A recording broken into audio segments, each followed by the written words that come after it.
There we go. Okay, and welcome on in, everybody. Good morning, good afternoon, good evening. Welcome on into the Dragon's Den. My name is Digital Dragon, aka Luke, and I am a 3D printing variety streamer here on Twitch. What does that mean? Well, we do everything from printer assembly to printer building to 3D printing, cosplay, um, robots. We've got mini tanks. We've done death racers on the channel. We've done some dragsters on the channel. I'm also a prototyper and work on various beta test programs throughout the community, such as the Zero G Mercury 1 full frame enclosure build, the trad rack that is also sitting up here, which is a MMU style system. Starting to do some cosplay work. So just kind of all around anything to do with 3D printing or 3D adjacent type things. I'm just kind of branching out. So Royal Nomi, I am doing well today. I got up a little bit earlier than expected today. My parents are traveling and decided to let us know that they were up on the road this morning. Why they felt the need to let us know that they were getting up and getting back on the road for the next leg of their trip at like 7 a.m. I don't know. You know, it's Saturday. I would much prefer to stay asleep, but so be it. Who knows what parents do sometimes. Yeah, so doing well. Got some coffee. Mrs. Dragon is here, so we're going to be getting our streamer order here soon. She just took off. She's still trying to get used to the new time zone again. After being in Colorado for about 2 months. So she's running out. She's going to get me my Dunkin' Donuts. So yeah, I'll be doing very good today. Exactly. They were letting us know so we don't worry. Well, and the day before they left on their trip, apparently they had a deer run out and hit them on the driver's side that damaged both doors of their car on the driver's side. And I'm just like, oh, really? Like the day before you get on the road and get going. But they're heading out to Branson, Missouri from North Carolina. So they're going to be driving for a couple of days. This is their anniversary time of year. And yeah, they go somewhere. They've got a timeshare, so they go somewhere for their anniversary every year. So let's talk about the big elephant in the room. Let me get my mouse out of the way and see if I can't get this up on the bench. Oh, small box here.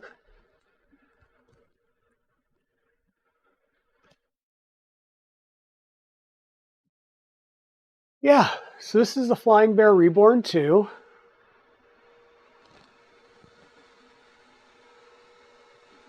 Yeah, let's see from the other view. Oh wow, yeah, it's just a big box. This is a pretty hefty box. This is probably going to be the one time you'll see it up on the bench. I'm going to take it down so that I can actually open it up and start pulling some things out. This thing, like most things from China, is taped fully all the way around. Like it is encased in tape. The box is in good shape. It arrived in great shape. I am thinking, after seeing another streamer that has recently worked on one of these, that I am still waiting on a box somewhere. So I may have to reach out to Flying Bear if I don't get it soon. And that box would have the PEI sheet and ABL sensor. But we'll see. Maybe they changed and they've got it all packed in the box now. But we'll see once we get into it.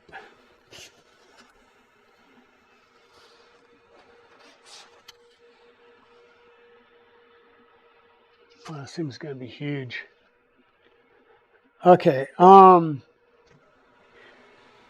going to have to set this thing down on the, back down on the ground so that we can open some stuff up. But yeah, small box.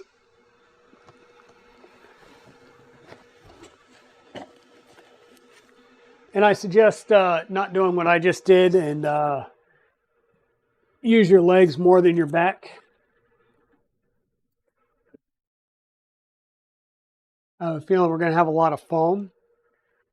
So we've got our, this is going to be the top hat that'll go on top of it and will become the top part of the enclosure.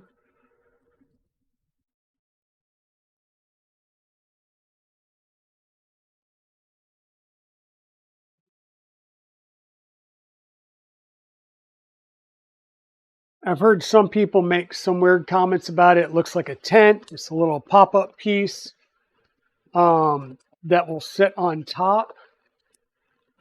It literally has a wire frame to give it its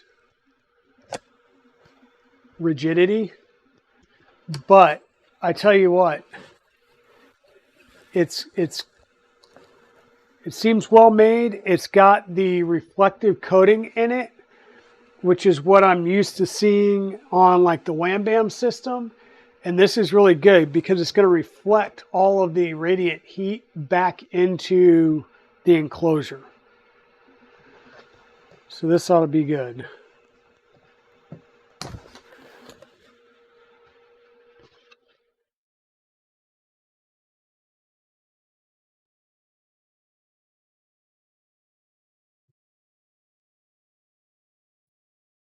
So there is some people have made a printable top hat for it. So these are going to be the doors and the panels. And the panels are, looks like a 3mm ABS and then acrylic for the doors. So we'll set those over on the side.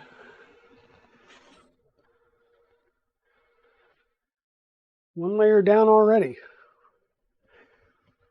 Okay, and we got our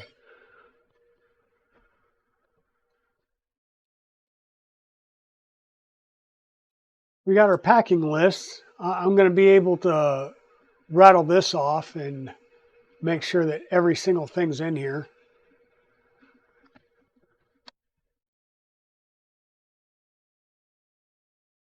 Oh, there we go. Here's a different packing list. It's got each layer, and it actually has English on it. So we'll be able to actually tell if we're missing anything. And speaking of which, I'm going to take a quick look. Intermediate frame, ABS hind gasket, hotbed assembly, flange linear bearing, optic axis, screw rod, decorative strip.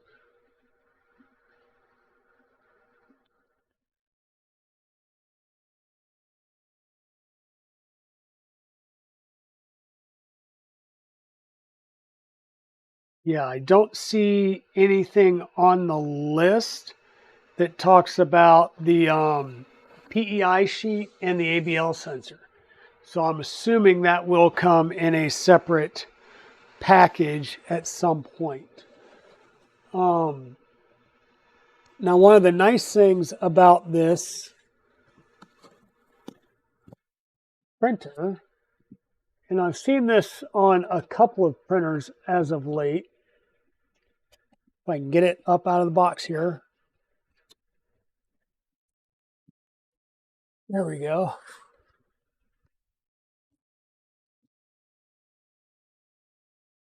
The entire top gantry is pre-assembled.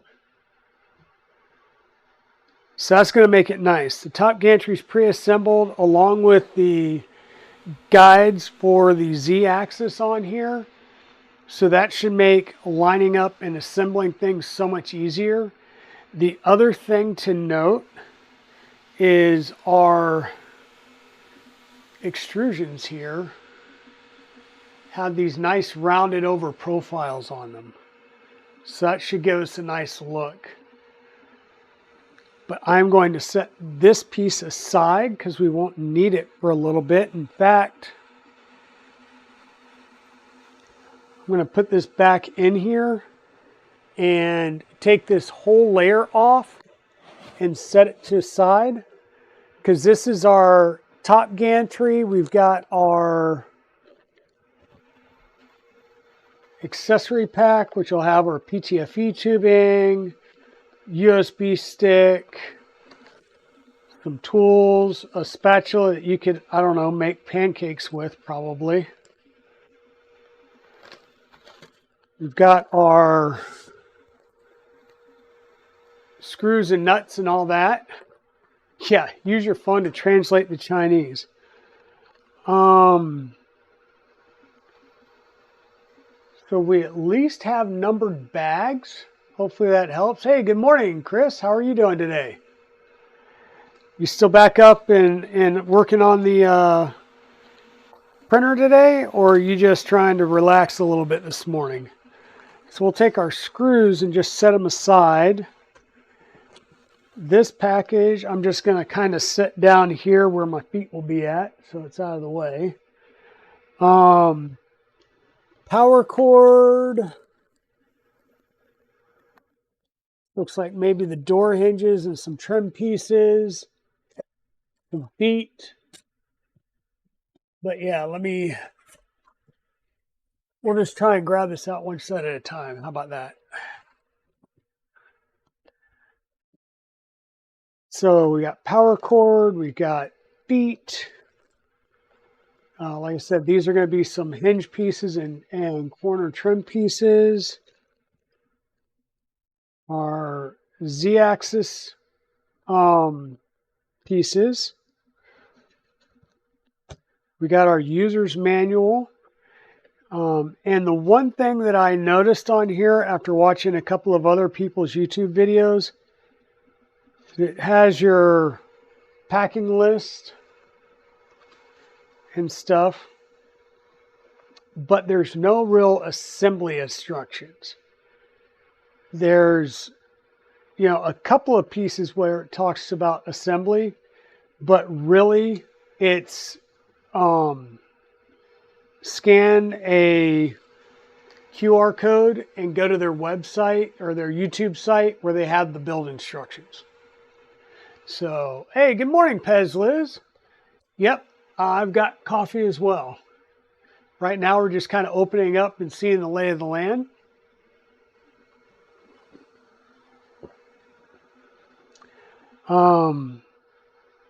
So yeah, it talks about a few things, a few steps in the process.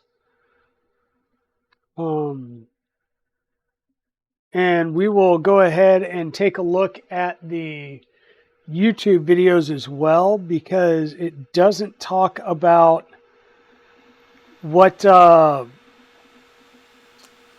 like what size screws and stuff like that get used where, but it does in the videos. So we will take a look at those. Put that back in here. And then we've got our filament runout sensor, which will be able to move around, which will be kind of nice. And our hot end extruder assembly. So our hot end, we've got dual 4010 blowers on each side.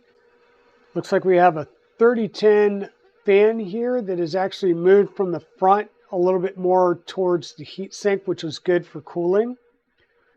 Looks like a standard type nozzle. This is supposedly good up to 300 or 350 C, so it should be an all metal. We do have a clear plastic cover on the front, so you'll be able to see the filament path. And this does have larger gears on it, similar to like an LGX. So you should get a lot more teeth engaging on your filament to provide pretty good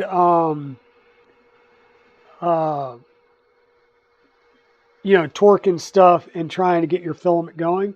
And I like that this knob is accessible because this means you can manually move your filament in and out. And then this is pretty nice as well. So your cable will come around and connect in with I believe this was a DB15 connector.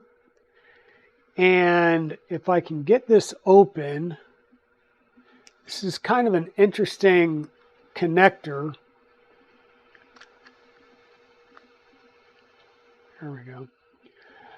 So basically it's a breakout board and all the wires are connected in. So you'll have all your wire runs come around to the breakout board, then from the breakout board down to the pins on the connector. So if one of these breaks, like if your thermistor goes bad, you should be able to pull your thermistor wires down and connect them back in without having to worry about redoing a DB15 connector. So this is at least provides good serviceability over the life of this printer.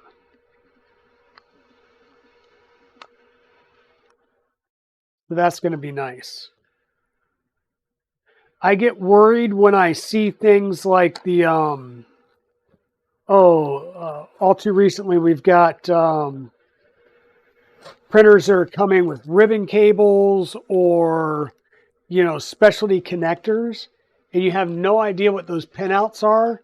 So you're pretty much stuck with buying from the vendor, where here you should be able to swap some components out if you need to and just be able to wire them up without any real big issues. So I'll say this is primarily the gantry in the top section. I'm going to run out of room here. All right, I think we'll just stack it up this way for the time being. Next layer, what I thought was going to be the next layer, it's got an inner piece. Okay. It's kind of like an inner piece, top layer. So this is the heated bed. Nice chunky steel plate, 4 wires. You got a nice flange connector here that'll be for your power and thermistor.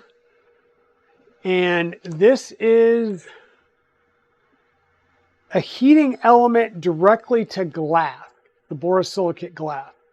So in order to do a PEI sheet here, you're actually going to have to stick the magnet to the glass.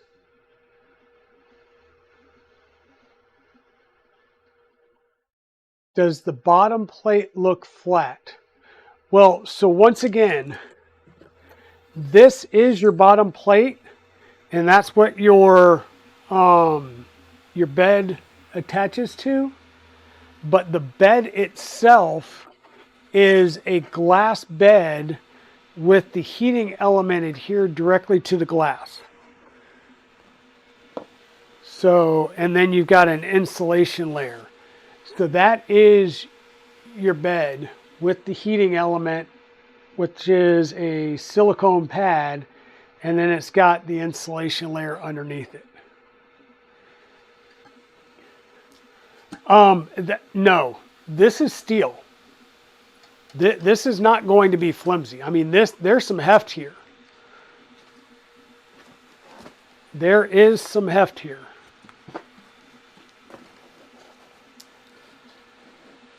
Oh, that's why. It goes this way.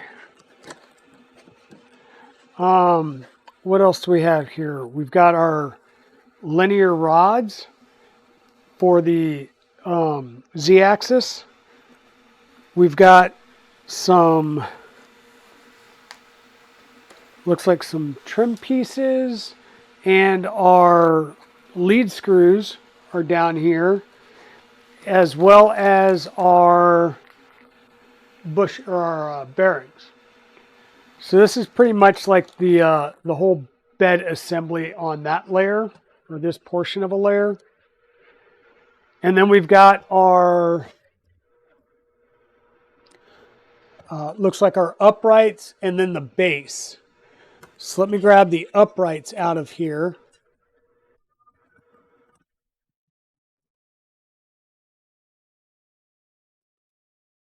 So we've got 4 uprights. And once again, our uprights have a different profile. So you've got the 3 inner, and then you've got that one. This will be the exterior part of the upright, the exterior corner. So we've got our 4 uprights. We've got another, I thought those were going to be trim pieces, but they're not. I think these are, these will be for the doors, I believe. And then we've got the base. And this is where it'll get interesting because I need to move some things around.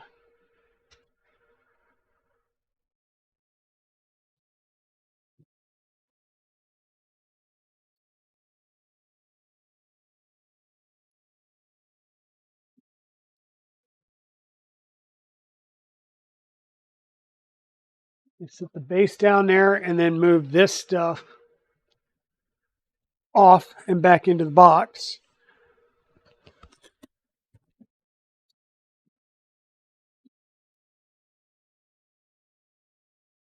So we got some room because we're going to start with the base.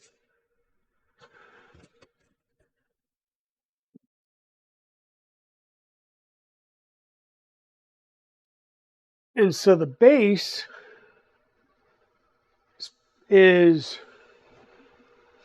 pretty light. So you've got a chunk of steel here at the front, and we'll open that up.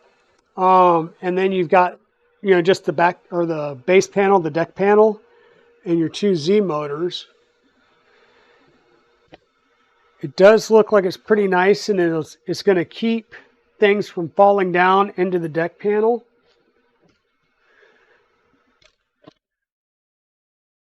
You'll notice we've got the connection for our DB15 connector. And then this will be for the connection right here for the bed itself. It does have Wi-Fi.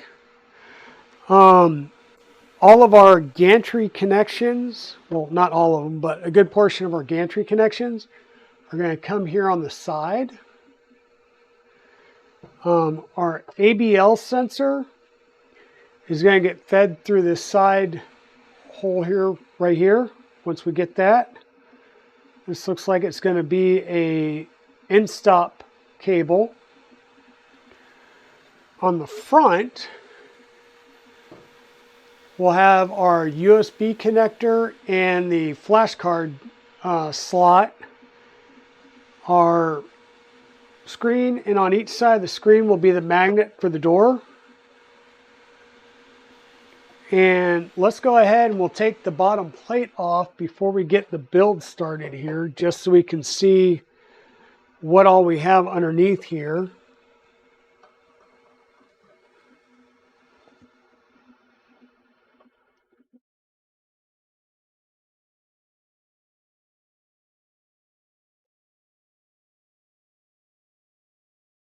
Ooh, belts. Belts aren't too bad. The biggest thing is make sure that whatever your tensioning mechanism is going to be, whether it's physically moving a motor or what have you, that they are in the fully loose position when you go to run the belts. That way you have full range of movement when you go to tighten your belts up.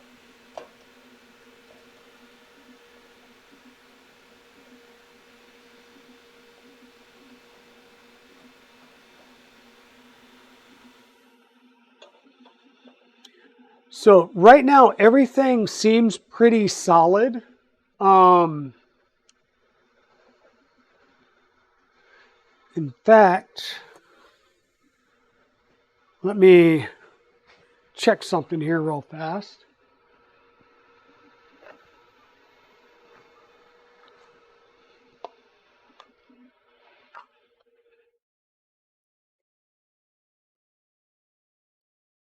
Grab our magnets. So yes, that is steel.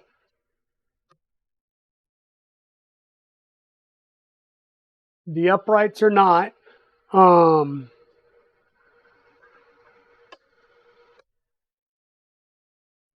that's steel, and I'm pretty sure the bed itself is steel. We'll double check that once we get to the bed again, because it feels hefty like steel.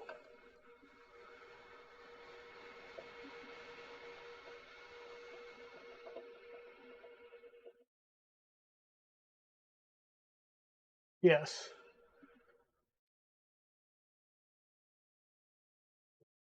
And yes, Chris, I did win brownie points yesterday. I did go out and take a break from work. Well, take a break from work. Took off work a little bit early and went out and mowed the yard. It was pretty nice out yesterday. So went out and mowed the yard. So the yard looks a little bit nicer. So Mrs. Dragon doesn't want to take me out behind the shed and beat me up just yet. And I believe that's the one I wanted to take off. Yes. So you'll notice that this hole is a little bit bigger, and so this is holding the screw down. This one goes around the screw because that's the one, or the second one, that's holding our cooling fan in. Now let me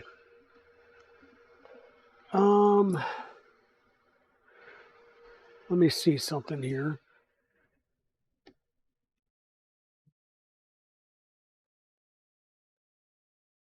See if I can't bring you folks around here for a little bit of a show and tell. Should probably do it the other way.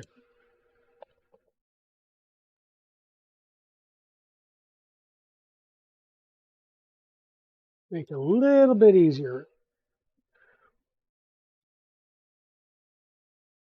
Okay, so we have a nice size fan. I think this looks like a 60-10 fan, not a 60-20. And we'll go ahead and take that fan out. Or at least move it out of the way a little bit. We've got a ZL CB240 24 volt power supply. So this is only a 240 volt power supply over here. And that's because our bed is a mains heated bed. So we do have an SSR in here, and this SSR is, I don't know, not a brand I'm familiar with. It looks like a Chinese brand. So that may be a desire to swap that out with an actual Omron just to be safe. Yeah, I got everything mowed. I didn't get things weed whacked yesterday. So that may be a thing that needs to happen later today after the stream. Though, for those of you that are aware or may not be aware, there's this new thing on the market called a Galileo 2. And that's a new extruder that can be used with a stealth burner tool head. But it can also be used to replace the geared Z motors on a Voron 2.4. Which on a Voron 2.4 standard size, not too much of a space savings there. Maybe on a 250, but definitely on your, what is it, the Micron builds, which are the V0 size 2.4 style flying gantry. So, yeah. And then our board here, we're going to be hitting an ad break soon. Our board is a MKS Robin Nano version 3. And you'll see we've got a wireless module right here. So this does come with the wireless built in from day one. And I will have to say there's a little bit of a hot snot or glue gun, hot glue on these connectors. Nothing like the amount that Creality puts on, right? Like I think Creality uses a half a stick on every one of their boards. This is very light. This is good.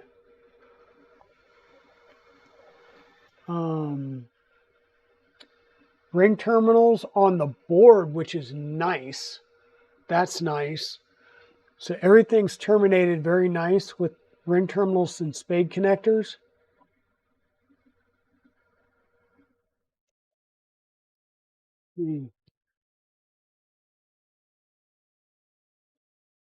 There's one.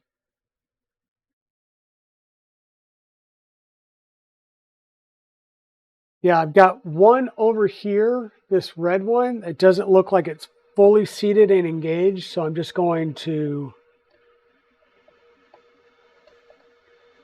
loosen that and just push it in a little bit more.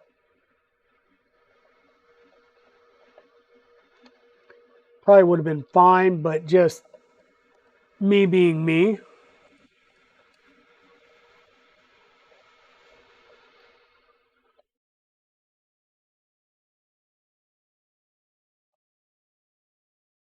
Other than that, everything looks good. And once again, we have like a little small daughter board right here. And this is going to be things like, let me see, let me try and follow some things around here. Yeah, this is going to be like the A and B motor and end stops, stuff like that coming from the gantry.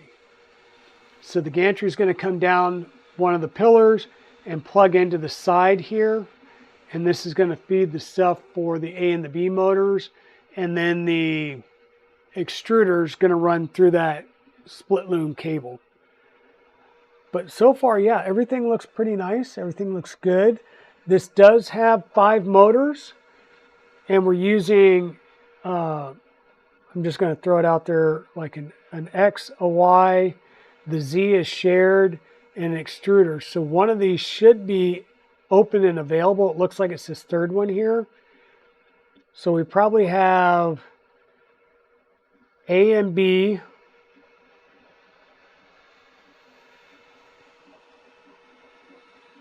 An X motor. The other X motor. And then this would be the extruder motor.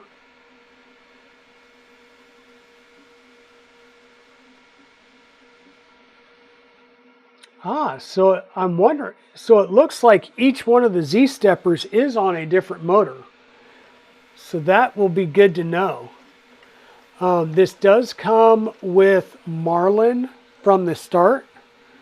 And it does have a touch screen, a color touch screen on it that we will, if we try and switch over to Clipper on this, I don't think we'll be able to use that color touch screen. But we'll take a look.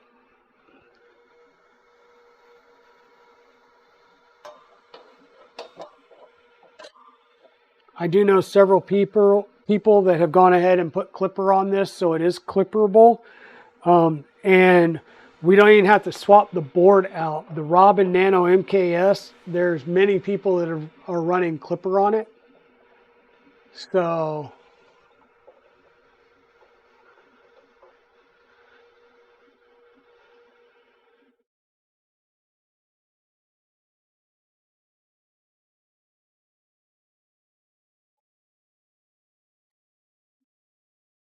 So what I'm doing now is I'm just getting my screws put back in place.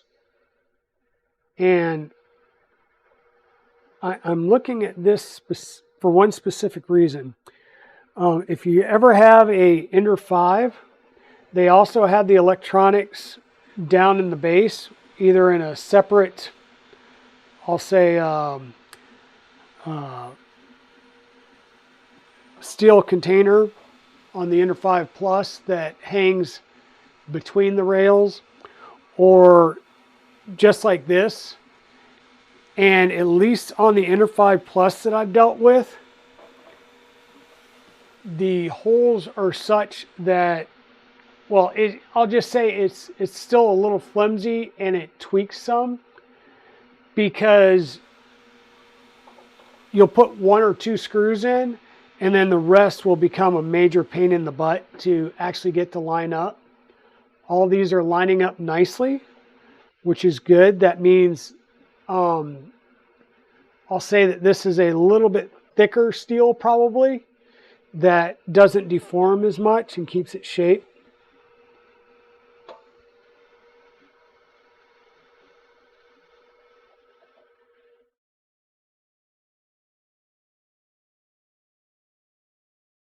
Okay, so we got that put back together. I'm going to move you guys back up here.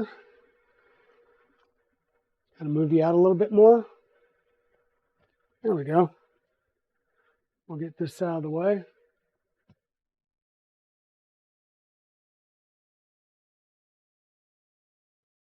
And we're ready to basically get started with the build.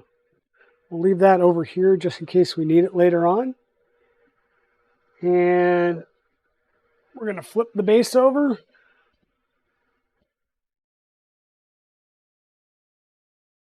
And I will change our screen view over to browser. And then get the right source going here. There we go. So once again, this is the Flying Bear Reborn 2. Ooh, 1 second, folks.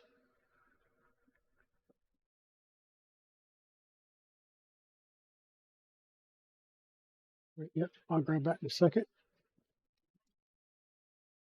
Okay, thank you. Ooh, I know what this is. Oh, it is. This is more stickers.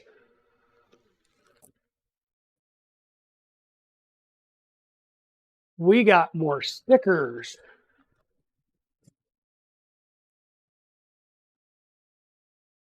So sorry about that, folks. I was just getting my Dunkin' delivery. And we got more stickers.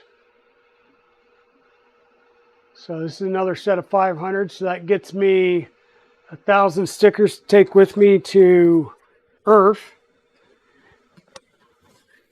And I know there's 1 or 2 people that have already asked here on the channel that will be getting stickers. Sorry, I'm just trying to move a couple of things around here so I can get my coffee, my next cup of coffee ready. Oh yeah. So the streaming order is a extra large coffee and a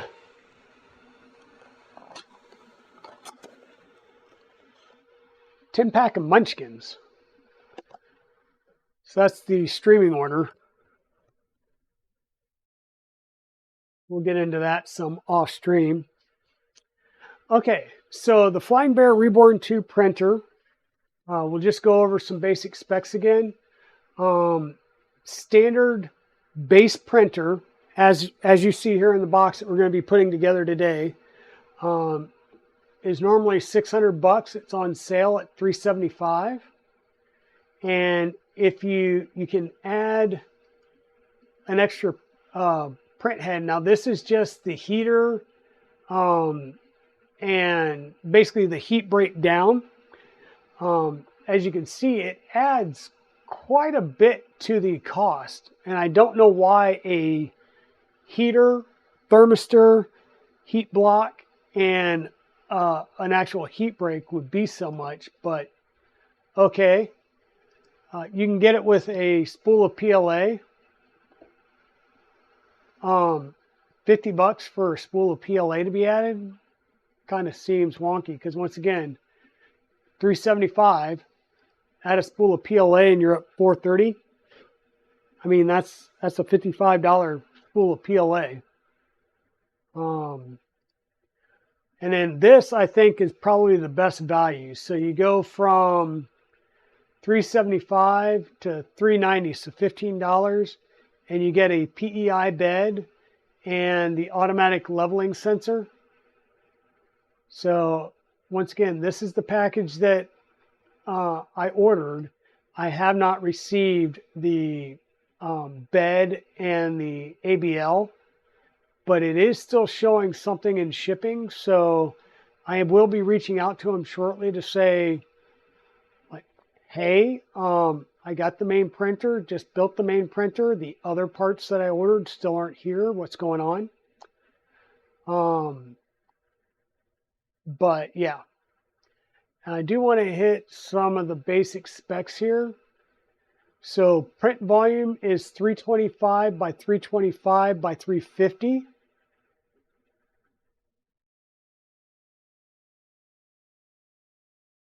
Probably Pez Liz. Probably. And of course the bed size is 329 by 329, so a little bit larger than what your print area is. That's pretty standard. The overall size of the printer is 525 by 558 by 595. And I'm not sure if that includes that hat or not. We'll take some measurements a little bit later once we get this built. It says max printing speed is 150 millimeters per second. You can do all types of materials because it is technically an enclosed printer. 0.4 nozzle. Hot end goes up to 350C. Bed goes up to 110. Excuse me. Now it does say 24 volt, 300 watt power supply. We looked, this is not a 300 watt, this is a 240 watt power supply. So that could just be a change of materials.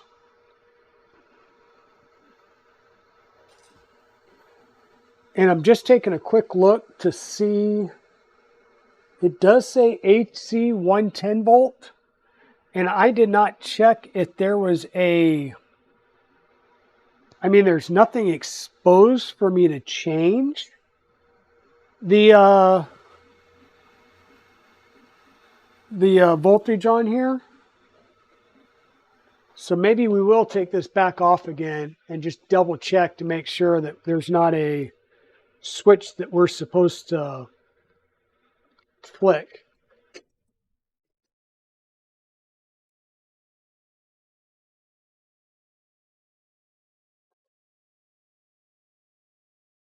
Because like I said, there's not one exposed anywhere. So this could very well be an auto sensing. So it knows whether it got 240 or 110 in.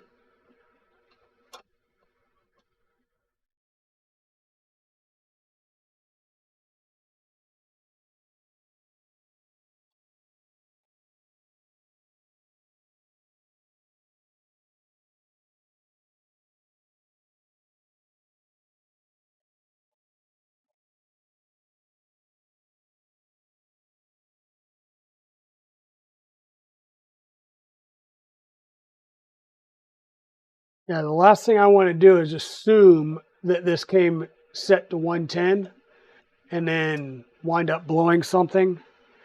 That would make me a sad man.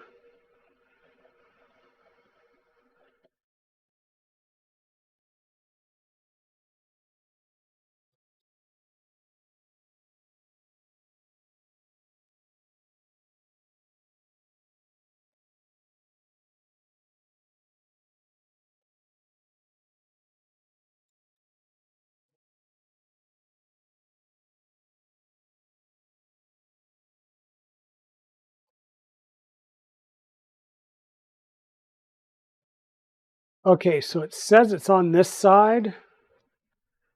I wonder if is it exposed?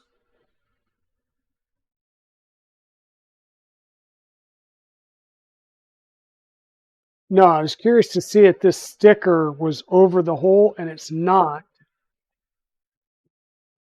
Then now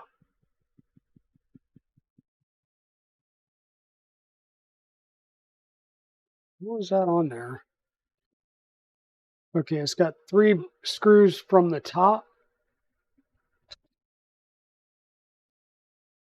So let me undo these 3 screws. Like I said, I just want to double, triple, quadruple check because it's always safer to do that than anything else.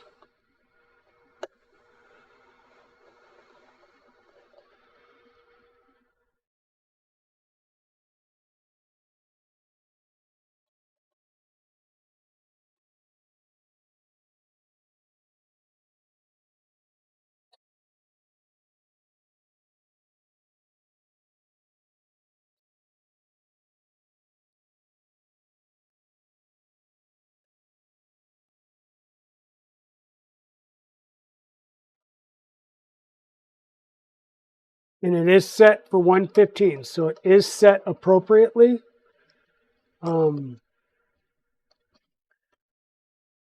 Just a trust but verify type situation.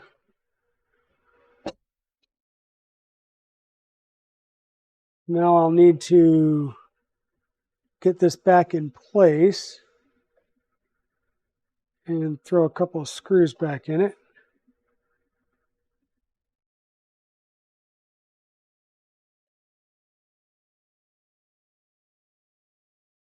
Welcome on in, Shenanigans. How are you doing today? We are, I promise you, going to be starting the assembly of the Flying Bear Reborn 2 very shortly. I just wanted to double check. It does have a sticker on it that says it's set for 115, but I just wanted to double check that it was set to the appropriate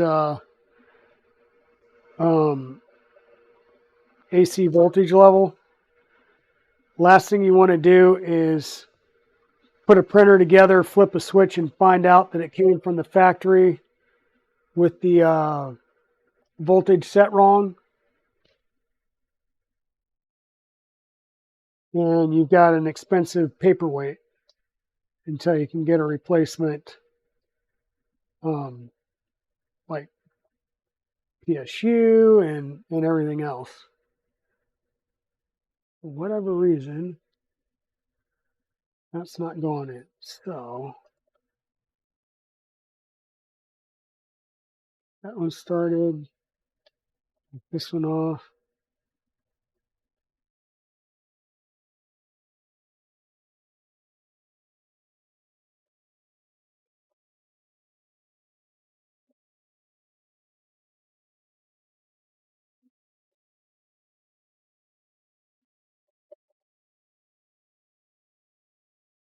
And yeah, this is a new build. This is a Flying Bear Reborn 2.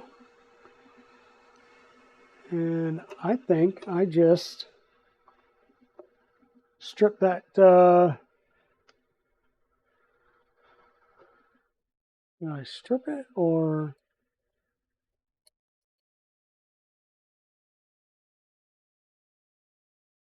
Yeah, I just stripped those threads.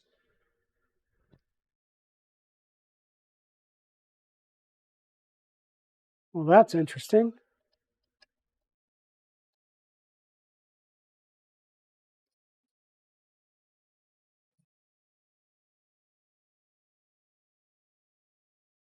That's interesting. Okay, no big deal.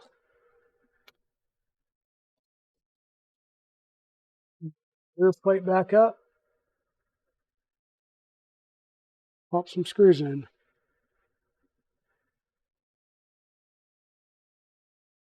Morning, John Strand. How are you doing? Thank you, Chris, for gifting a Tier 1 gift sub to Mr. Strand there. I appreciate that. Folks, it is September, so if you've ever wanted to sub to the channel, now's the time to do it. I believe 1 and 3 month subscriptions are 25% off, and 6 months and longer is 30 or 33% off, one of the two. So you don't have to. But if you do, now's a good time to do it. Saves you a little bit of cash along the way.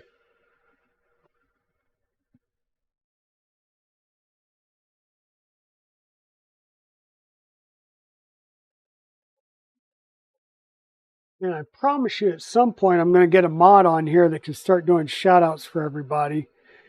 Meanwhile, I'm going to do just some verbal. So KB3D Chris has been streaming and working on his black box printer, which is a 5-head tool changer that's water cooled. Liz, as in Pez Liz, has been, doing Pez Liz stuff, which means just about everything from Hugh Forge to the Z and Z show to doing interviews now. She's working on her Cocoa Press, which she can't show completely on the channel, but she can show, I guess, progress, right? So yeah, and it's going to be sweet. I am looking so forward to seeing that done. Okay, so we kind of went over some of the basics. We stripped a screw, just making sure that we had the right setting on our printer. Yep, Pez Liz. And like I said, we need to do some, we're going to follow the videos a little bit here. Because really what I need to know is things like this. All right, it's M4 slide nuts and M4 by 8 screws. M3 by 8s. Here's my M4 by 8s, M3 by 8s, M4 slide nuts. Okay.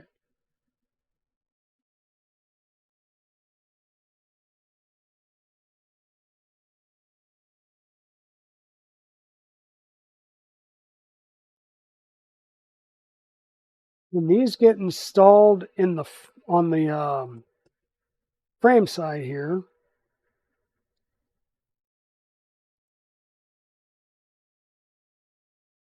and let me see if I can get a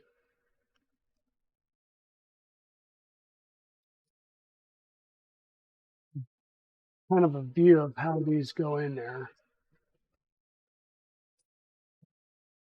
Bear with me. This is a bit of a big printer.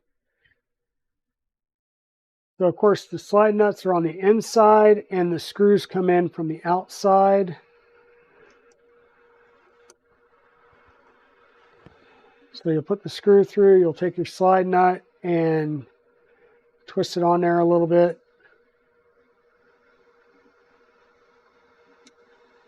Make sure it's properly aligned. Okay. And you're going to have, I think, 4, one top, one bottom, one top over here. So you've got to get 4 of these put in and started.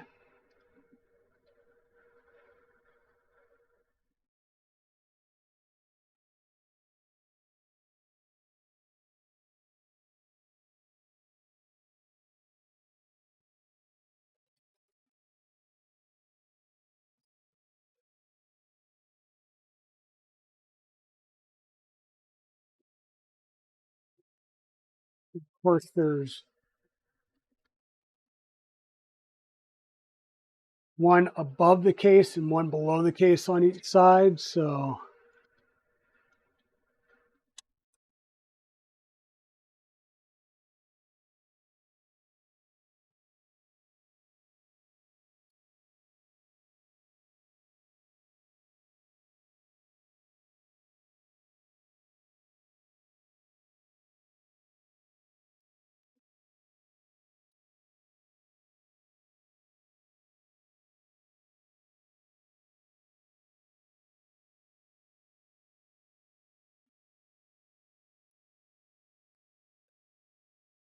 that's one side.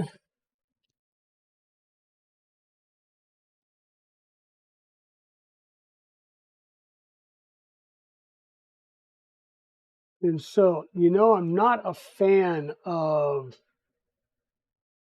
like hammerhead nuts. These slide nuts are, I'll say, kind of a happy medium between a hammerhead and a roll-in T-nut. I really like my roll-in T-nuts. I'm just not sure if they'll work here, and I don't have any M4s. And these are M4s. If these were M5s, I could have swapped over and used my roll-in T-nuts, which might be easier, but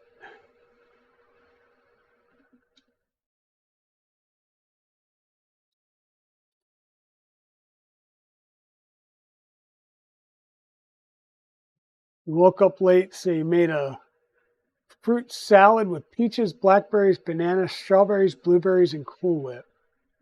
Then made a waffle and sauce. Oh, God, that sounds awesome.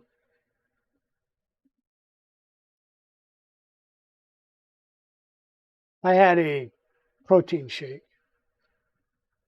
and I've got donuts sitting over here. Oh, yeah.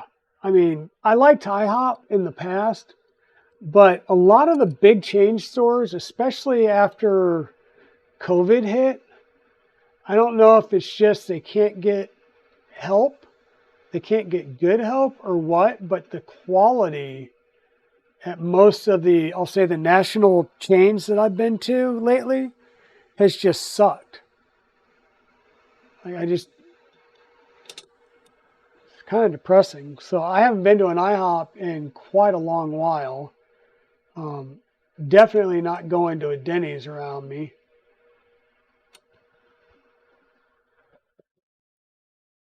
I'm just going to keep working our way around the printer.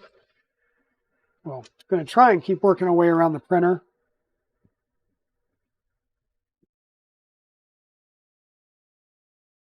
Getting these started.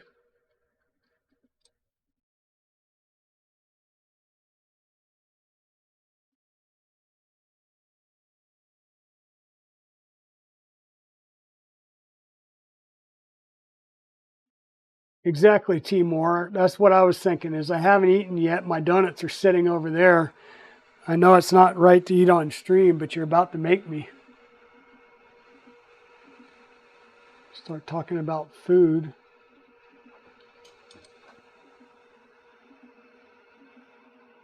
They always tend to do that to me as well.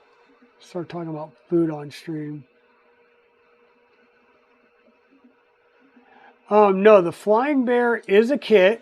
It does come unassembled. Well, I'll say it's a partially assembled. So as you can see, the base is pre-assembled. The gantry is pre-assembled. So what we're doing is we're installing the uprights, which, we'll install the uprights on the base. Then we'll do the gantry, and then we'll do the extruder. And the extruder, I think, is like 4 screws and mounts the whole extruder hot end assembly because it's a direct drive. So, yeah, I think it should go pretty quick. We should be able to get the basic structure built on stream today. We were talking about the new Galileo extruder that's coming out that LDO had been working on with the Voron team. And so the Galileo, I'll say thank Orbiter as far as a planetary geared extruder. And Steve Builds will be building one on stream, and I'm not sure what he's going to be installing it on, but he will be also giving away 5 of them in conjunction with LDO. He will be giving 5 of those away on his stream, and he will be going live, I believe, at 1 o'clock. I don't know if that's 1 o'clock Eastern or 1 o'clock Pacific, probably Pacific. But just letting you all know that he will be live doing that today.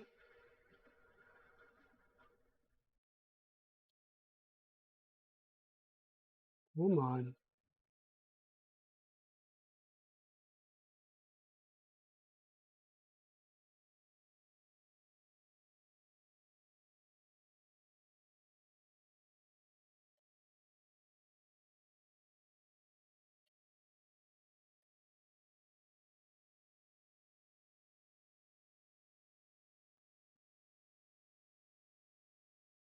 Oh, so FSU is playing Prime?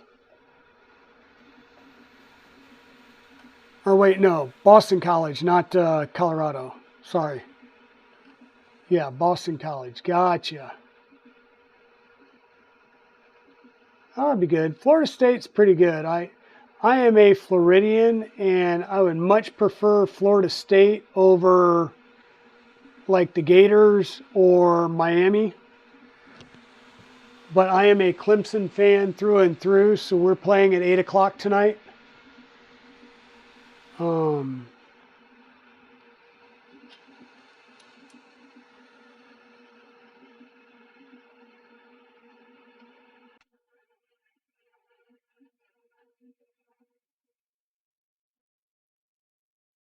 okay. So we've got all of our slide nuts there. Let's take a look at what we're going to do, even though I kind of know. So what we'll do is we're going to take, I'll let that run for a little bit while we do this.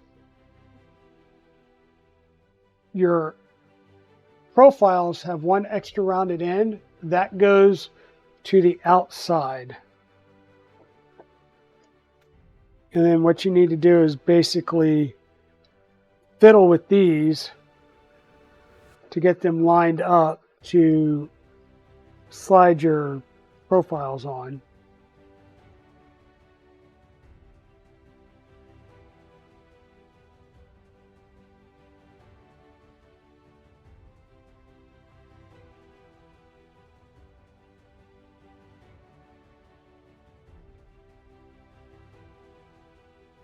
And the good news there is they're slightly offset, so you're only fighting with one at a time. And they're going to sit flush with the base.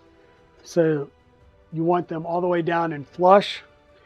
And then we'll go in and tighten these up.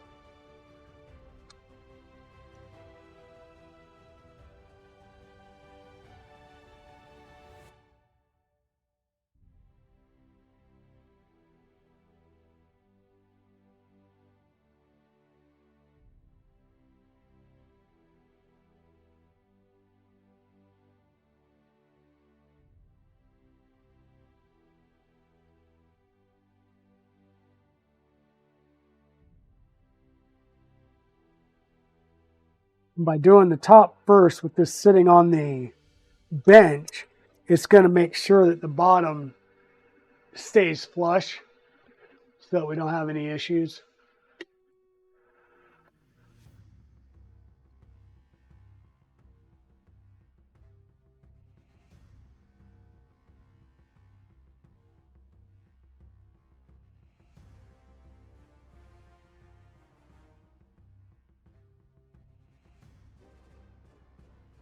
Um, Quite honestly, and this is going to be my assumption here, they didn't use regular hammerhead T-nuts because this is going to give them a lot better purchase and a lot less, I'll say, movement. These fit in the rails a lot nicer and give you more surface contact area.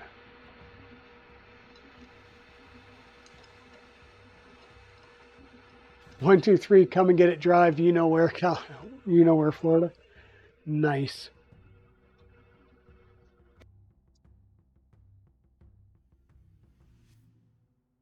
Yeah, these, like I said, they do provide a little bit better um,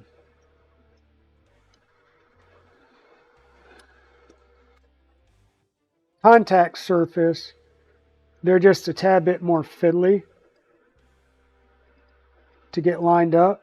But once you get them lined up, they'll actually secure down a lot nicer.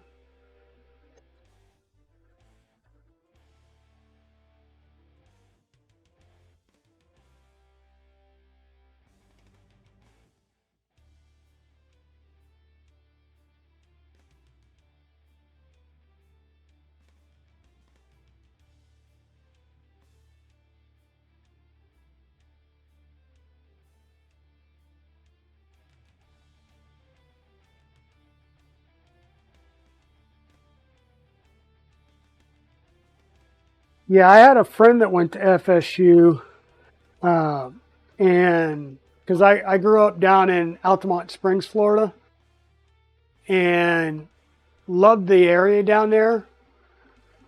Really, really nice area.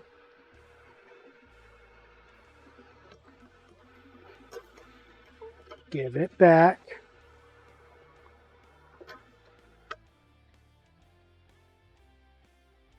All right, we're going to use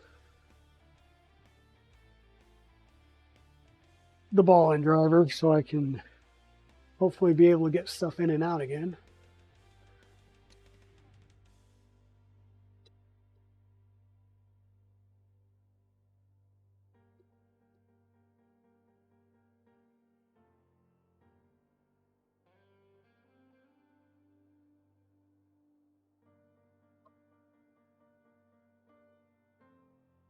Well, and you're also in Tallahassee too, which is the state capital. So two down, two more to go.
I'm impressed with the winter in Tallahassee. Yeah.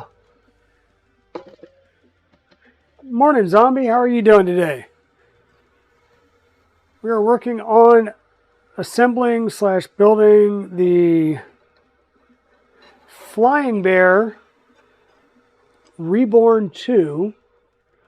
It's a 4XY printer. Um,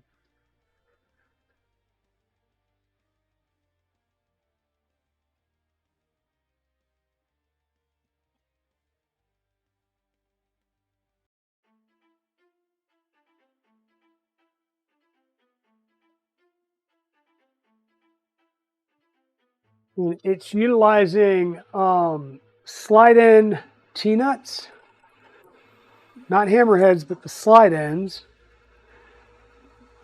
which are always fun to get lined up in an extrusion. But once you get them there, you get a lot more contact surface.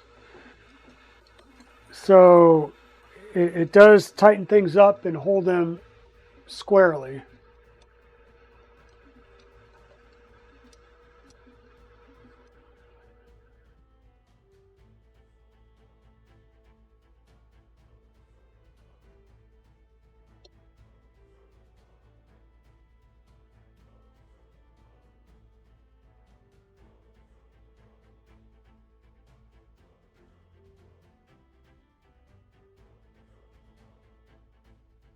Yeah, it'll have adjustable feet. Probably,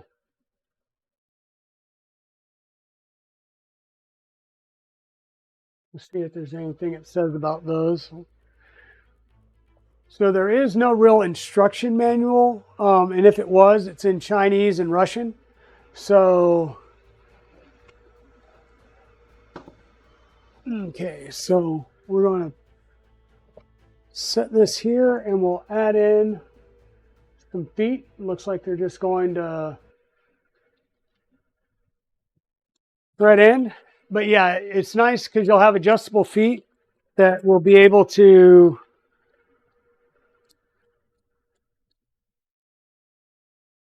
um, make sure that you can level out your printer to get rid of a lot of vibrations. For now, I'm just going to go ahead and roll that nut all the way down and then screw them all the way in.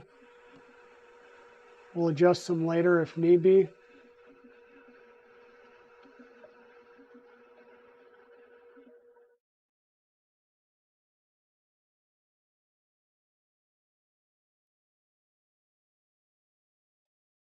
Yeah, and actually, I was looking for videos on the Flying Bear, and I was watching his videos. He actually just got one of these apparently, and has been putting it together.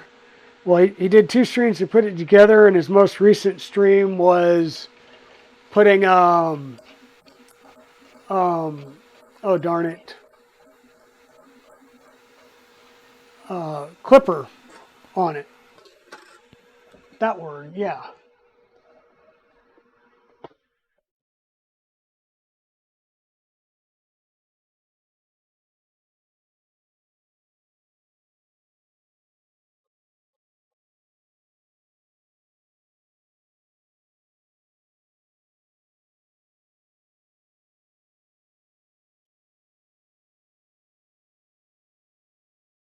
So the uprights, give me 1 second and I'll double check for you.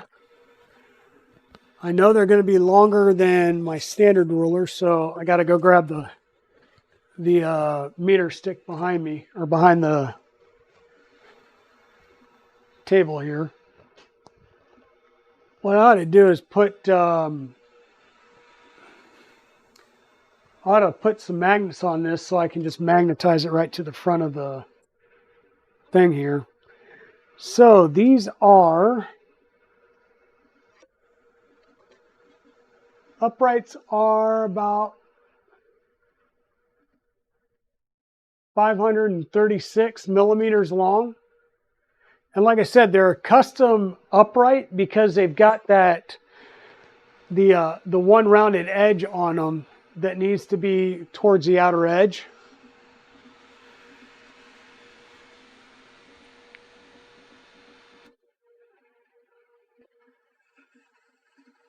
Yeah, I guess he was saying that he immigrated from. Actually, I don't know where he said he immigrated from, but I know he integrated from somewhere over there. So we get the 4 feet in.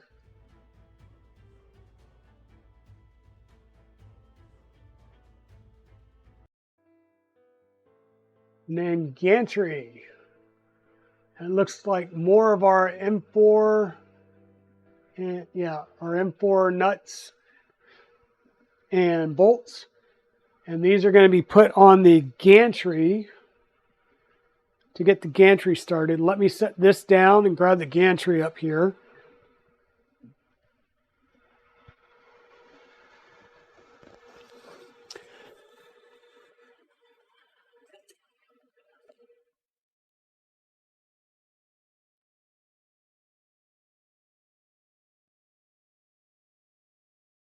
Boom.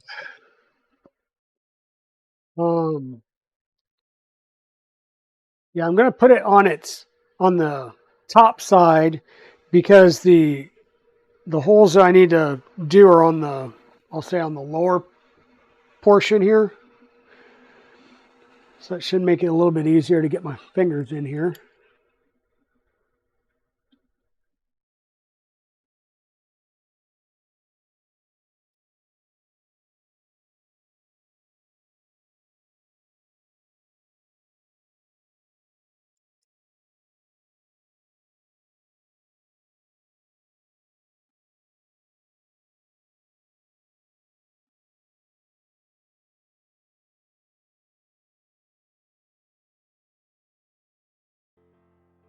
I'm about to do that wrong too.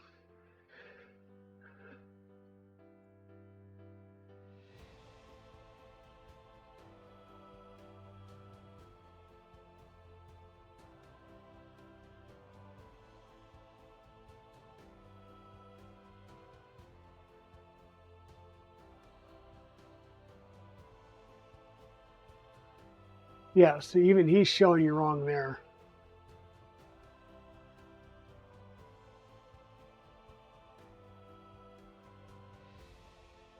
I'm pretty sure. Let me double check something real fast. Yeah. So the way he's doing that is wrong.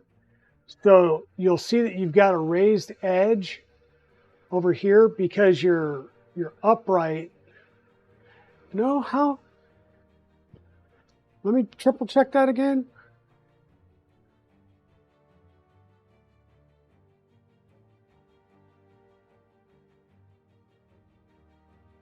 Yeah. So play that. That is correct. That is correct. Just looking at the way the parts were milled, and it wasn't looking right compared to doing the lower portions. So, my bad.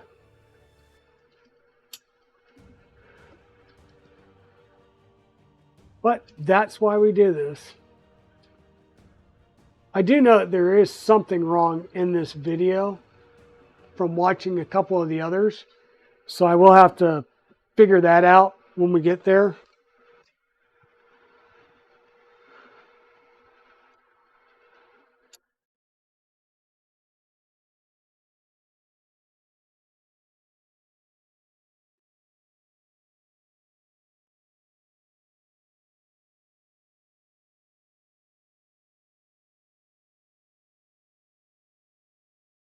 So I'll say these are I'll call them modified 2020 rails.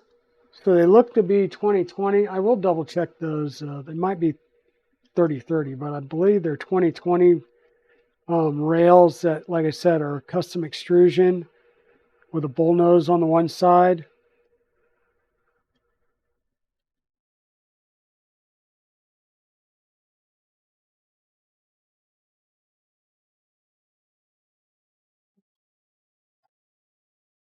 Two done.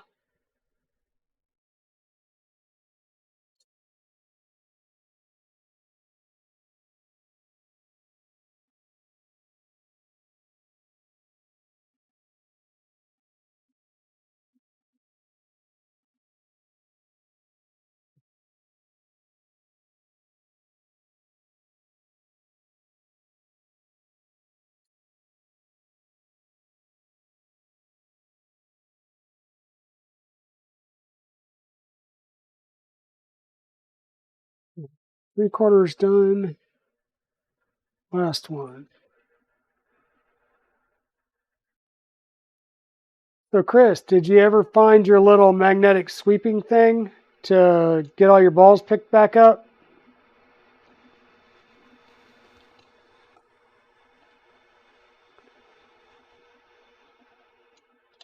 So Chris is working on his black box tool changer that he will have at IRF, and he was installing the counterweights, which are kind of shells that you'll fill in with lead fishing weights, right?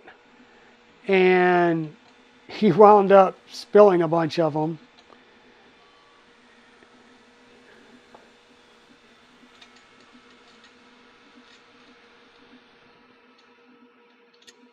Good morning, Creatix Brit. I thought I saw you just pop in. Welcome on in. Welcome on in. Yep, got to keep your balls contained. And we're going to go ahead and swap over to our Duncan.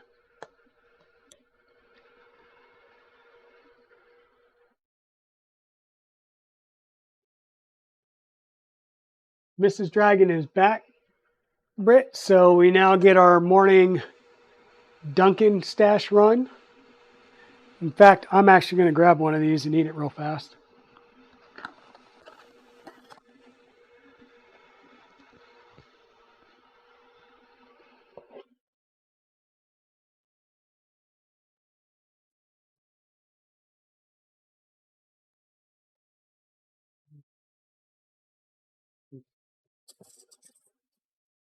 Set the gantry down.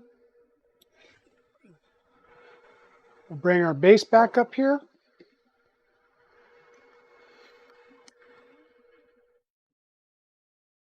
And orientation wise,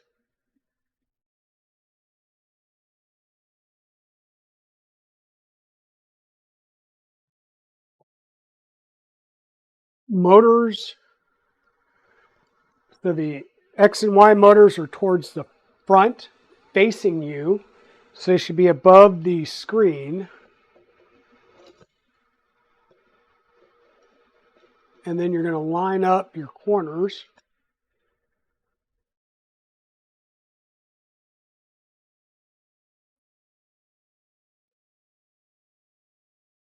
Probably one side at a time, carefully, so you don't drop this.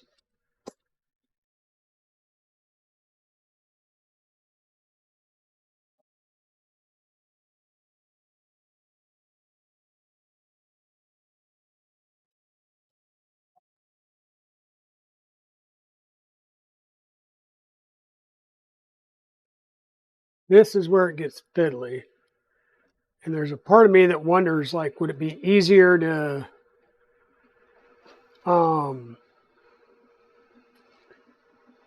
would it be easier to do the, flip the whole thing upside down and put the gantry down first?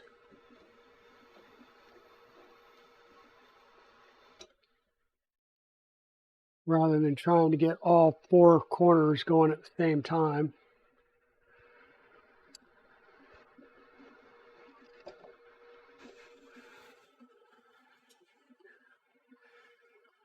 Just going to walk around here.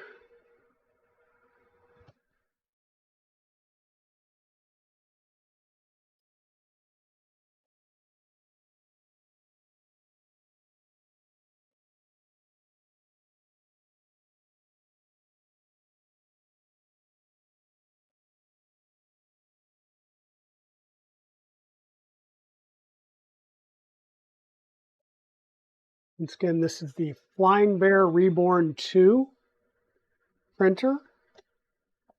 It's a 330 by 330 basic build plate printer.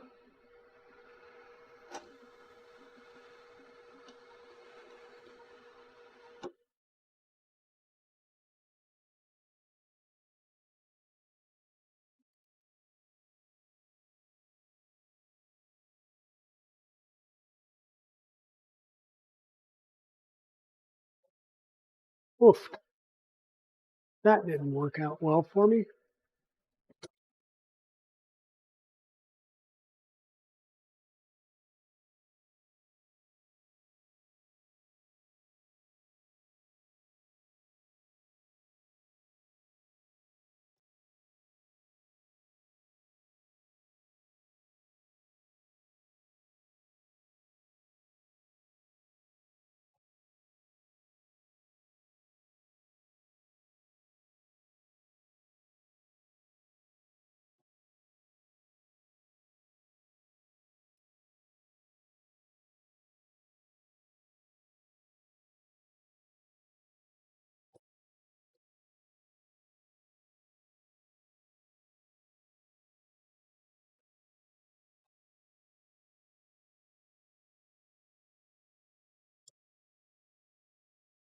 Once again, this is where the slided T-nuts become a pain in the tuchus.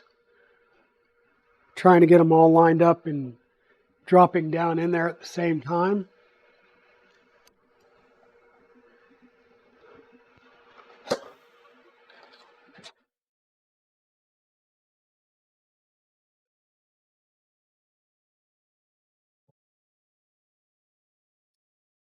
There we go. And you'll notice that they don't sit. I mean, this is all the way down. There are indentations on the top, or not indentations, but let me see if I can get you closer and show you. So you see how there's a little lip on the extrusion right next to that screw head? That's what allows this to sit down on both sides. So all we're going to do is we're just going to push it down in each corner and then tighten up our screws.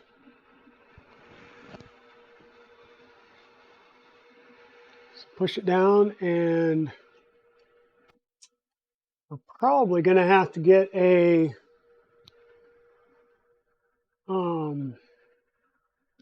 we're actually going to have to use an Allen key on this one.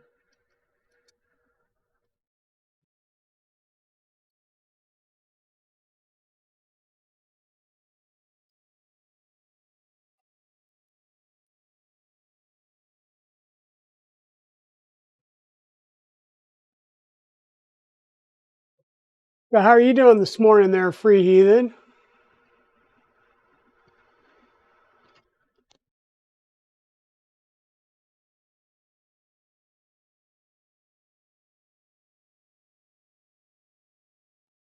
Use some bullpen in the corners.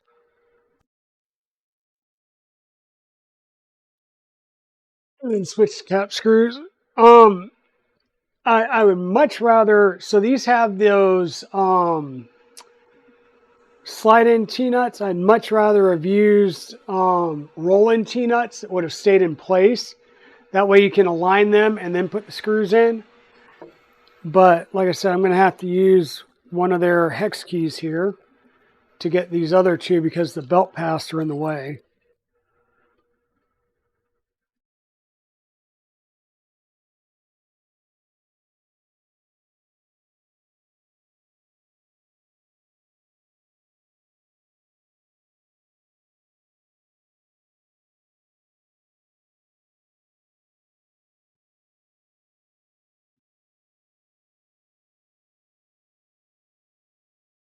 Yeah.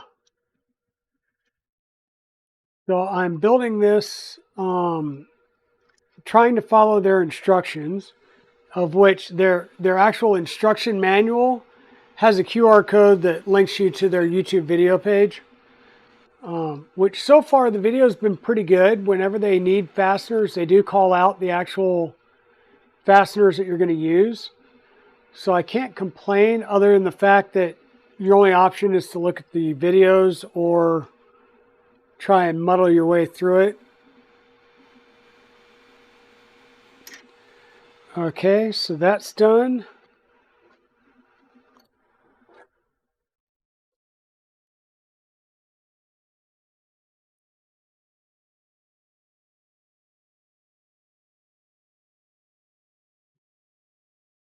Yeah, I kind of like the way this is looking.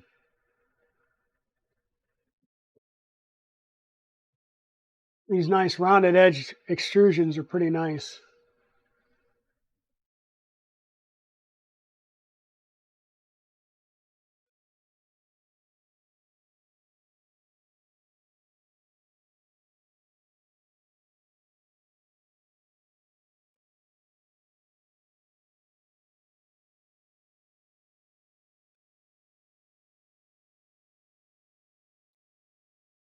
Yeah, only a shame it's all black. Turnips, carrots, nice guys. Okay, what's up next? And watch, he's gonna go put it on there and it's gonna be like 30 seconds, he's out, it'll be done.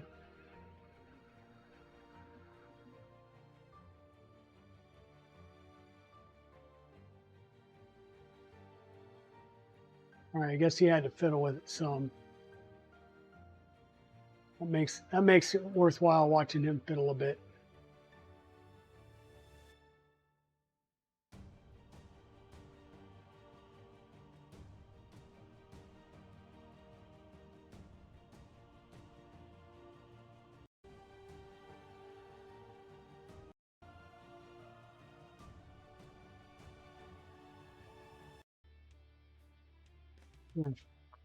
Trim down, which I've done.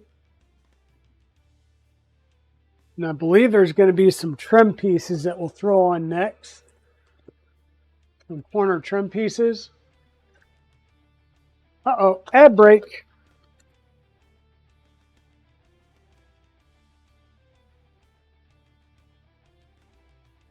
And the plastic parts on here are injection molded. And they're pretty good and beefy so far. So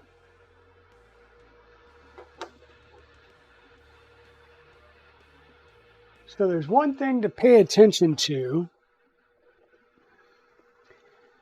and that's the orientation. You have these little holes here, and you'll notice that he lined those holes up with the side shafts. Okay, so you've got to make sure that you line them up appropriately.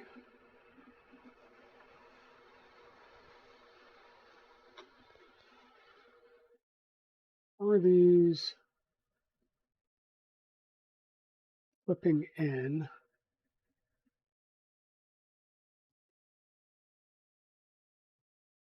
You got to line these up appropriately when you put them in, and they're going to like press fit in. And the reason you're concerned with that is because of your hat. These little loops, you're going to have little legs that the top hat will actually fit into. So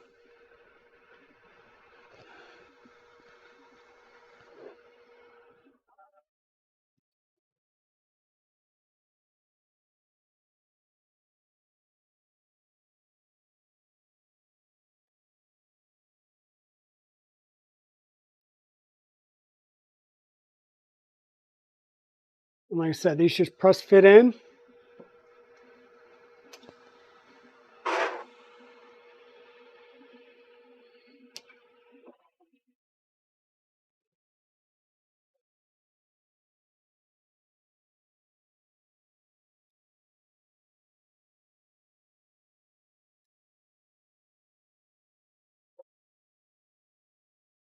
And there's these very tiny little tabs, and these are what we're clipping in.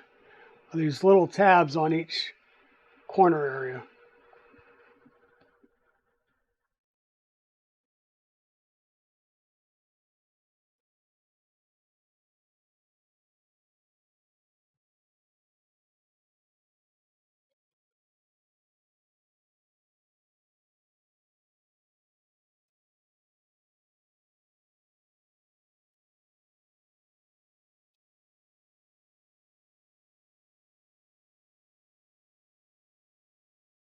Okay.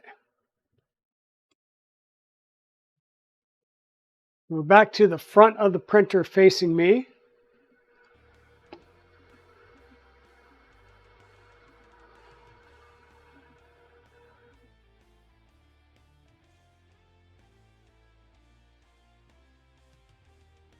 Darn it, I apparently got my directions wrong again looking at that. So they're supposed to be facing, I'll say left to right versus front to back.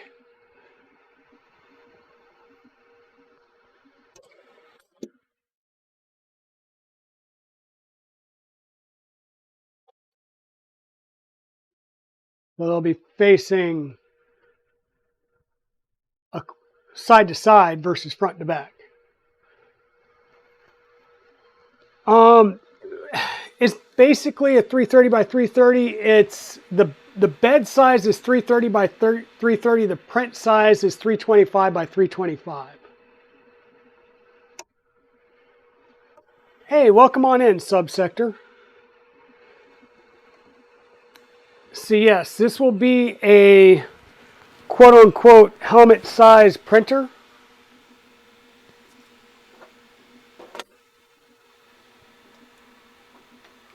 A good choice for cosplay stuff.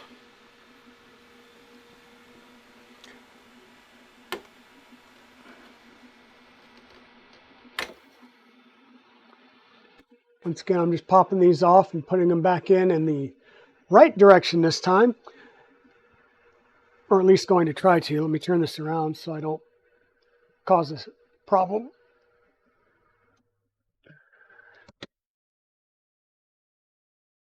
But yes, this is definitely a chunky printer.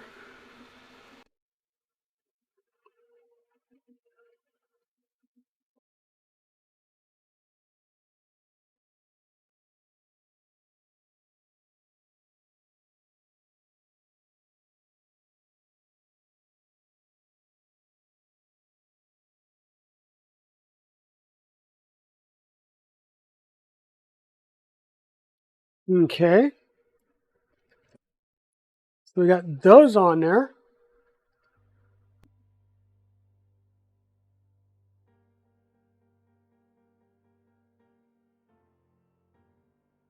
And it did not mention what size screw that was, did it?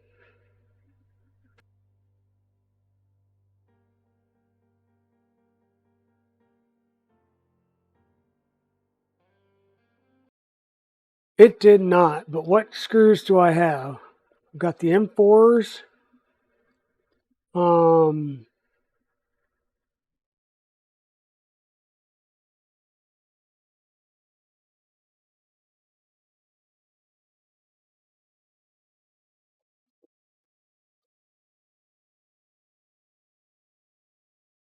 look like a button head.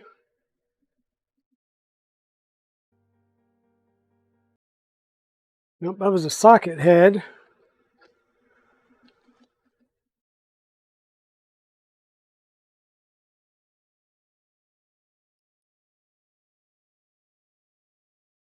You nuts.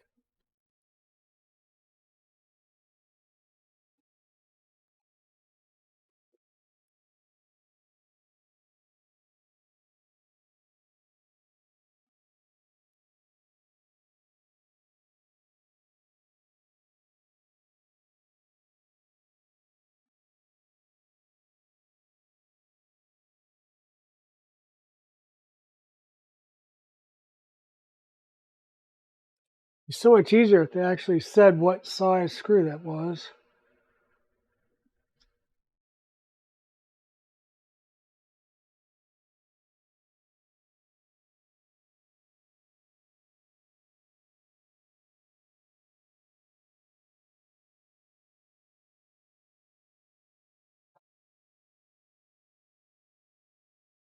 Hey, Ram Online, how are you doing?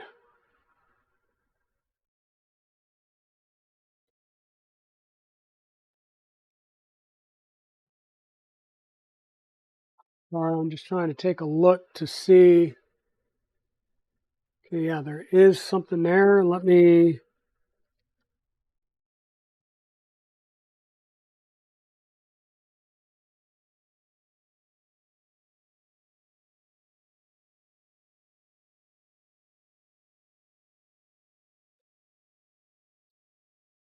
Gonna grab an M3 socket head cap screw and see if that fits in the hole here.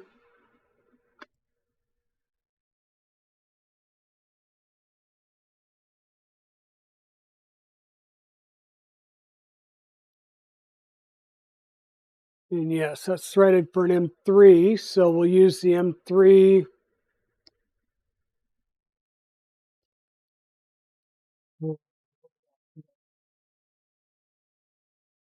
M3 by 3, definitely not those.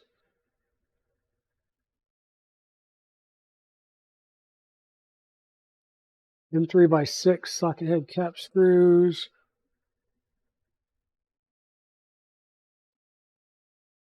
M3x6 or M3x10. Thinking these are probably going to be M3x10, and if we need to, we'll swap them out.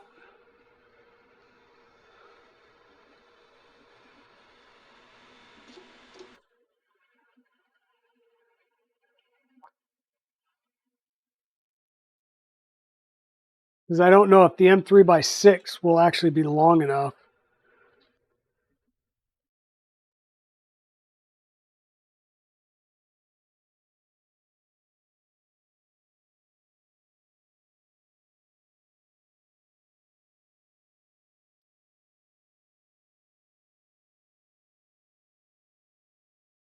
And so what we're doing,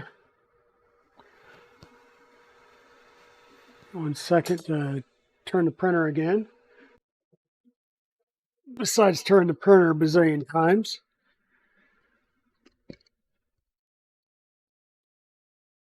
Pop one of these back off.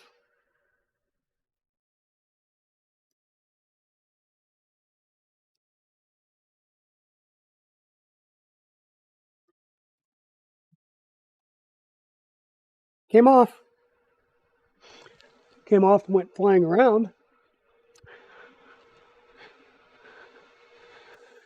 So there's a hole on this plastic lip here, and it does stand off from the metal piece a bit, right?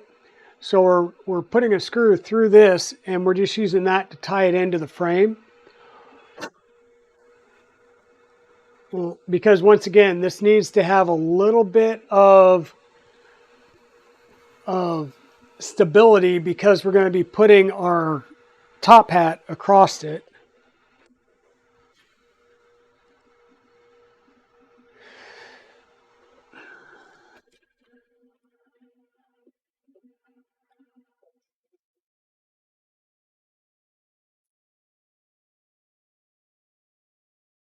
I'm going to try one of the M3x6s because the M3x10s,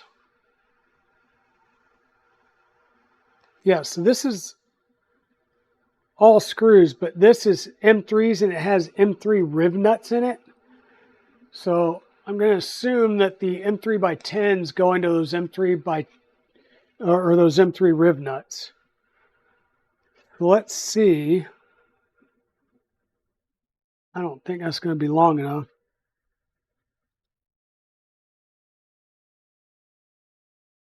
Yeah, so the M3x6 doesn't even make it in there. So yeah, it's got to be the M3x10s.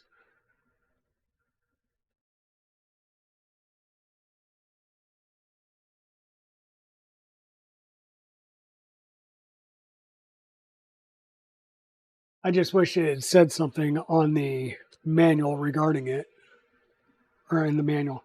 In the video, if it had showed up the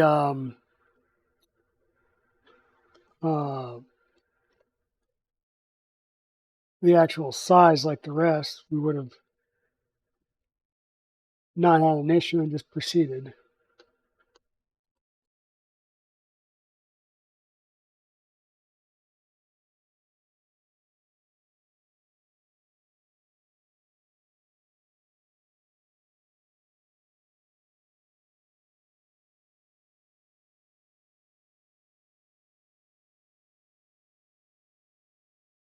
And you're screwing into a plastic piece, so you don't want to like ugga-dugga this down. Just enough to apply pressure and lock it in place. Just weld it up. Yeah, well, it's plastic and aluminum. So I'll melt the plastic before I can get the aluminum up to heat.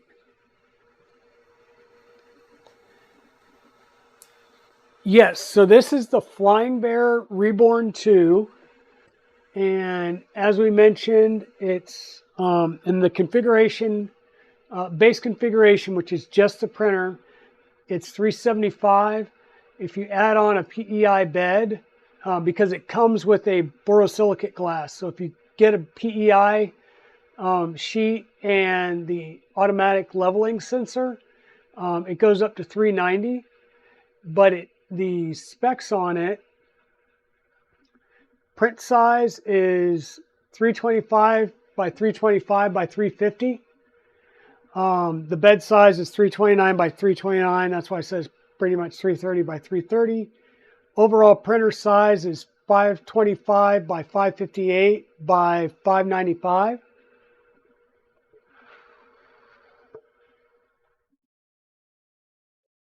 And we'll take a quick look here.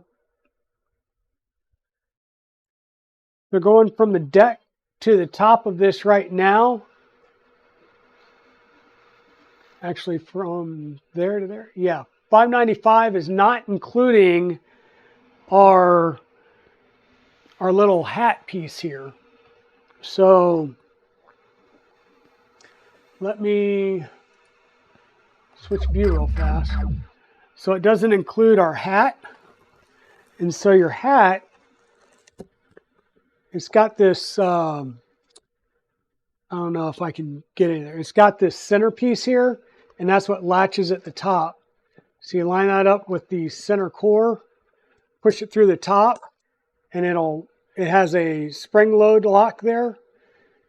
But each corner, you've got these little feet tabs, and that's what will lock in on your top and side here. So you line your little feet tabs in.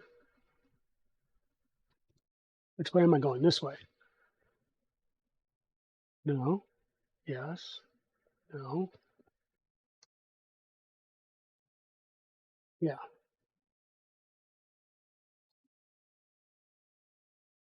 So you slide your little feet in, slide them on to both sides, and the spring force is what's going to hold it on. The spring force from the inner steel. So that's kind of what your hat will look like. And it's fully reflective. And you've got the reflective lining, so that will help reflect the radiant heat back into the printer. And then when you're not using it or you don't need to, it just folds up and you can stow it away.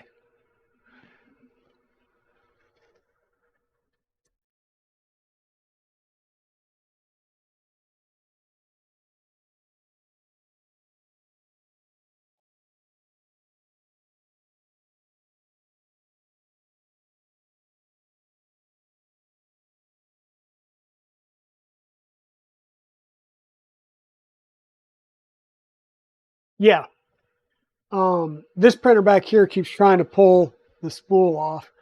But there is, if you go out to, I believe it's on printables, there's a few things for this printer, and one of them is a printable top hat, or what looks to be a printable top hat. I'm sure the panels would be some type of ABS material, like the bottom deck down here. Now my 0G back here is a great size printer. I don't think this is actually this is taller than either one of my Vorons, but my 0G downstairs is the Ender 5 Plus size. So yeah, so that one is huge. That's a 370 by 370 by 420, I think, print volume. So let's go back over to the browser and see if there's anything else we'll need to do, quote unquote, frame wise before we start working on the bed.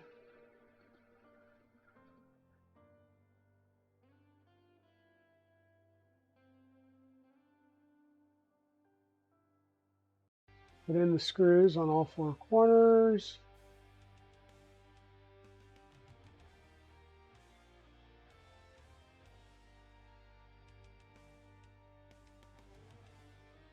Now those are the trim pieces, and it looks like we'll cut them to length. So we'll need one that's 100, one that's 290, and one that's 400. And these are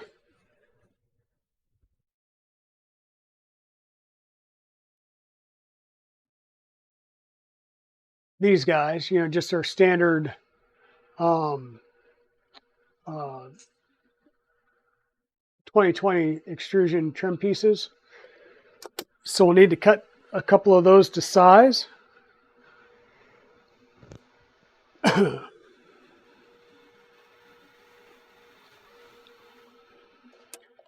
the good old meter stick up here.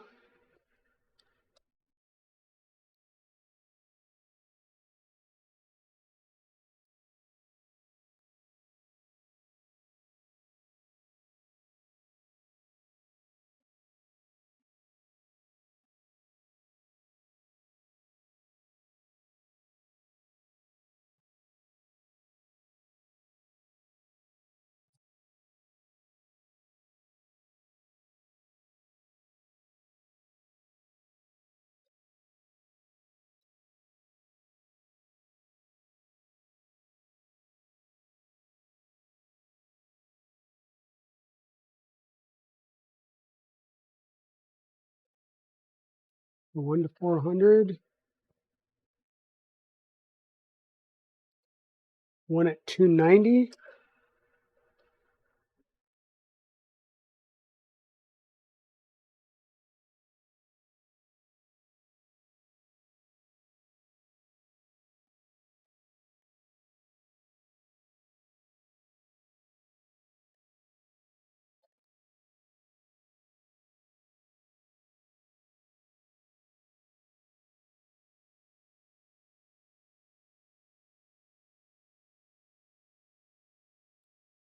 And then one at 100.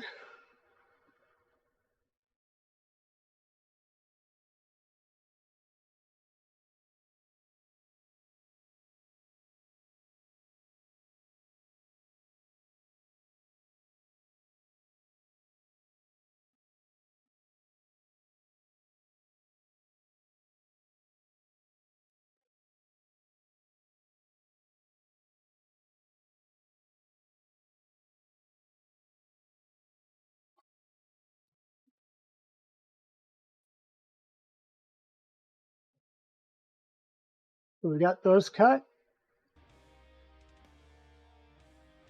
And now we have our wire bundle here on the left side.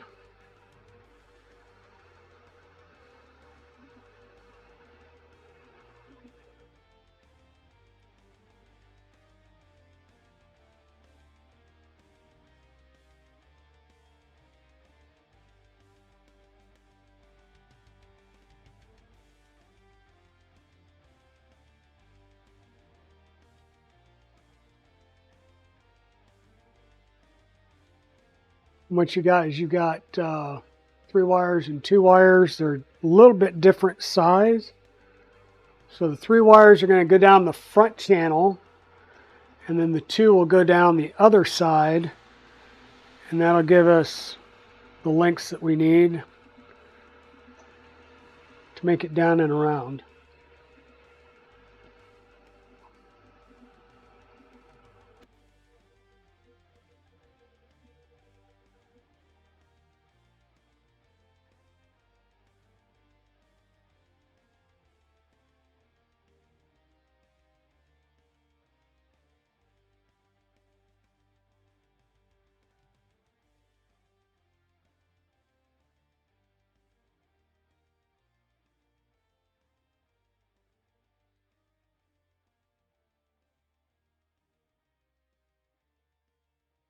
Okay, I see what it's doing now. Gotcha, gotcha, gotcha. So 3 down here, long side.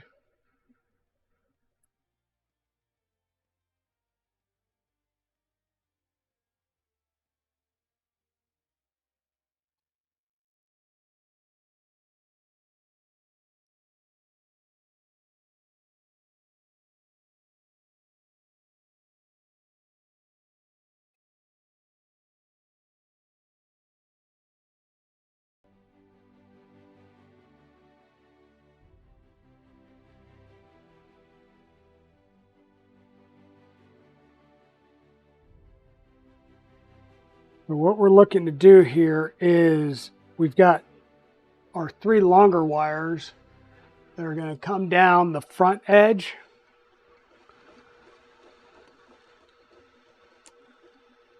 with our 400 millimeter length of trim piece here.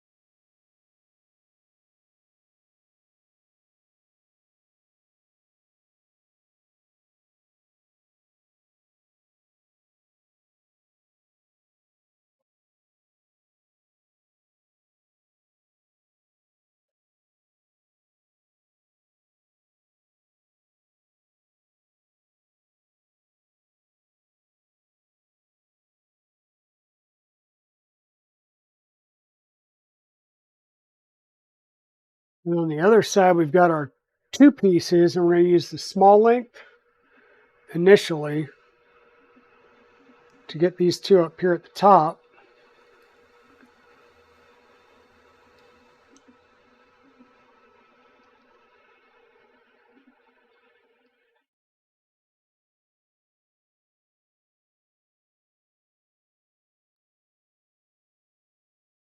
And then we need to add the one that's coming up from the bottom, because this is going to be, it looks like an end stop wire, but it's the filament sensor wire that comes up from the bottom. All right, so 3 that came down the front, the other 2 are going to come down the side here like this. But we're also going to incorporate this one coming up from the bottom.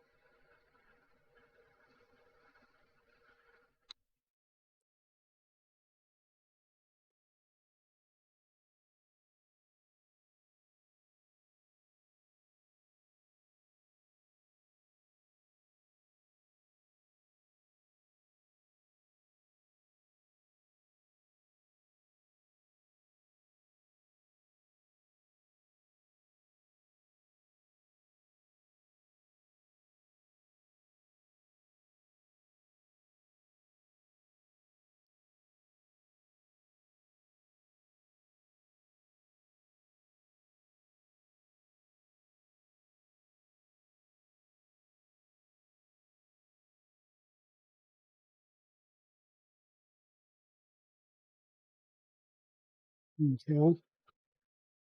Once again, this will come around and plug in. That seems like it's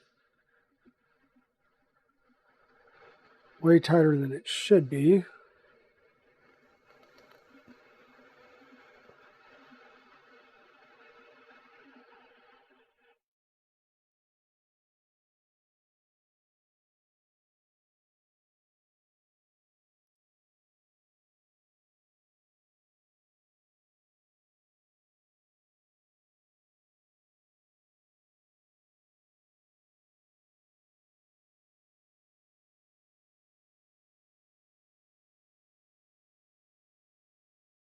Go ahead and get that installed there.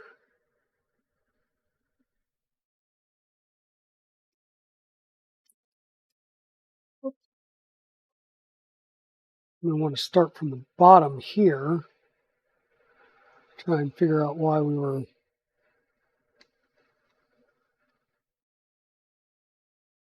so tight on the connection.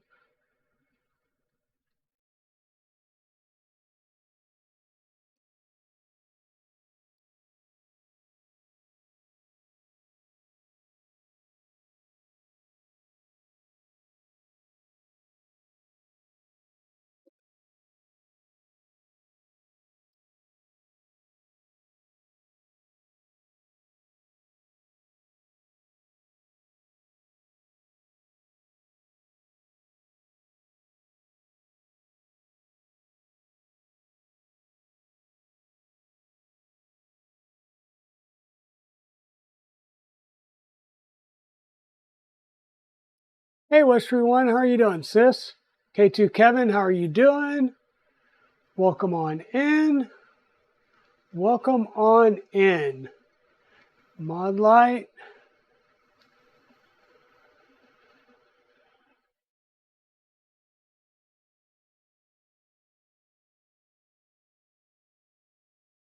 Now, let me go find that little piece of strip that I threw all over the place. There we go.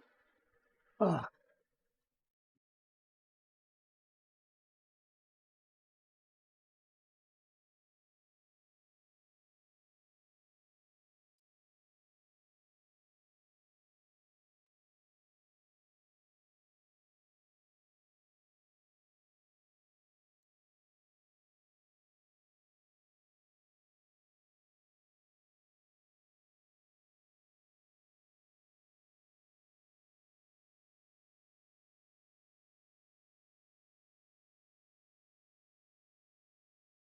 Good to hear, Westry. Good to hear.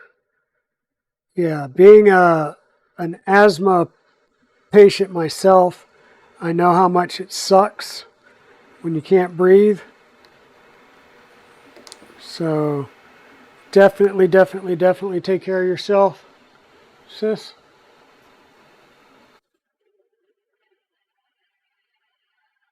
Okay, so there we go. We got our wires nice and tucked into the front and side rail. This wire here is going to come out the side for the filament runout sensor. Your spool holder is going to hang on this side of the printer.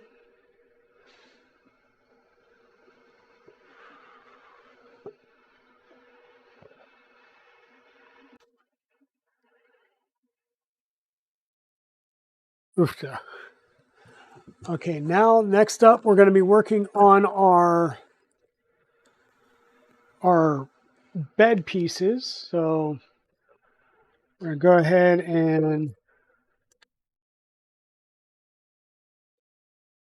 that stuff out.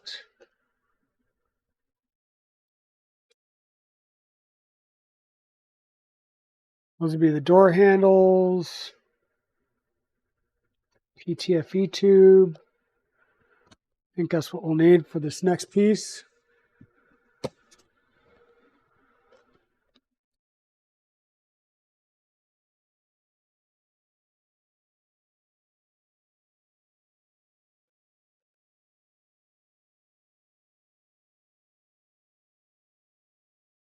Oh yeah, Pez Liz. I was. It's starting to get a little cooler here at night. So when I first came upstairs, it was like it was below 70 upstairs here in the Dragon's Den, and I was like, wow, it's kind of cool up here finally. And now it's back up to 75. So let me drop that down 1 or 2 notches. Drinking coffee and working under the lights. Okay, so you have an 8 mil side for the screw and a 5 mil side. Of course, the 5 mil side is going to go down. And I like these because they're compression fit. So that's nice. You want to leave about 1 millimeter shown here, and which isn't much. I'm trying to think the best way that I could do that.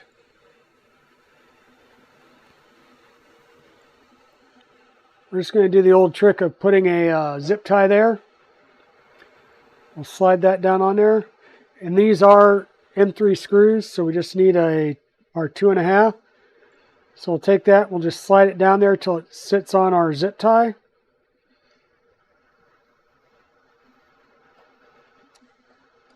And we'll tighten the bottom portion.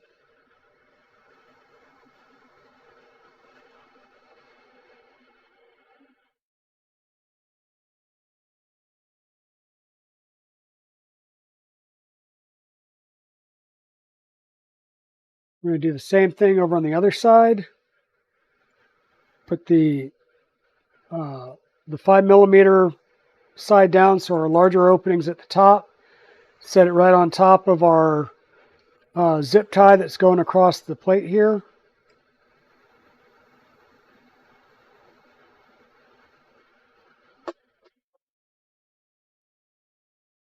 and tighten the lower screw.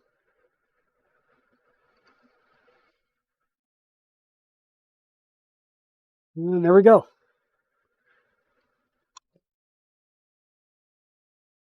These screw pieces are in. So the nice thing I want to say here is you notice that there's um, a plate over the motor, right? So, whoops.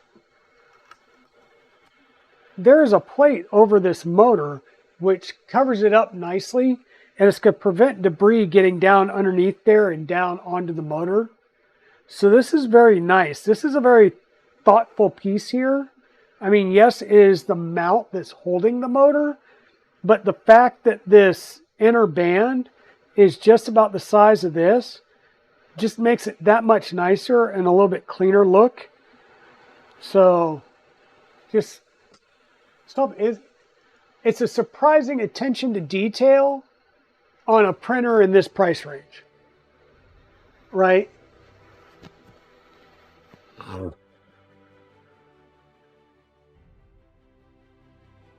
Yeah, me and Mrs. Dragon walked outside today and checked out the yard after I mowed it yesterday to see how well the right side of the yard's filling in from where we had it seeded last year. And yeah, my shoes were soaked. We had so much dew last night. So yeah, it's nice out. It's 76 degrees still, so it's pretty nice.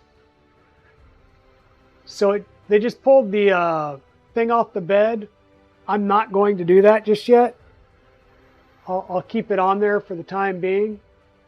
But we are going to do a couple of things here. What these are the end stop flags that are being installed. And they need to be installed in a specific manner. So I'm going to set that aside, set these, which are those end stop flags, aside.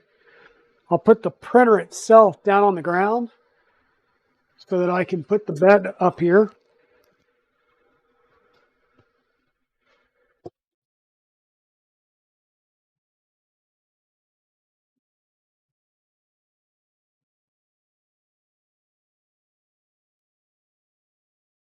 Once again, I'm going to leave the protective coating on the bed for now. I'll take it off last. And I just want to check out what I'm seeing. So the bed is offset to one side a little bit more. So this gap on this side is bigger than the gap on this side. If you can see, it's almost like a full finger knuckle. So it's the larger gap size that we're dealing with here.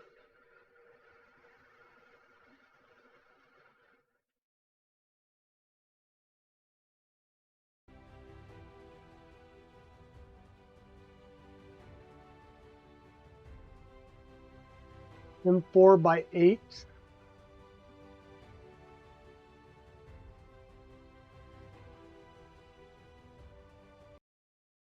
Okay, so an M4 by 8 front of the bed over here on this side. This goes back to our standard, our standard cap screws that we've been using. 2.5. Back to our ball head cap screw here. And I believe what we're seeing is they're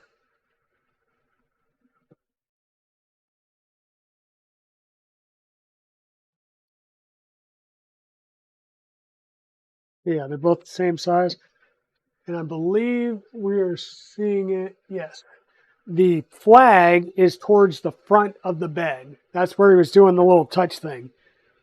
So the flag is towards the front of the bed.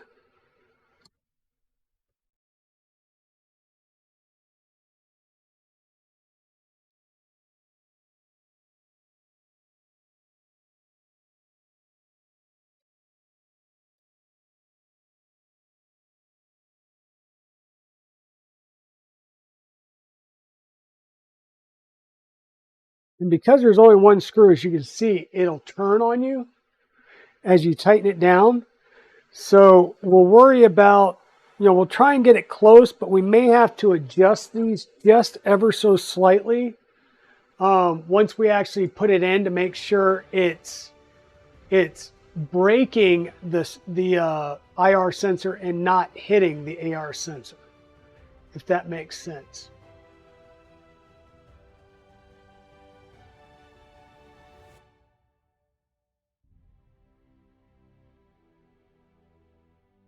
Same thing on the other side.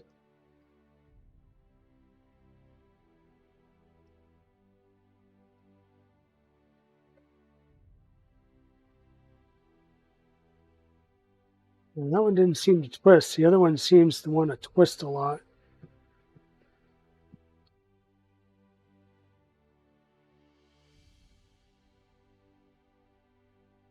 And these are,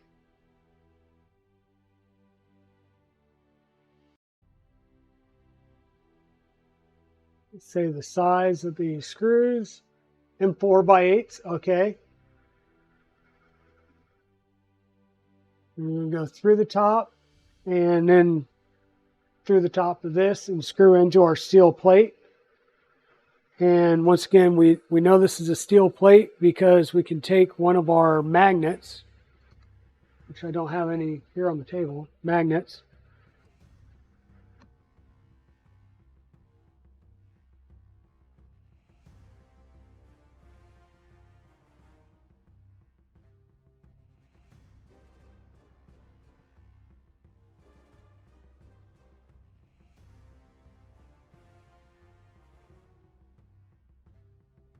Right, so magnets are working. So this is steel. So one at each of the four corners.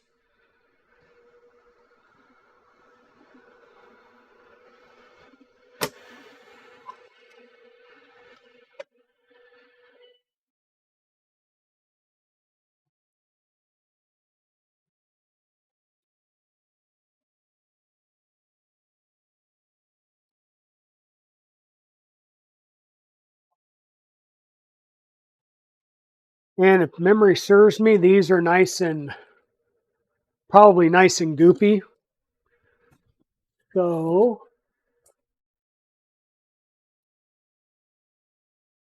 let's at least get a paper towel up here that we can use to wipe our fingers off. Yeah, I've got 3 rooks up and running now. So my next rook project will be the LDO Motors kit when it's released. And yeah, these are going to be nice and nasty with shipping oil.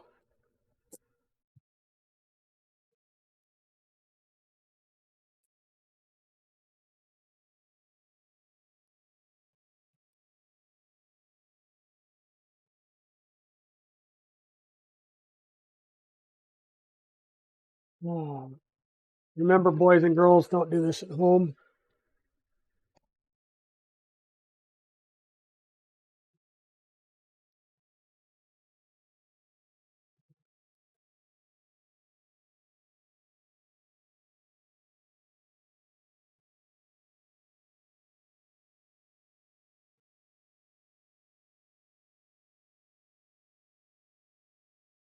Yeah, I don't think I'm going to rebuild mine into a Mark 1 because it's got so many mods as it is. I kind of like mine. In fact, there's one more mod that's going to be going on it that I think is going to be kind of cool. Okay. Let's get some of the shipping oil off of these. I mean, I don't mind having a thin layer of oil on parts like this, but,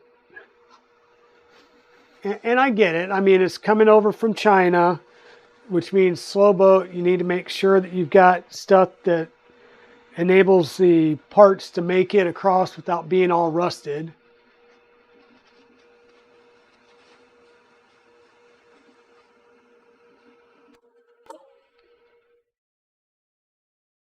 The 2020 bill? No, my 2020 bill's not crooked.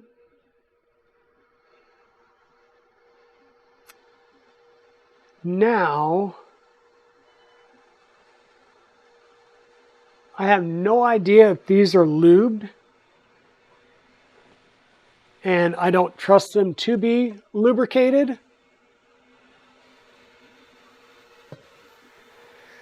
Now that's an 8. Oh, yeah, this is for an 8 millimeter, and these are 10 millimeters. So we're going to be extra sloppy there, but we're just going to get some squirted in there, and we'll use the rods to get our lubricant pressed in to the bearings. Grab a rod down here.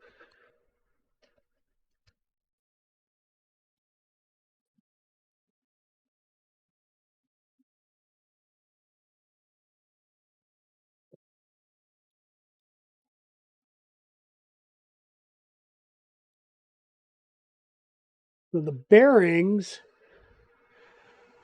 were way stupid crazy oily, and the rods almost feel like they're somewhat sticky. So we'll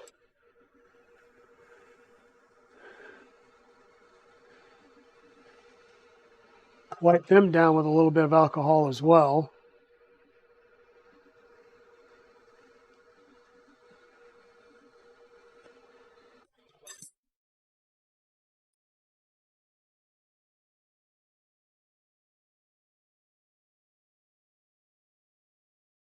No, free heathen. These are. Give me a second, and I'll show you. Well, yeah. So this looks like two LM8, or excuse me, LM10 UU bearings, because there's two different sets of tracks in there, or yeah, ball races in there. So this is like two bearings mounted in here.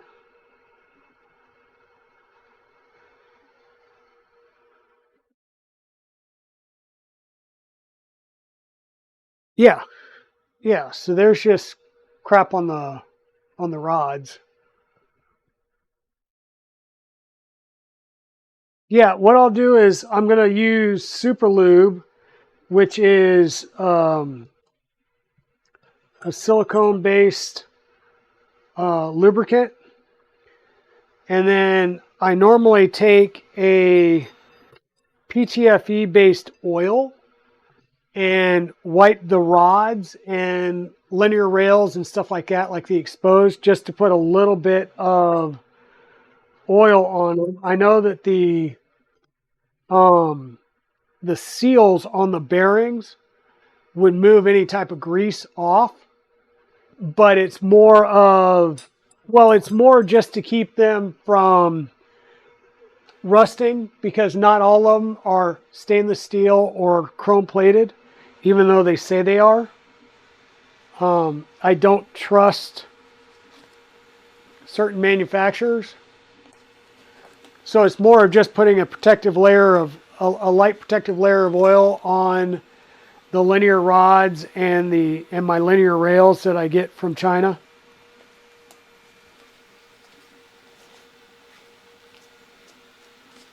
Yeah, and so this is Super Lube. It's grade 2, and this is a synthetic grease with silicone, aka PTFE. And so all I'm going to do is just, normally you line this up with the races, and as you squirt in there, it will compress into the races. But since this is a N8 or an 8 mil head and a 10 mil bearing, it obviously is not going to work that same way here now. So I'm just going to kind of pack it, grab one of my rods, and as I slide the rod down on there, it will force the grease into the bearing races.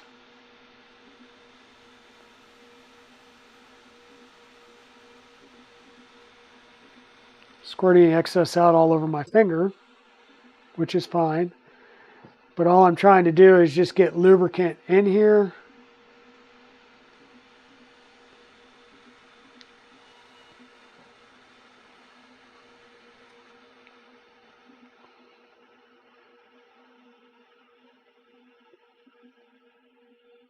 If there's any extra, that's perfectly fine.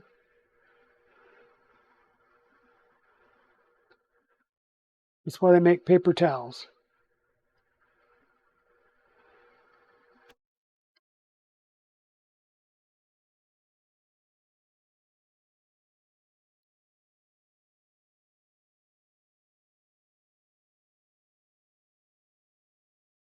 I need to get me some more of the super lube here soon.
Well, thank you, Pez. I try and be as informative as I can, and all of this I learned from fellow community members. So it's basically just giving back the same information that I'll say, grown up on, so to speak. Now, one thing to realize, there's two different sides to this rod. There's a heavily chamfered side, and then one that isn't as chamfered. That'll be critical when we go to actually install these pieces. So just be aware.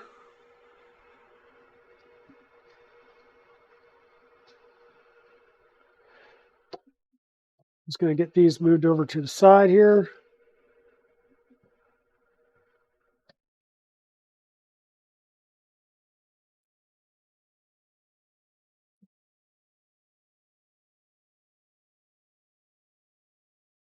And we're going to get these installed. Once again, we're going to take our M4x8 screws, flip it over. They're going to come in from the top.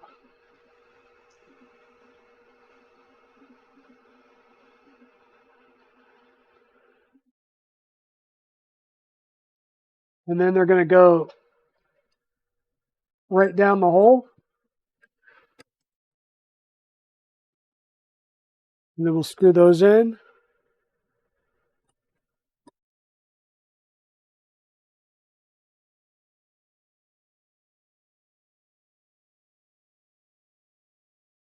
I'm going to go in like finger tight, and then I'm going to back it off because I want them to be able to move just a little bit until I get the rod seated in there.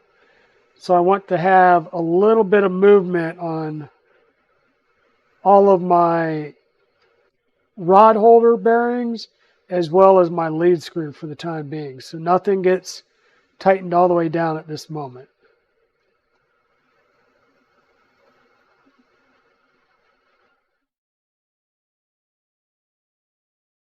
You just go down a little bit, back it back off so that there's a little bit of play there.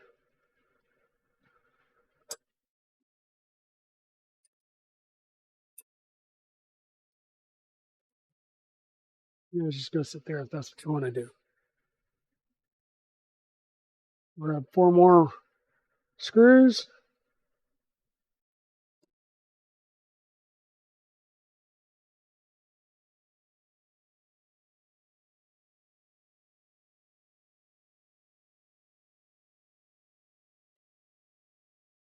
Do this other side over here.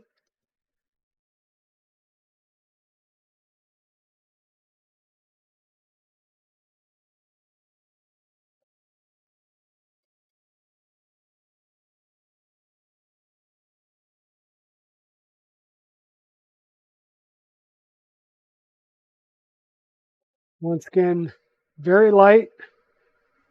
Just using my fingertips here. And then when I feel it snug, I back it off about a 1/8 to a 1/4 turn. Opez, I try to, and I think that's something that the military drilled into me. You know, my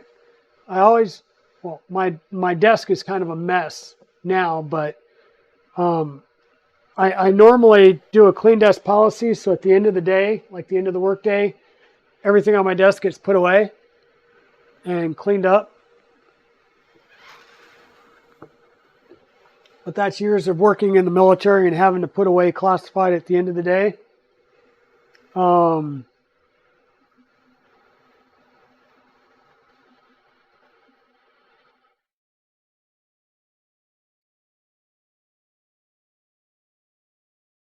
But same thing with your work area. I just find putting your tools back helps you find them the next day. So if I start to get too many of my drivers out and everything, it'll start to annoy the hell out of me.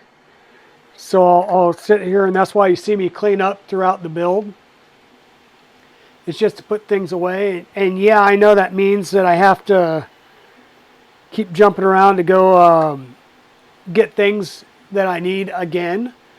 But to me, it's better to be able to do that because I know where to look than if I continuously have things just laying all over the desk.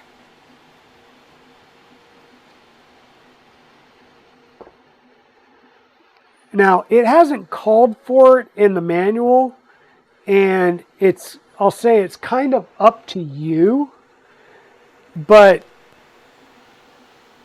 you've got a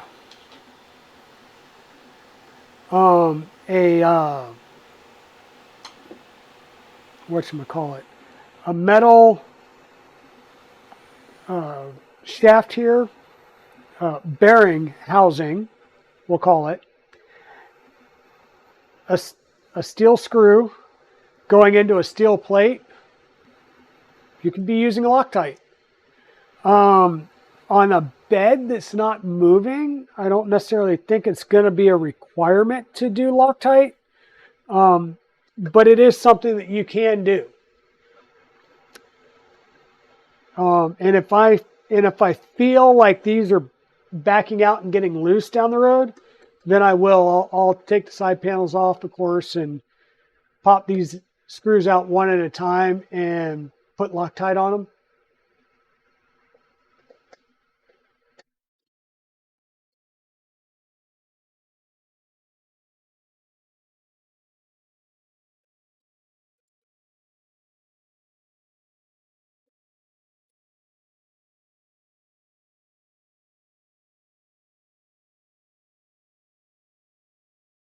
Yeah, the biggest thing there is your controller board's not going to care whether it's 12 volt or 24 volt or 48 volt for that matter.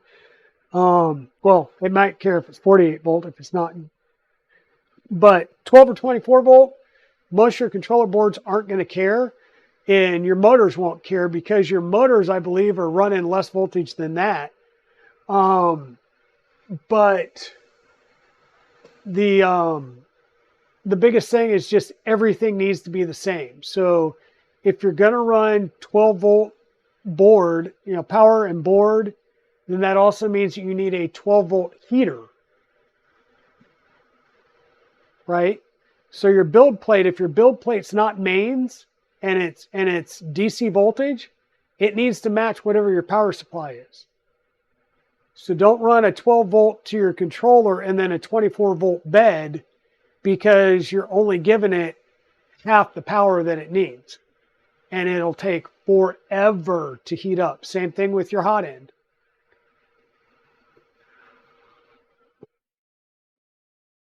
Oh yeah, Timor. That's basically what I did for my Ender 5. I bought it off of eBay.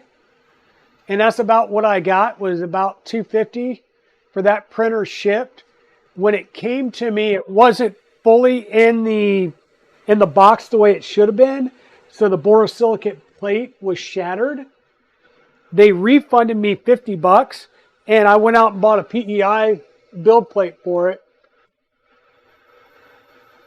And yeah, I've been happy as a clam ever since. And then I swapped it out and went to the Hydra system, because I turned it into complete 0G. So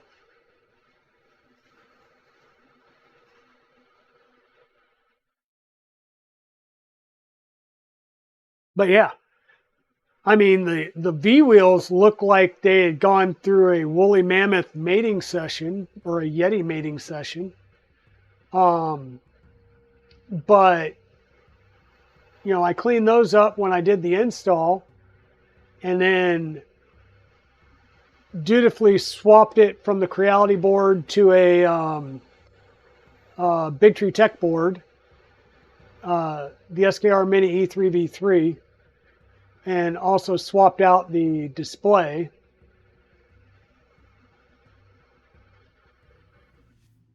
Just watch them go through there. See, they're leaving them all loose.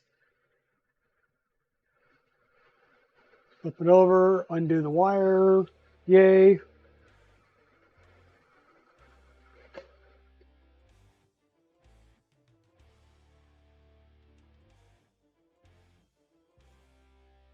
Yeah, and that's why, because we're going to go ahead and plug the cable in.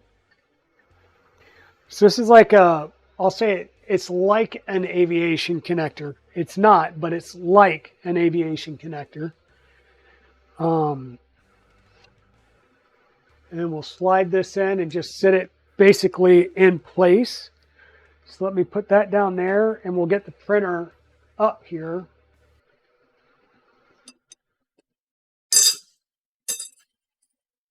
You see if those will stay on one side and out of the way.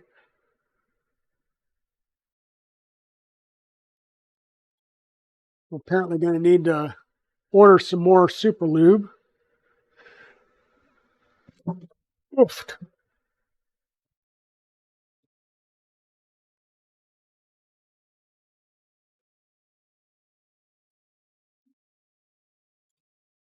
Okay, so we did that. We're going to bring our bed plate up here. I'm going to just lean it up against the back so that I can get our cable.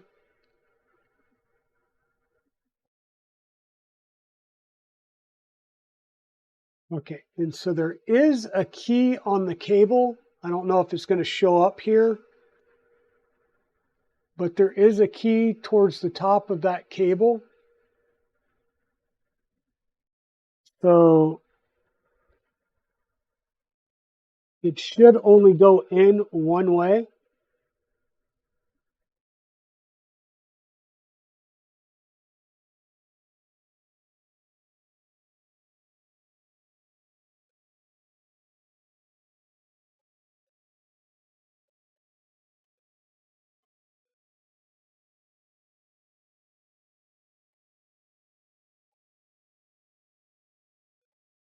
There we go. And once you get that lined up and in there, then you'll just take your plastic housing and screw it down.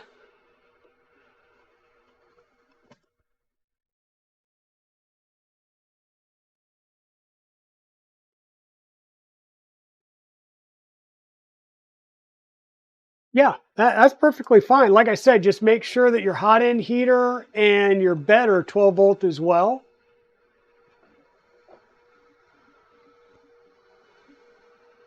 And trust me, I've got some old 12 volt stuff here as well. I'll use that in a heartbeat. You just have to make sure that, um, just make sure once again that all of your heating elements are the same voltage, and you'll be fine. So basically, the next step is it tells us to set this on here, and we're basically just eyeballing lining this up on each side.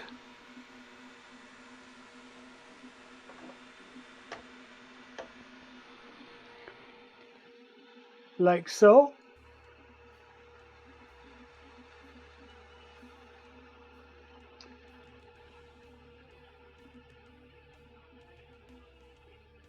Yeah. And this is the interesting piece. So the bottom plate and the top plate here um, that your rod goes through. So there we go. So this top plate right here and right here that your linear rod goes through, there's a hole there because there's set screws in there. And the set screws are already in there. They should be 2.0 driver. And let me see, let me go ahead and pull one out.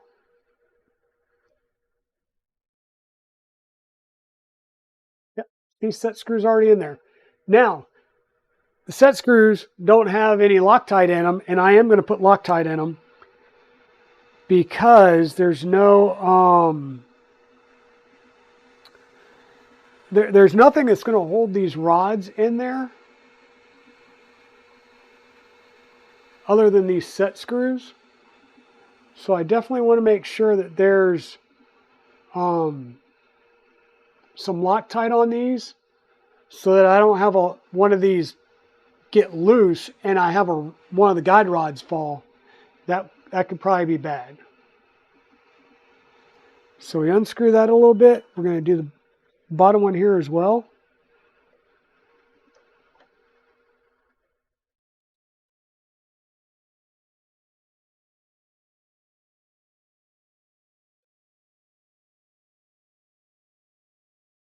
So see, once again, so we'll just go ahead and put a little bit of Loctite on these threads.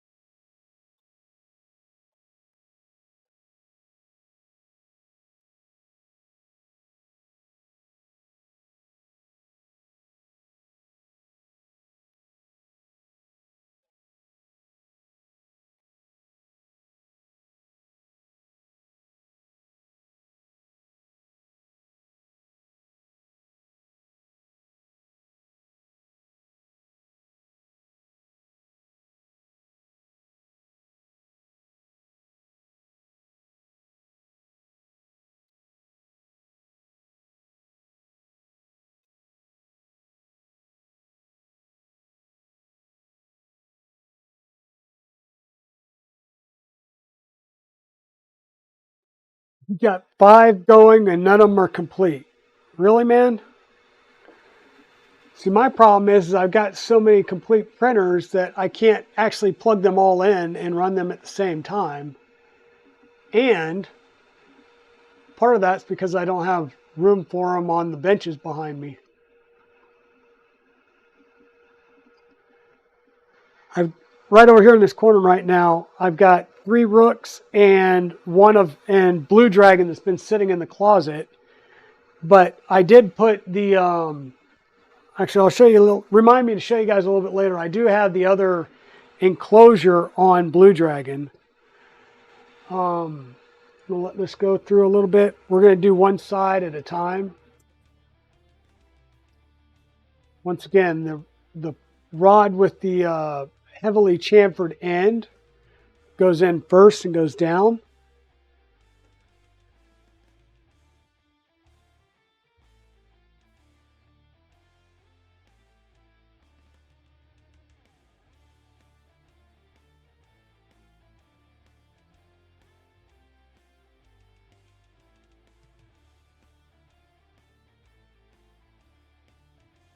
And what I'm going to do is I'm going to make sure that it's flat along the top.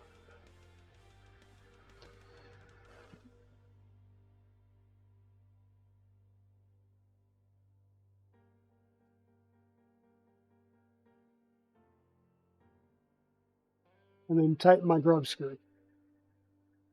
I want it to be flat or slightly recessed at the top so that my carriage can go over it fully.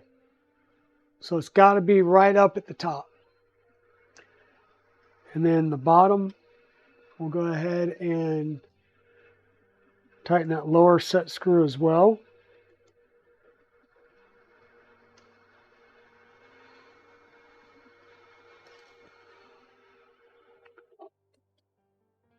We'll do the other side. The other side, but the back side.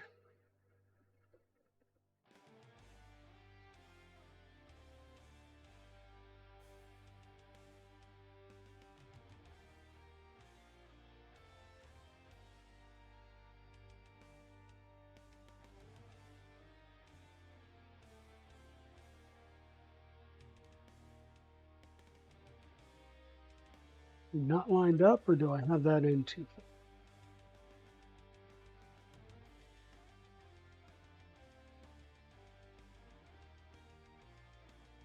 There we are.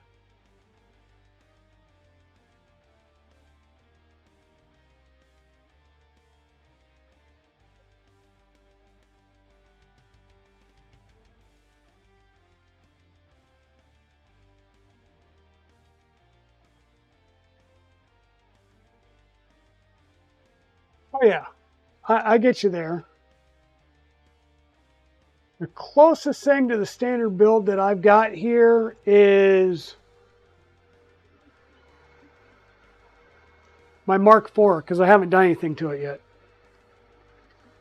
All right, so we've got two. Now I'm going to go over and do the other side. I'm going to pause this real fast.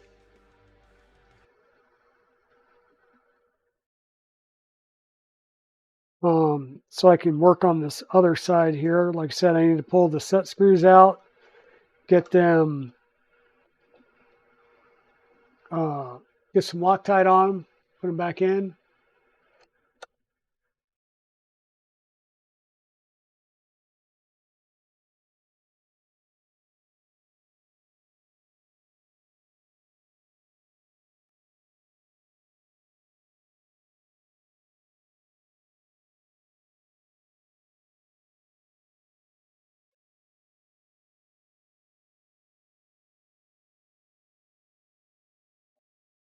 Yeah, most of my stuff does not stay stock for long.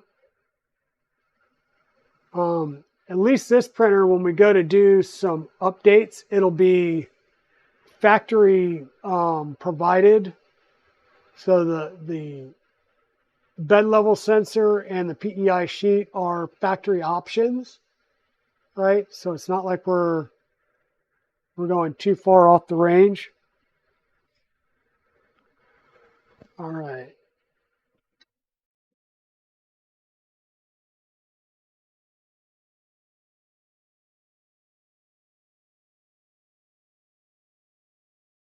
And I do like that these are 10 millimeter rods.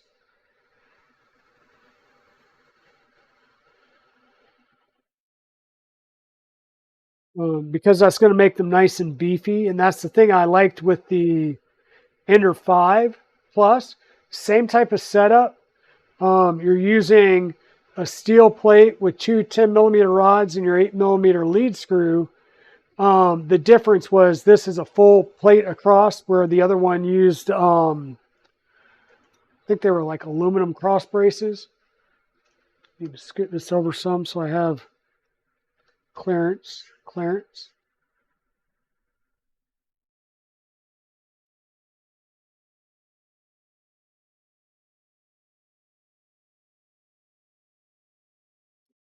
Like I said, there was zero necessity for me to upgrade the Ender 5 Plus bed to a Hydra, other than I wanted to. And that's it. That was my necessity.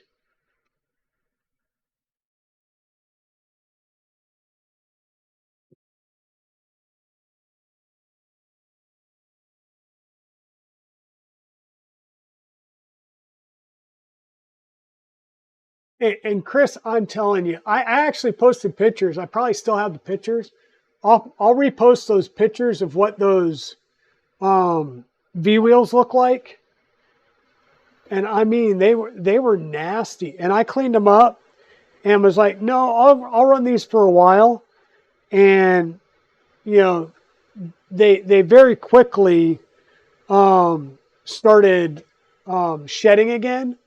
And I was like, yep, nope, time for a change. And I figured if I was going to spend to get all new linear or V wheels, I might as well get linear rails.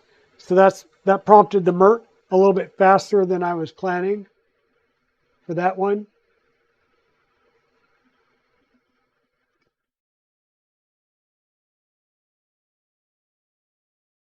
Okay, so we've got those in. Are those are not as loose as I was expecting them to be. So we'll turn these back a little bit more.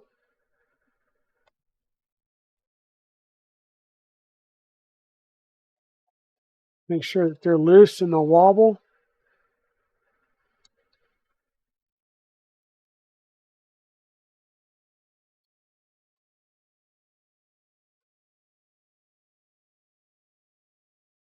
Having them loose would actually make lining up the rods a little bit easier. That's why we're leaving them loose.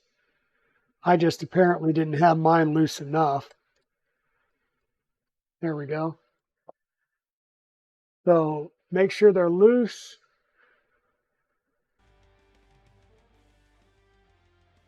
If it shakes before tightening, now it wants you to tighten all the screws. And that's just making sure that this bed and these four rods are properly seated.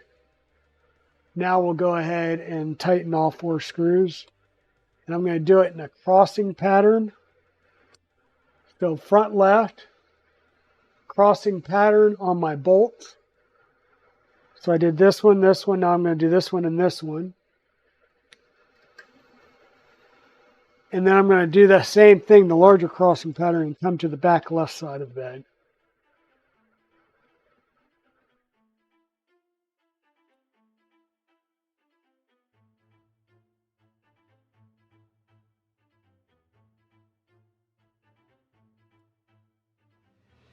Yeah. The belts on my Vorons are really nice. I like the Voron 2.4 and that floating gantry with the belts. They print very, very nicely. My Trident's been rock solid as well, though.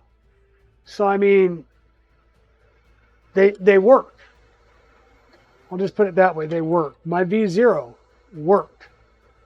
Um, so we're going to have another set of set screws on the. This is the linear rod, or the linear rod. The lead screw. Yeah, that's the right thing. So we're going to need to undo those. And I have a feeling those are going to be possibly a different size. Maybe, maybe not. However, I am going to have to use their keys because I don't have the angle to get to them.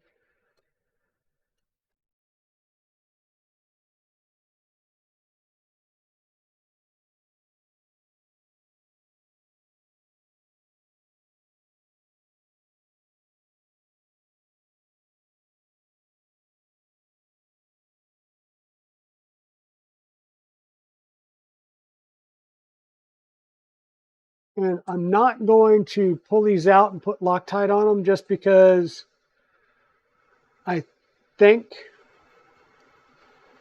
they should be good the way they are.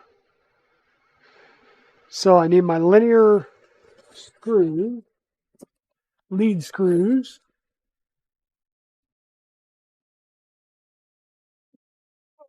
Come on.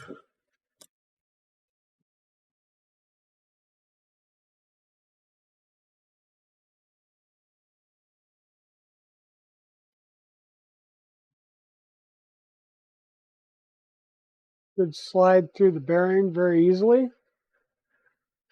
Thank you for the lurk, Westery. I hope you feel better soon, sis. So we're going to get it down here, but we've got to put our whatchamacallit, backlash nuts on. So what these are a big spring and another plastic piece. And what's going to happen is the spring's going to provide tension between the brass nut and the plastic top. And that's going to apply tension to both sets of threads, because there's threads in this plastic top as well as in the brass nut.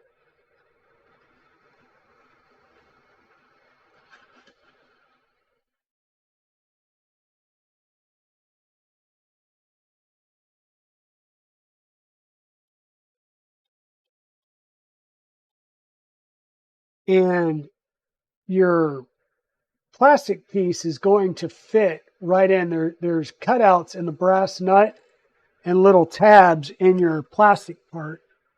So you just need to get those lined up so that they match. Get them seated together. And then as you start to screw your rod, you'll feel like they're not lining up. So you'll release a little bit of tension on the spring, and then you'll feel it start to thread into the brass nut. And that's the amount of tension you want. That spring's going to provide that tension. And you'll probably see it better when I go to do this one. So we're going to bring our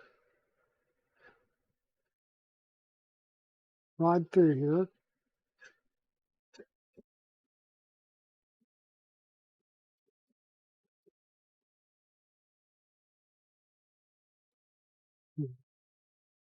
So, I need to bring you guys in a little bit closer for this.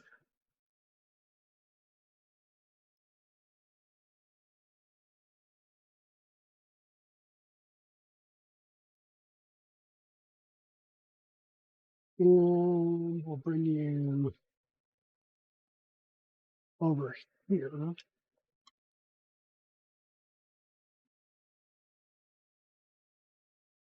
Okay, so you see this indent right, or this cutout. That's basically the tab or the cutout that the tab of your plastic piece is going to fit into, just like that. And that's what's going to provide the anti-backlash piece with the spring, right? Earth. Work with me. There we go. Okay. So we're going to screw this on just a little bit to our threaded rod.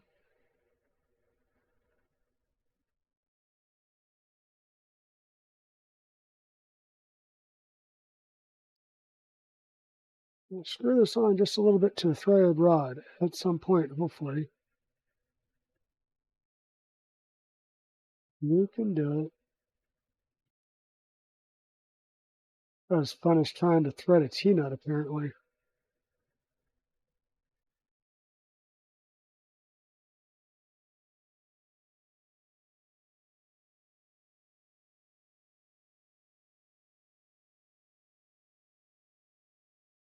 There we go. All right, you don't need a lot. We're going to put our spring between the two. And then we're going to let go of our rod, which is going to twist its way all the way down. So we're basically going to compress that spring until our palm piece lines up.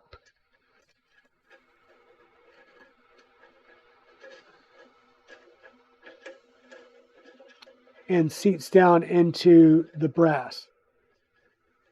Then we're going to slowly turn our rod until it starts threading into the brass. Not at the bottom.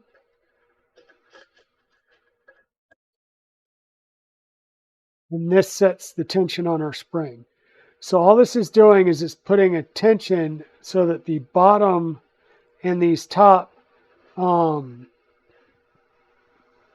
edges of the screws, for lack of a better term, are at the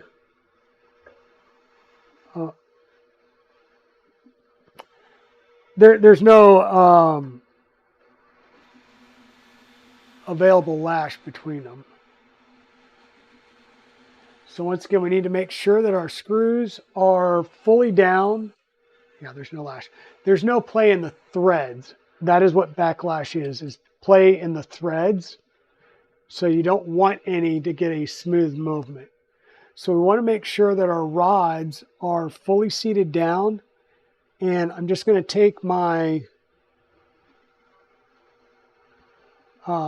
my gantry and slide it forward to make sure that it's going to clear the tops of those rods, which it does.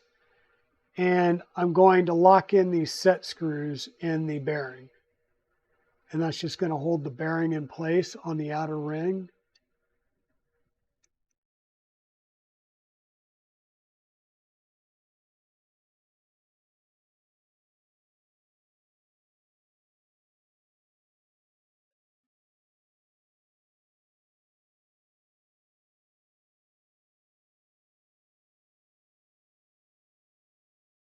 So on a normal trapezoidal lead screw, you've got a little bit of play between the lead screw and the brass nut. And over time, that play is going to get bigger and bigger because the lead screw is going to wear down the brass on the brass nut. Okay, so by doing the anti-backlash here, what we're doing is we're taking up that gap between the threads of the brass nut and the lead screw itself. So that's what we're actually doing here with an anti-backlash nut, so that it's compressing against both edges of the thread. So as it turns, it physically starts moving and you don't get any difference between the two sides, forward and back. So what I'm going to do is I'm just going to raise this up a bit so that I can get to my screws to compress the coupler against the actual lead screw. Once again, these are 3mm button head, or not button head, but socket head cap screws. So 2.5mm driver will work. And as a compression fitting, is compressing around the overall screw. So your lead screw, so you're not trying to get it into a groove or on top of a thread. It doesn't matter. You're just going to tighten this up.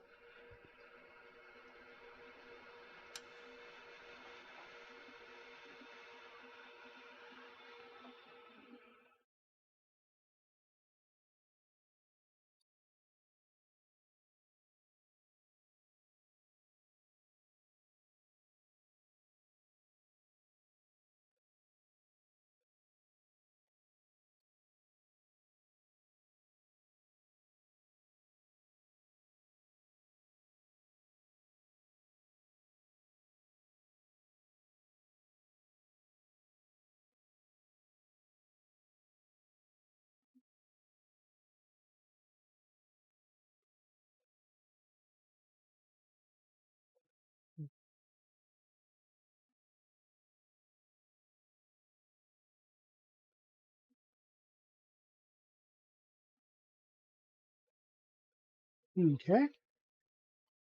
There we go.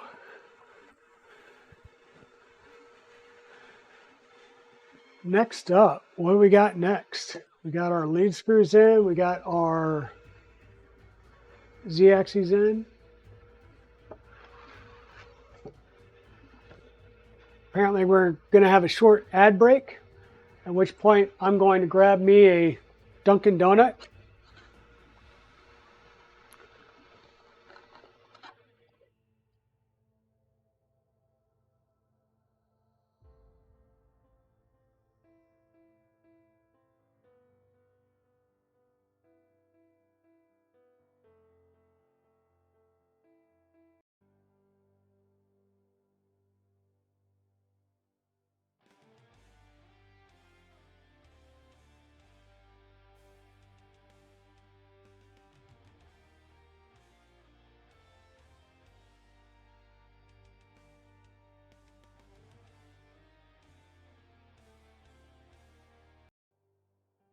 We can back that up a second and see if it tells me what size screws to use here.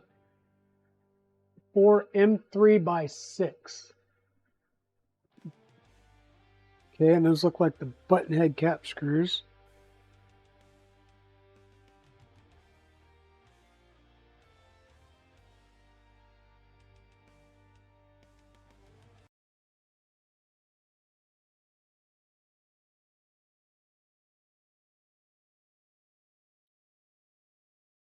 All right, everybody's back. So next up, we're going to install the extruder mechanism. Well, the hot end and extruder. So we're going to use M3 by 6 button head cap screws. So I'm just going to go through here and get a few of those out.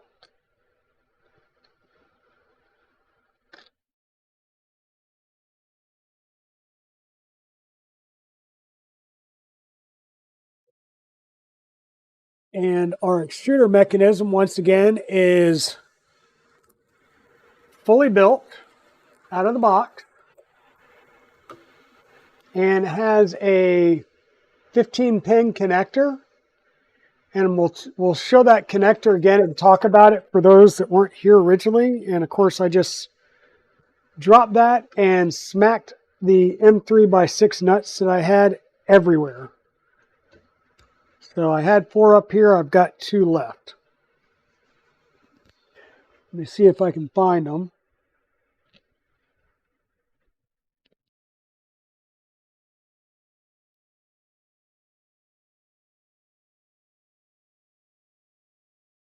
Not seeing them readily. Did anybody else see where they went? I mean, granted, I have my own. I can cover down on them.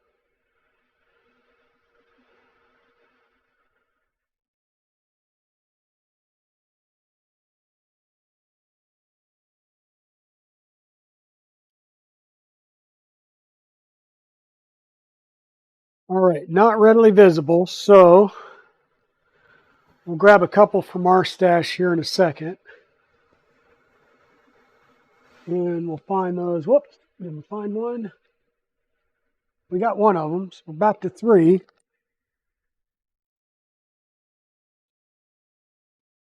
All right, well, we'll find number 4 later, probably when we're vacuuming. These are button head cap screws, so we'll use a 2 millimeter. Just going to move this forward. So our hot end extruder assembly, let's chat about this a little bit. We've got dual 4010 part cooling blowers. We've got a 3010 for cooling of the hot end, and you'll see that rather than being mounted to the front faceplate, it's actually mounted back some, so it's closer to the actual heat sink. And that's good because that means we'll get better cooling on the heat sink. This is an all metal hot end, 0.4 nozzle. We got a nice little sock on it. Let me see if I can't get that off, and then probably never get it back on. Yeah, we'll just leave that on. Nice little blowers that pull it back. Our extruder, once again, is large gear extruder system, kind of like your LGX. And it's got a clear front plate to it, and this front plate is actually recessed. So it keeps it a nice constrained filament path. And I like that you have the wheel exposed for the geared motor so that you can actually move it by hand and load and unload stuff. Hey, Silverback Creations, how are you doing? This, of course, is your tensioning arm. So, and then we've got a pancake motor back here. And here's something nice. Standard NEMA 17 pancake motor, which means there may be the possibility of a CAN bus upgrade down the road on this. Just saying. But everything's going to line up nicely, and then we're going to do 4 screws coming in from the back. 2 at the top on the edges, and 2 at the, I'll say at the bottom, sort of a little bit on the inside. So let me let that sit there for a second while I grab one of my screws here.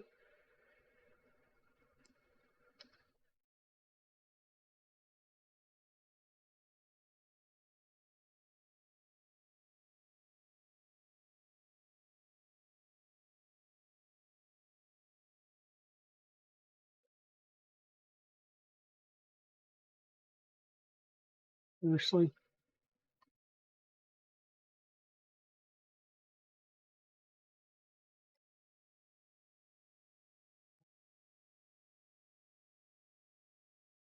like one end.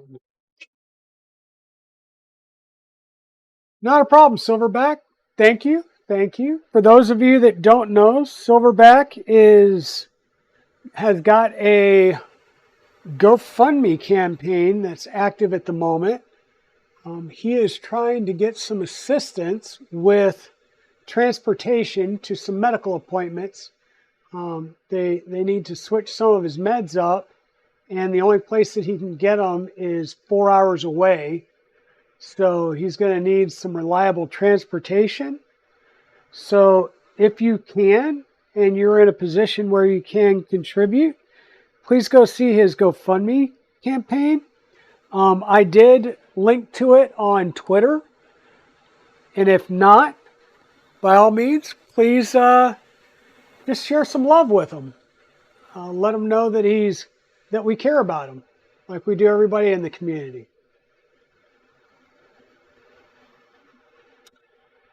All right, so there's 3. Still don't know where the 4th one is, but I'm going to do the good news is it's not on the printer itself because I didn't hear anything move. No rolling screws, so it did clear the printer itself completely, which means it is on the floor somewhere. Bounced around a bit.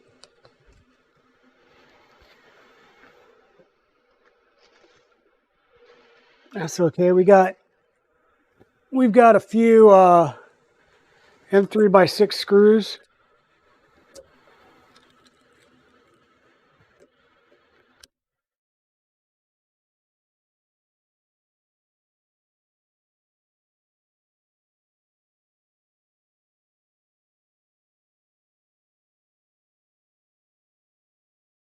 Hey, Mad Cat, how are you doing?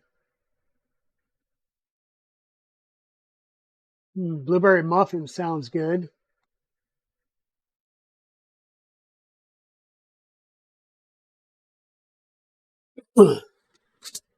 Okay,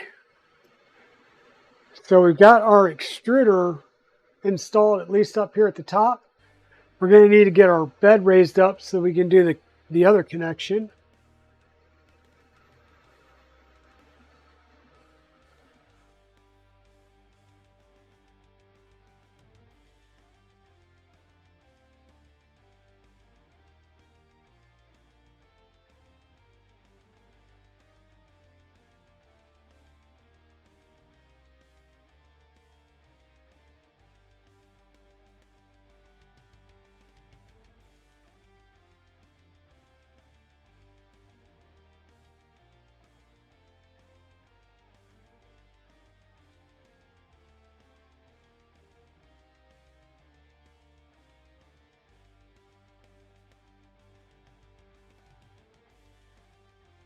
I'm just mainly raising the bed because I know I'm going to have it up in order to plug in the connector end.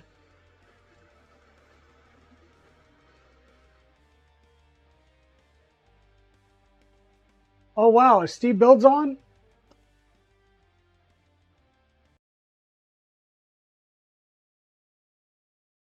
Is Steve Builds on?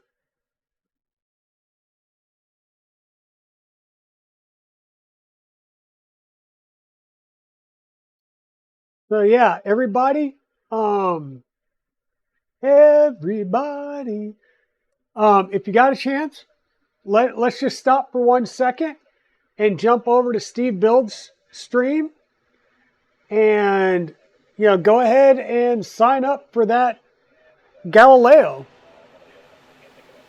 He's going to be giving 5 Galileos away.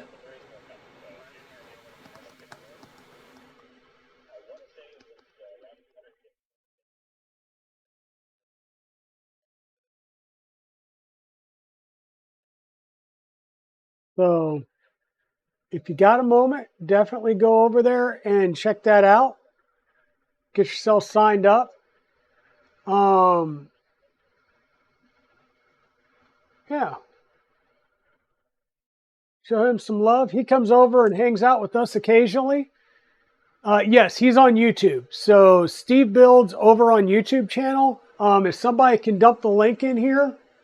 Um,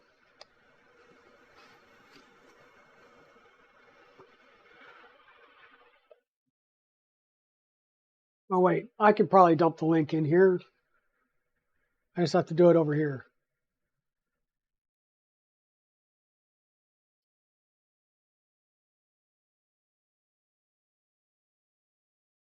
There we go. Yeah, so there's the link. And so once again, I believe he is chatting with the designer of the Galileo 2.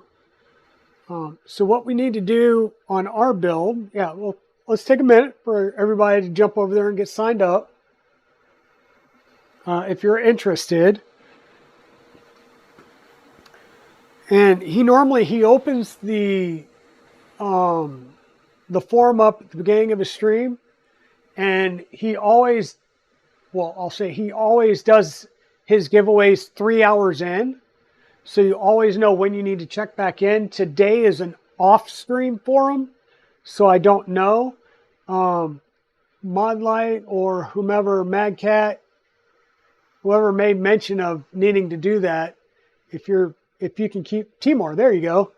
Timor, if you can, since I'm not able to listen and do all this at the same time, just keep an eye out and let us know when he starts to do a draw, if we're still streaming at that point.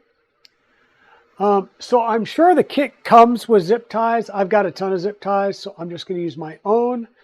As you can see here, we are going to zip tie the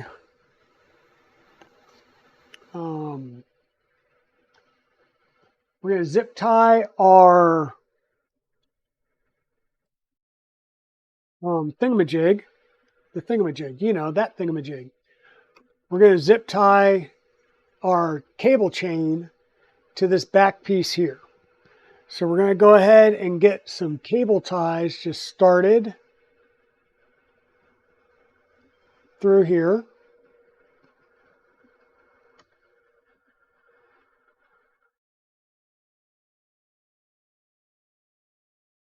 Just like that. Top and bottom. And this is a good angle to also talk about one other thing as I move the camera by hitting the cable.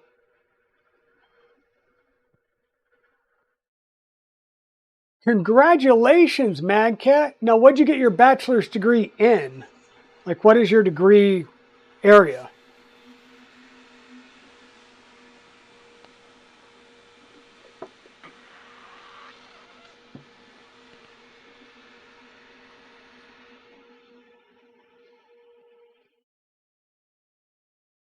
In IT? Okay, nice. Nice. So we've got our extruder moved all the way over to the front left of the printer. This is the back right that I'm showing you now. And we're going to pull our, whatever this split loom, and bring it back here. We want to make sure that it's not real tight, but that we've got a little bit of slack to it. And then we're going to zip tie this up.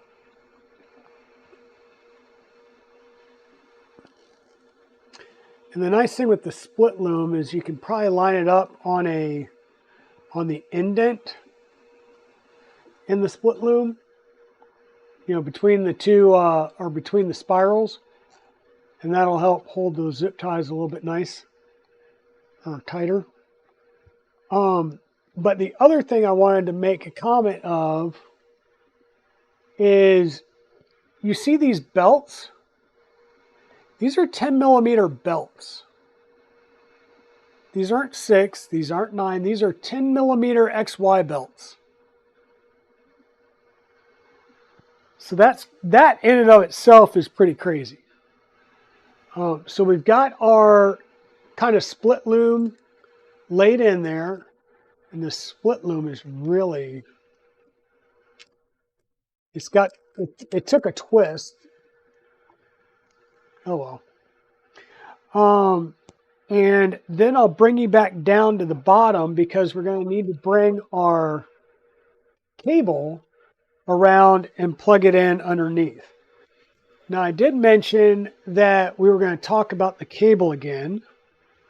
So let me see if I can't get this out here.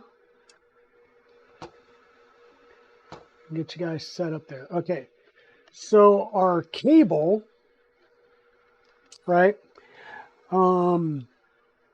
This cable is nice in the fact that while it's a DB15 connector, you go, why is it so chunky? Well, if they did it as a straight DB15 connector, then it's wired directly to the pins, right? What they did is this has a terminal block in it.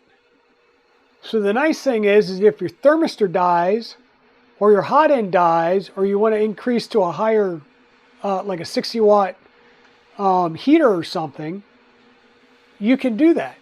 All you need to do is change the wire out, is unscrew the terminal, remove the wires, bring your new wires in, screw them in, and you're good. So this allows you to do some upgrades and some quality of life things and some maintenance where normally you wouldn't if this was pinned straight to a DB15 connector, because you'd have to be able to pull these pins and crimp these pins and all that, which can be a pain in the butt. But as we talk about butts, there's that connector right there, and we're going to bring this down. We're going to try and untwist it as much as possible. Get this lined up and plug our connector in, and then tighten down these two screws.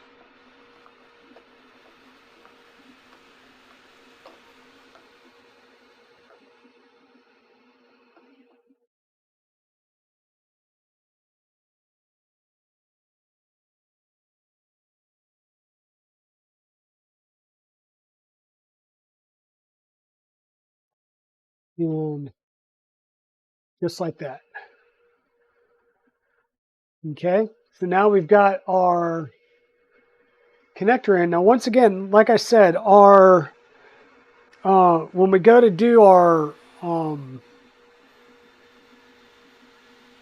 bed leveling sensor, once it comes in, it'll mount to the tool head.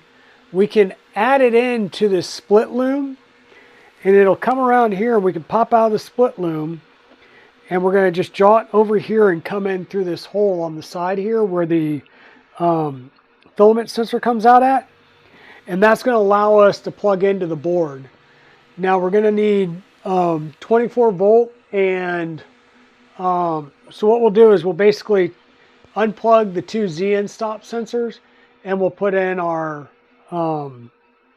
But But once again, we're going to have to wait for that to come in because it's not here yet.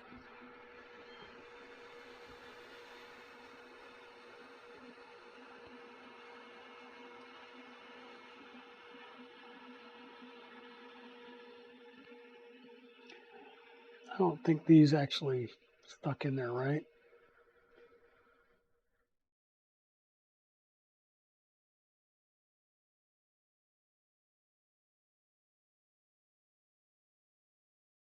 I'm going to have to redo these because these palm nuts came unloose or came undone.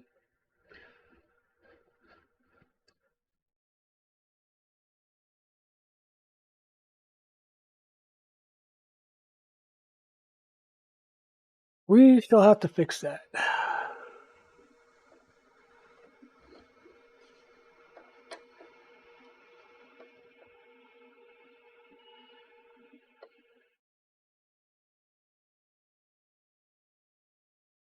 You undo that, and we need to undo the top.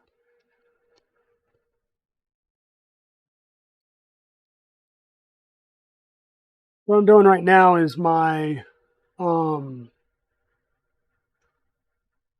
lead screw backlash nuts obviously slipped up, so and did not seat right. So I'm trying to fix that. So I'm gonna have to pull one of these up at a time and try and get that fixed.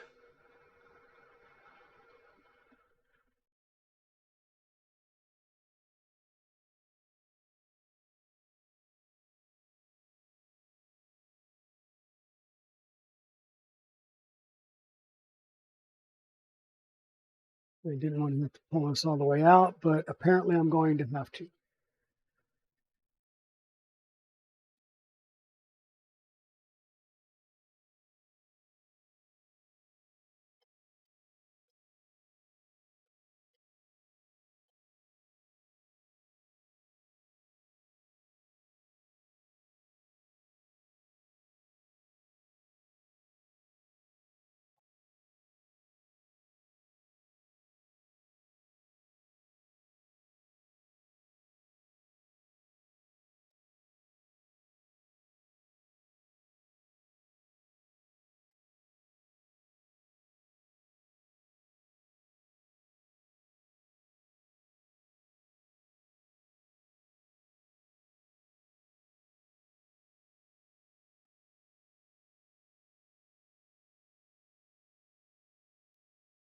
Yeah, John. That's what intrigued me when can't remember who told me or they wanted to look into it. It was probably Timor, because he gets me in trouble like that as well.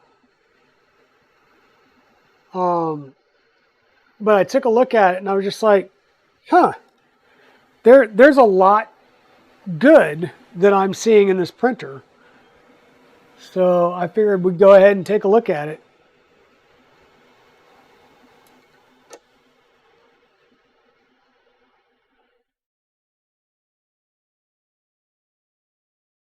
And like I said, for the cost, it's pretty darn amazing.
Um, yeah, IT in any field, but yeah, IT in healthcare, that's a good field because they're both like healthcare is in demand and IT's in demand. So being able to mix those two together is great.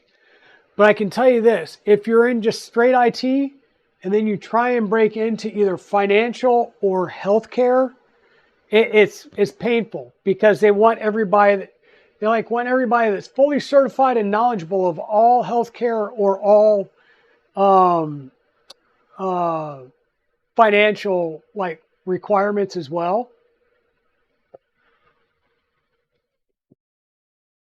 Because I've done, I was in the military and I did all the military stuff, and then I came out here and I tried to hook up with either medical or financial, and they were both like, oh, uh, uh, eh, and they just didn't want to really.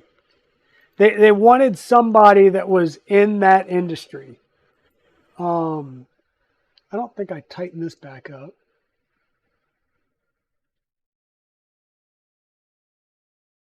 When it's okay, I've got the chops. I can learn and get focused in either one of those industries really quickly. Controls are controls are controls. IT is IT is IT. It's no different by industry. Okay, so we zip tie and then we install at the bottom. We need to clip our zip ties. Ruh-roh. Rot-row.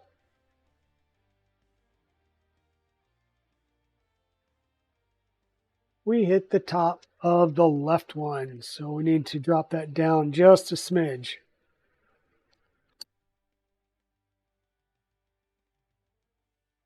And you gotta make sure that your thing clears.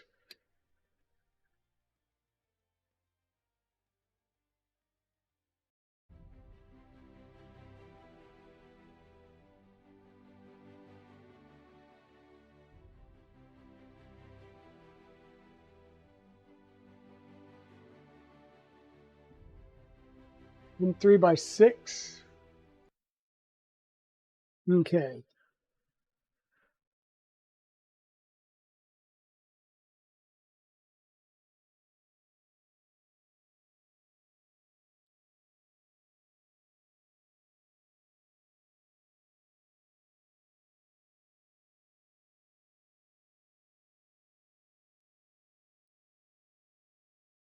Yeah. Oh, I mean it's doable. It's just harder. Like if it's between you and even though I had 20 years in the industry, if it's between me or somebody with 5 years of working in a bank, I'm screwed.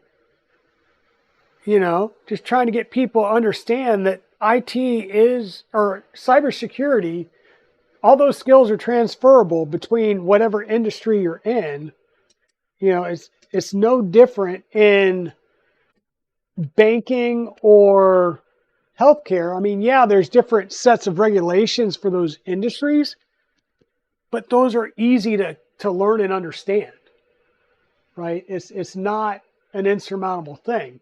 And I'm the type of, the first thing I did at Cisco was found out their policy page and downloaded every policy that dealt with IT and cybersecurity and started reading.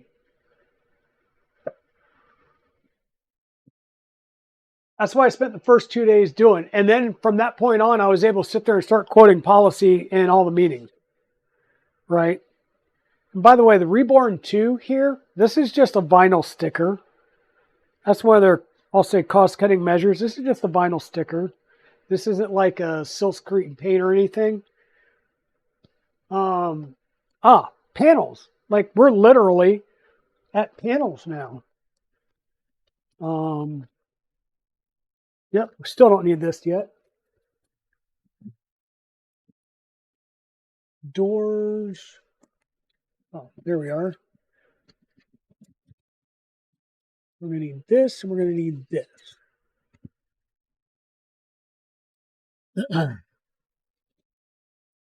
So this is basically your spool holder. And then this will be the filament runout sensor.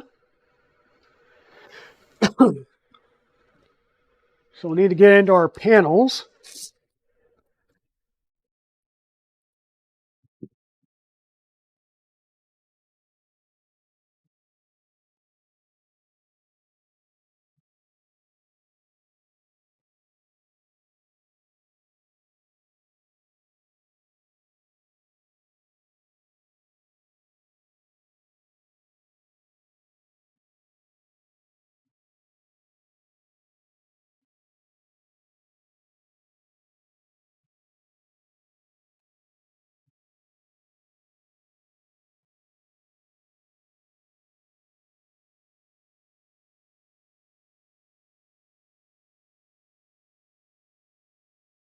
I forgot the trim gigs for the 5015 blower.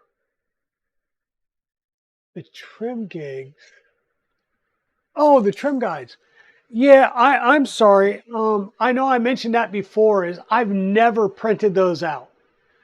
I literally every stealth burner I've built on this channel, whether it's the ender wires or any of the other Vorons, I just clip those ears off and then use a file and sand it smooth to the contour of the 5015.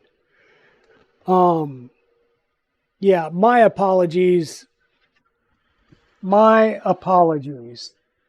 So there, the left side panel has a cutout in the bottom left, or excuse me, it'll have a cutout in the bottom right there, and that's for the power inlet. Okay, the right side panel has a cutout in the top left here, and then screw holes down here at the bottom. This is for the spool holder, which is what we're getting ready to install. And I done forgot what size screws these were going to be. M3x6, 4 pieces. The more M3x6. Do I have more M3x6?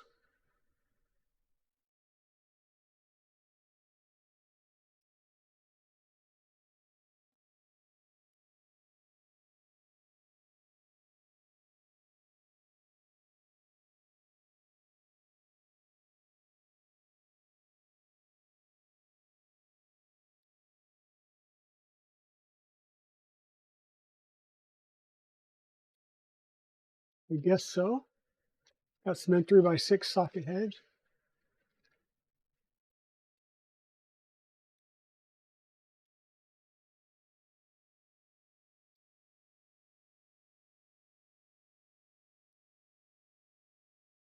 Alrighty. So M3x6 socket head cap screw. We're going to come in through the back here, or I should say the inside, and into our bracket here.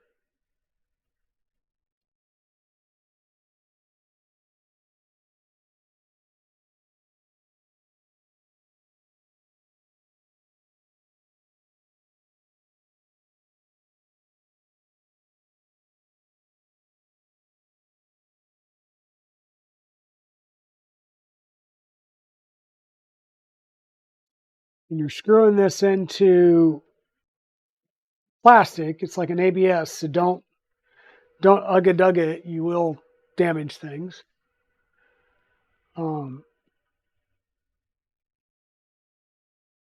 Lots of travel. Yeah. Yeah, Shenanigans, it's a pretty quick build because the base and the top, like the entire gantry up here, is pre-built. So it's really, you do your 4 uprights, you mount your gantry, you mount your bed, you mount your extruder, and then you're on to panels. So it's a pretty quick build. So we got that. We're probably going to use some more M3x6s on the other side here.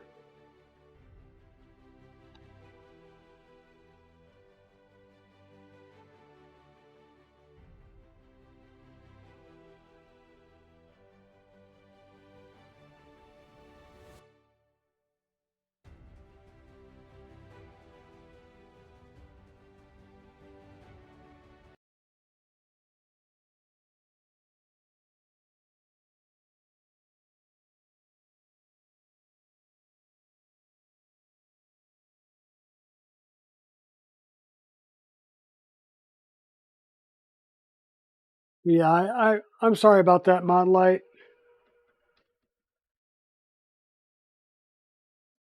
If you need the trim guides, I can definitely get them for you. But like I said, I really don't think they're needed per se. All right, so that's there. Now, next up, let me back this up just a tad bit. M3 by 8 M3 by 8 two pieces.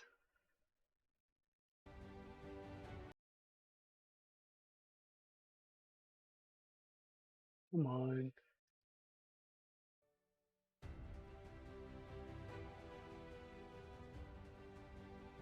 Peanuts M3 by 8s, M3 by 8 two pieces. Okay, gotcha. So that's the filament guide.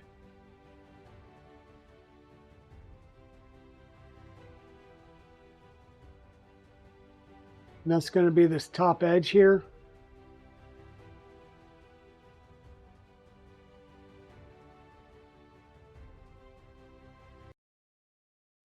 So we need the filament guide, filament guide, filament guide. Not this one, not that one. There it is.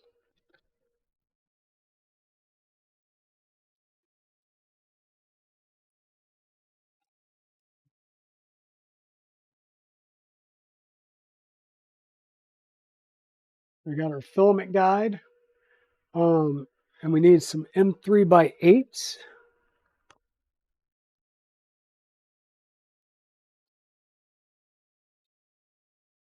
M3 by 8s. Yep, ton of these. That's good.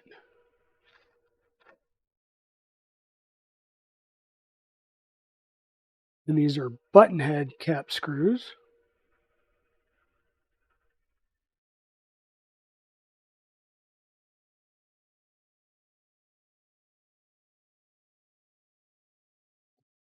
Going to be a 2 millimeter head. So you need the larger opening on this piece will be down towards your filament sensor. You're just going to run the screw through here, through the panel, and then you need to put your T-nut on. We'll do that at left and right side. So yeah, now is where we're going to use all our little hammerhead T-nuts that I loathe, but I have a feeling that the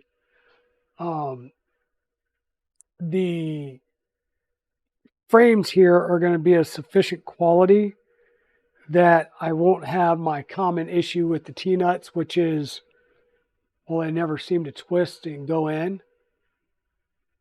But if you've got a good quality extrusion, of course, that won't be the case.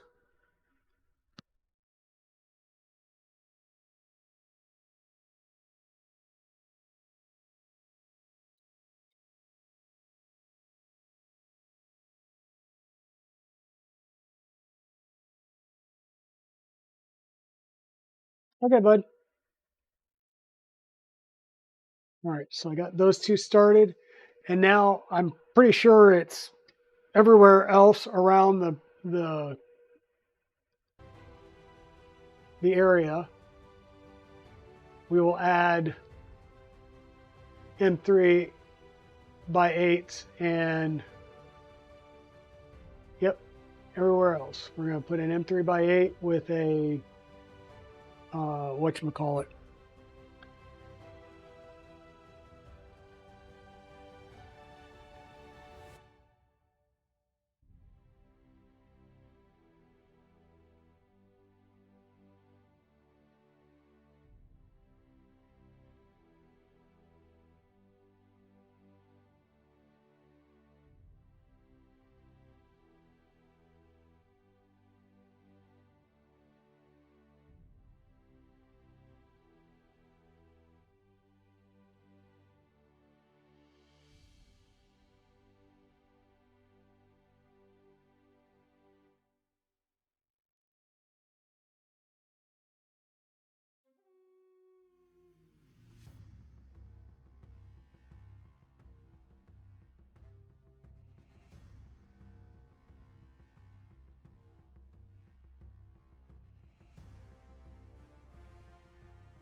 All right, thanks for the alert, John.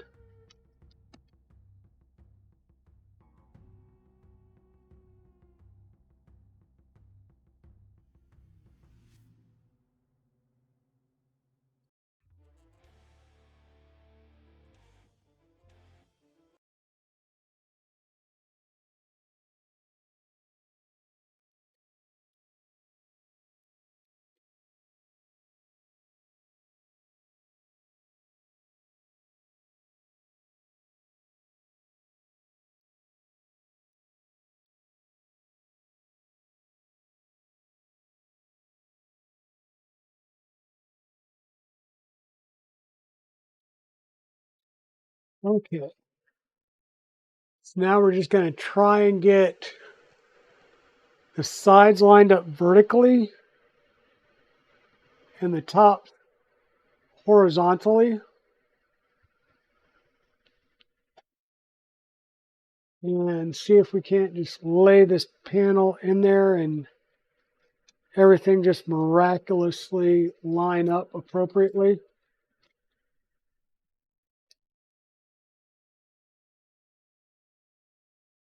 It shows that we want to start with the top center.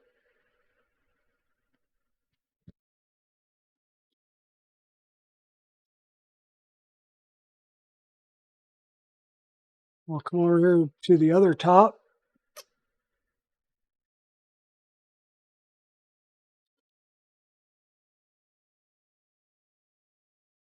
and work our way down the sides. And the good news is these are feeling like they are turning and locking in as appropriate.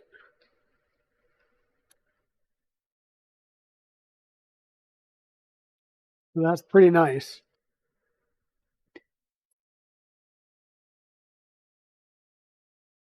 And note that there's no T-nuts down here at the bottom edge.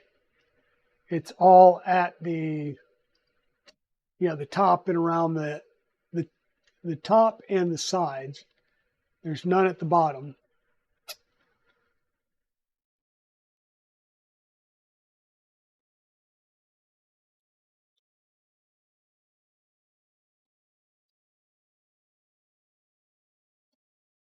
And I will have to say that these panels feel like they are just perfectly cut.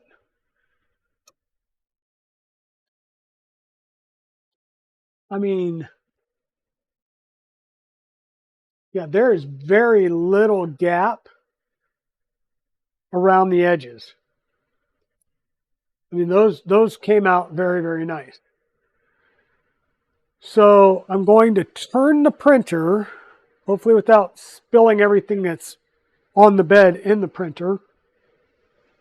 And we will work on the left side.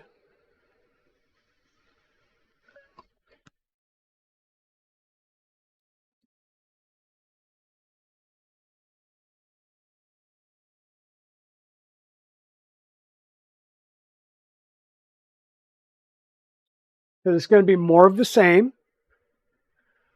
We do have like I said, the cutout for our power supply.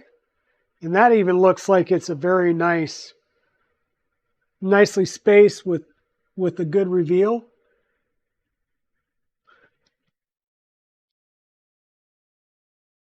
Yeah, we'll just set up our M3 screws and T-nuts like before, and we'll get this started, or we'll get this on.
Well, I hope those of us that are going to Earth have safe travels. If you're going out ahead of time so that you can do some sightseeing or just take some vacation, then I hope the weather's good and you have a good time. I know I'm not able to take a lot of time off because of the various shows and stuff that I've attended so far this year, but hoping sometime in the near future I'll be able to take a little bit extra time off.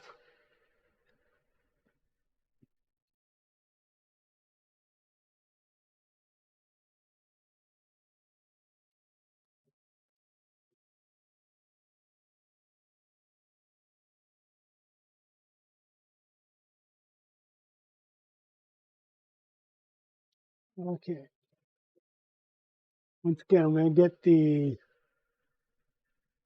sides somewhat vertical, top horizontal, and then we'll lay it in there. Hopefully get everything lined up.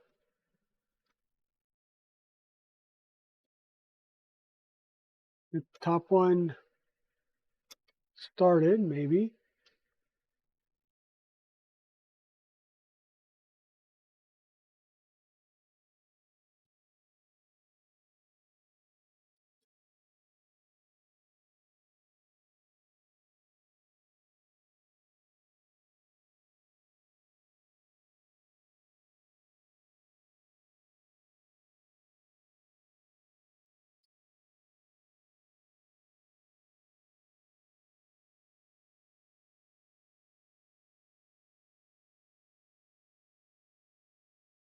Um, well, okay, Mod Light.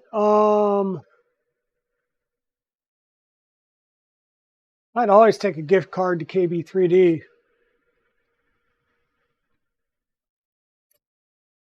I'm about ready just to like direct deposit from my paycheck over to him so that, you know, I just have a standing account.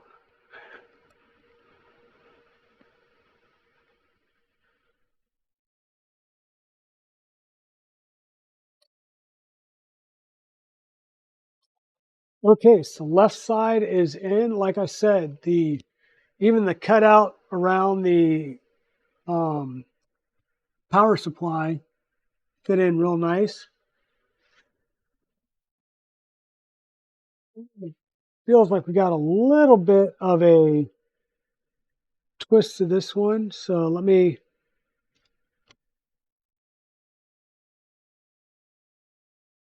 undo these.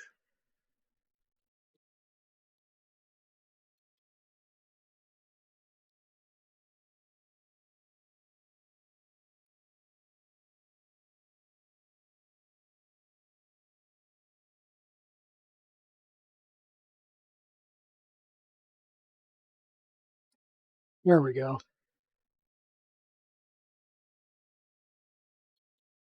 There we go.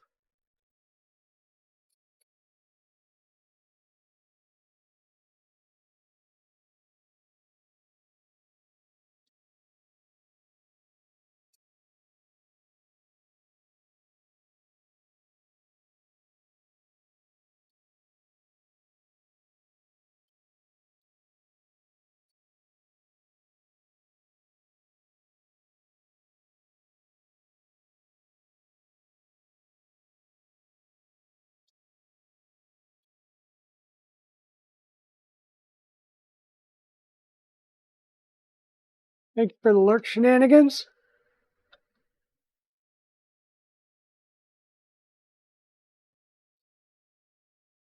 All right, so we got our panel in there. We got a nice reveal around our power inlet.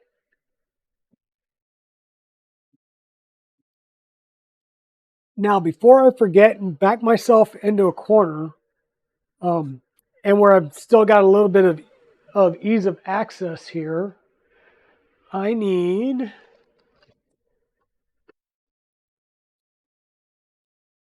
the thing that I think is downstairs. Yep. I will be right back, folks. Um, what I'll do is I'll try and run a preemptive ad if it will let me.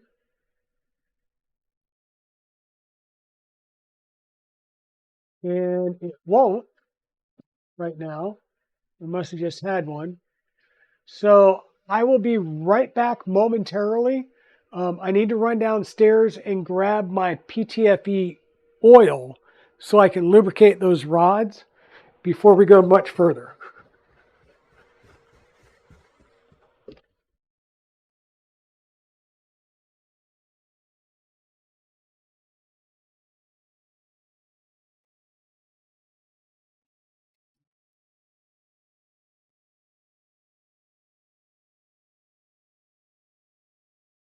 Okay.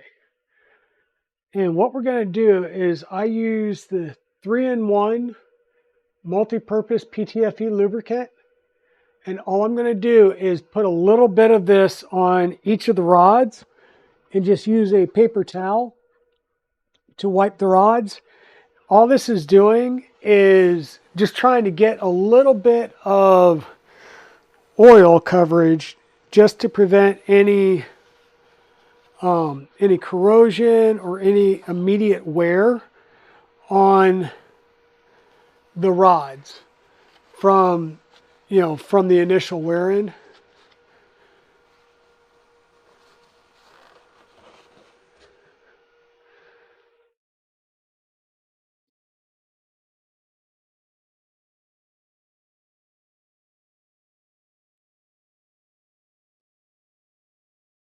Like I was telling preheating, it doesn't have to be a lot. This is more of just, I'll say, protective coat.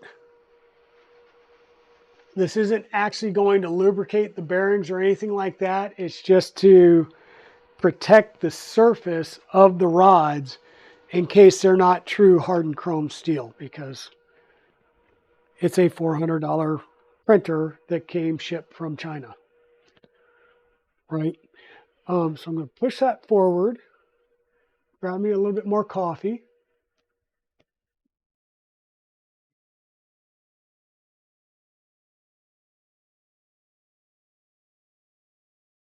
What was that?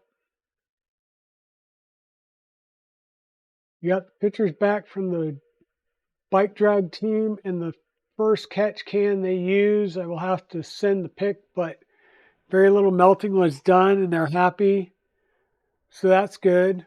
Yeah, they have the header wrap, so that high heat, it's kind of like a ceramic coated fabric, right? That they use for that? Or is it a fiberglass like tape? Trying to think what that stuff's made out of. Okay. The next up will be the back panels. Same thing as the sides. We'll have 3 screws on each side, 1 in the middle. Yeah, I'm going to let this run a little bit as far as the video goes while I work on these. Of course, all my screws and stuff are now sitting in the printer, so let me pull these out.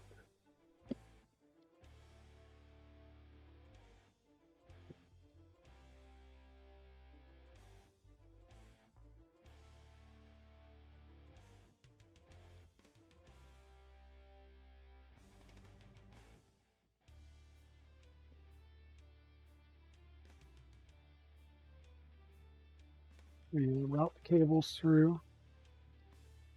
That's through.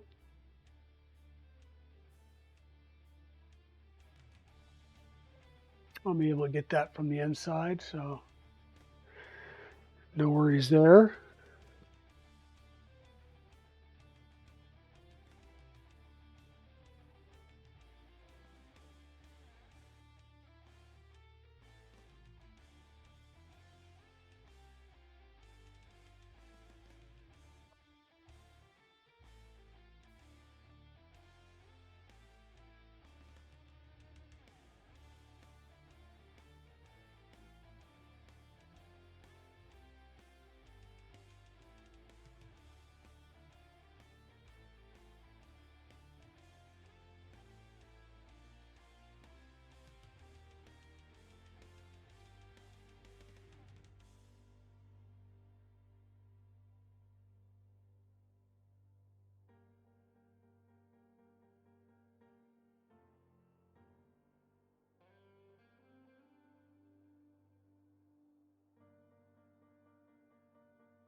Okay.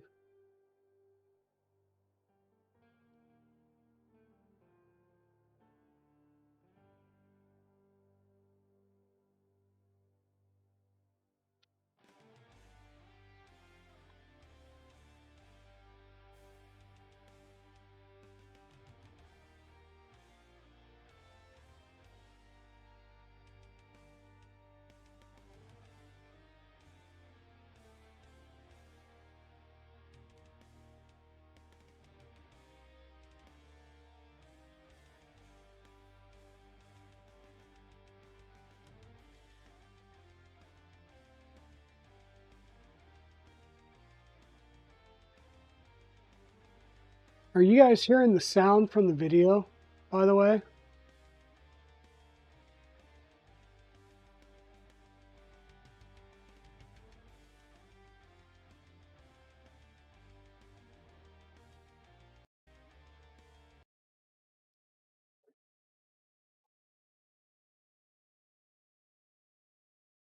No? Okay, good. I have no idea what song was playing, but I was like, ooh, I don't want to get potential for DCMA swack. So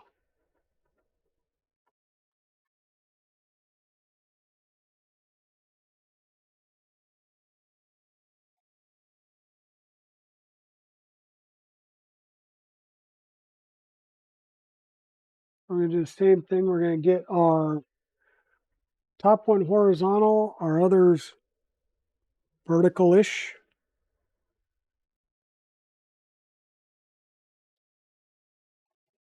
Line it up on there. And then I'm pushing it all the way up to the top as I go ahead and tighten the top.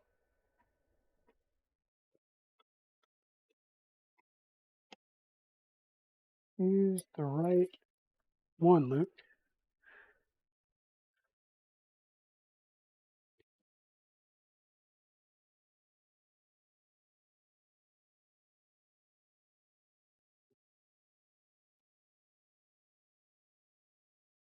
Uh-oh, add.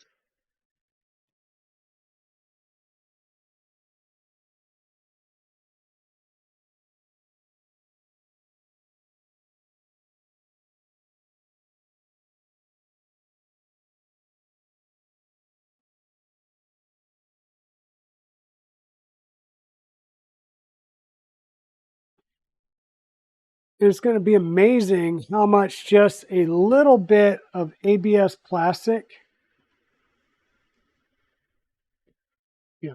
It's amazing how much just a little bit of ABS plastic will strengthen the printer or feel like it strengthens the printer because you get a little more rigidity in a racking motion, right?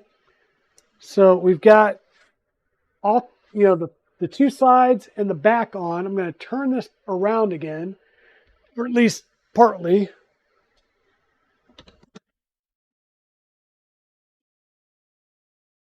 Because what we need to work on is the doing the filament sensor.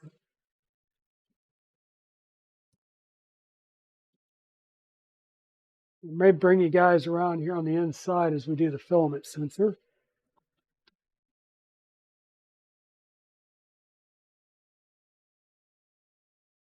Loop you around here. Sorry about the motion sickness.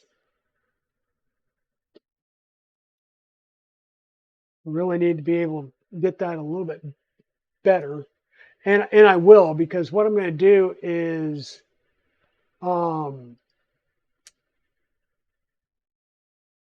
the plan will be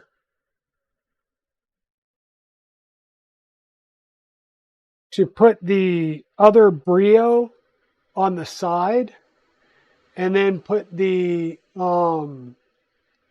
put this C920 perma mount it on this small tripod so I'll be able to move it around.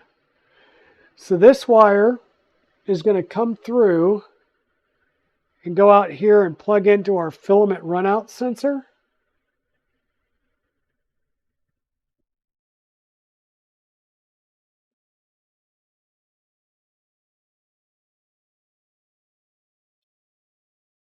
And then there's going to be a spot right here for a zip tie.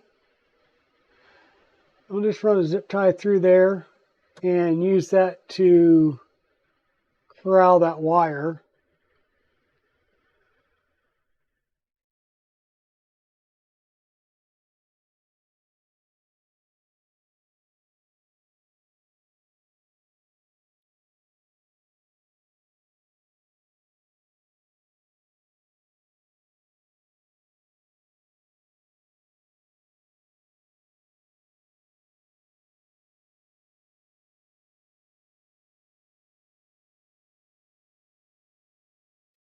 And you actually want the wire, you want some wire length on the outside because your filament sensor is able to swivel. So you will want some movability in this wire on the outer edge of the printer.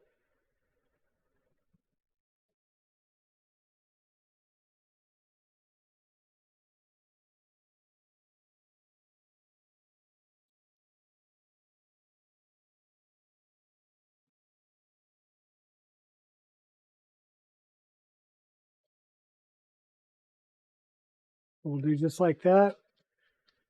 That will give us the ability for our filament runout sensor to kind of move around a bit and pivot with the spool. And what I need to do is trim off this excess, as well as the ones up here from the extruder that I didn't do earlier.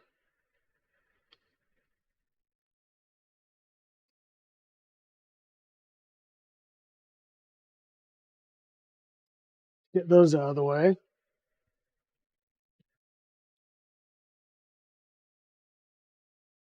And next up, we'll work on prepping the acrylic doors.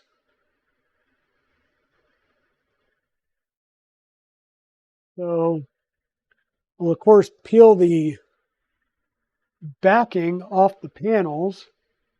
And I can tell you that these look like they were CNC cut versus laser cut. And I can tell that based on the raggediness of the plastic film that's covering the doors. That, and I've cut my own panels, so I know what that looks like. Where the laser etched one, or the laser cut ones that I got from KB3D were very nice edges, and the film that covered them, you know, were very nice edges as well. So see what we're getting here is, you can see all this fuzz around the edge. That's from a cutting tool head versus like a laser.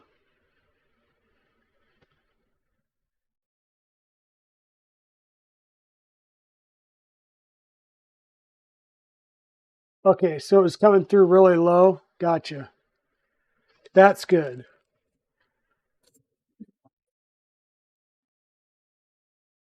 I'm just going to remove the plastic on both my panels, and then we'll see what's up next on the video.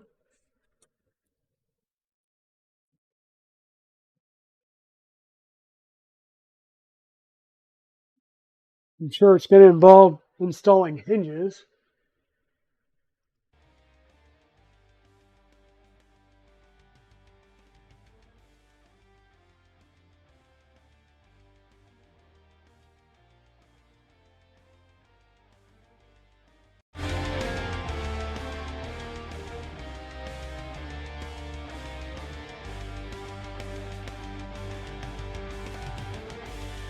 Nice clean pull ASMR.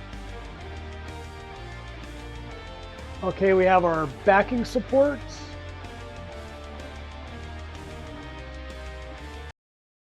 I'm going to stop that real fast, and I'm going to change our view again.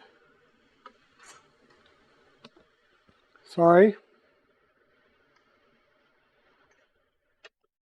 I'm going to put us back up here because I'm going to move the printer down to the ground so that we can just do the prep work on the doors. Ugh. Definitely getting a little bit heavier. Okay. Doors. Lay them in the way that they will be installed.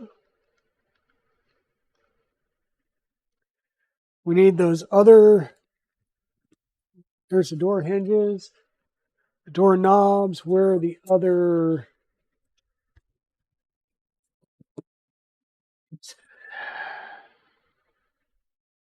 Okay. It said lay the flat.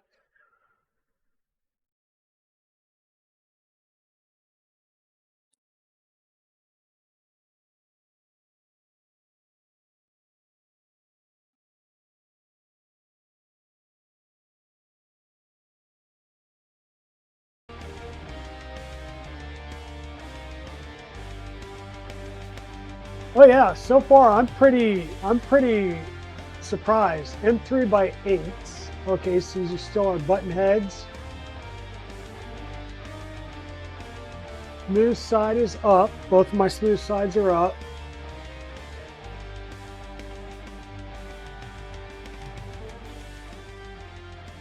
And put a hinge on.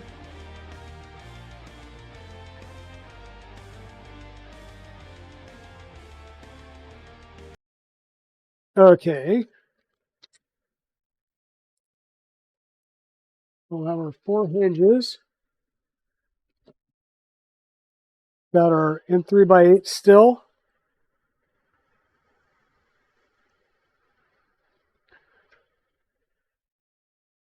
We'll go through the ABS and into the hinge.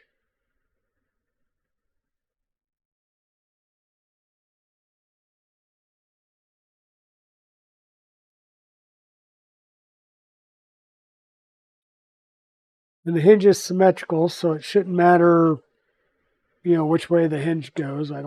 Well, other than it needs to line up.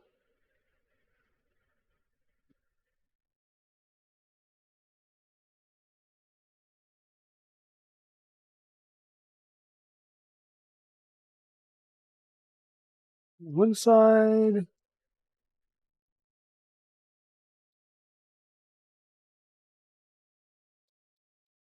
Then the other.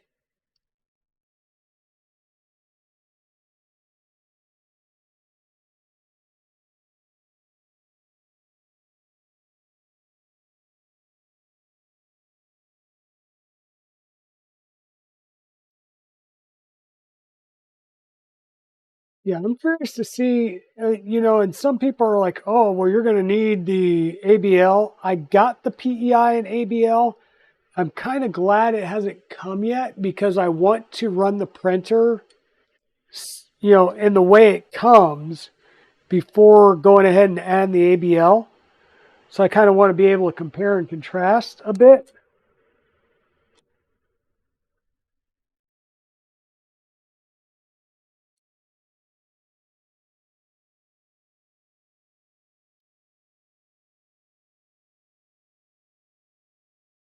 We're just going to line these up.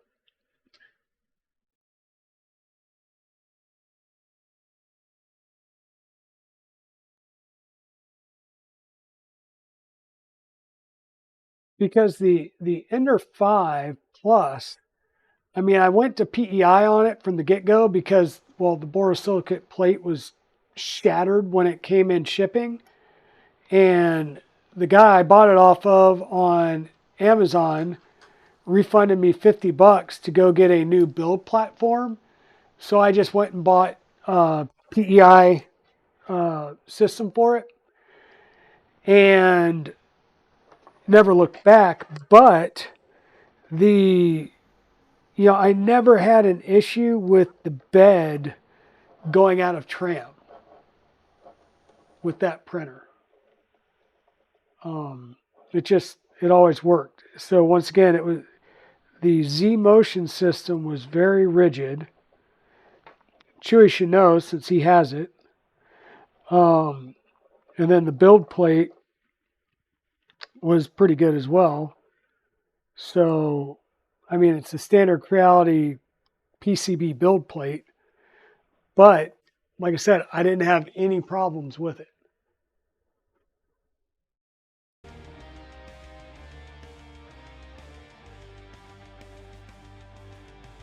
Do that top, bottom, left and right sides.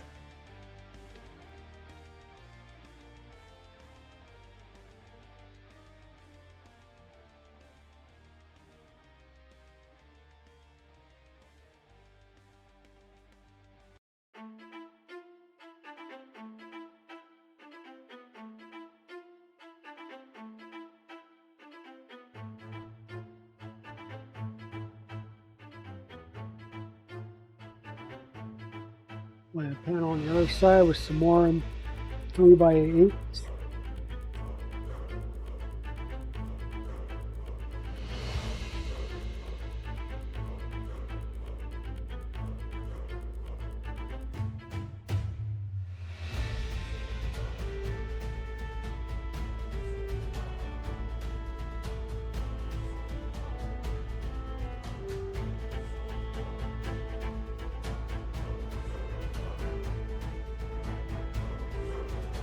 And what I'm going to do is I'm going to just get him started loose, and then I'll tighten all four at the same time.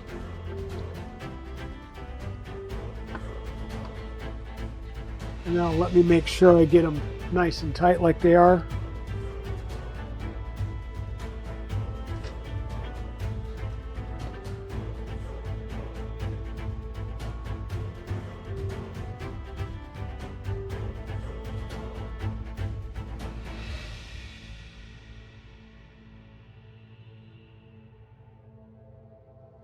All right, no problem, my light. Take it easy, my friend. Have a good night or a good day.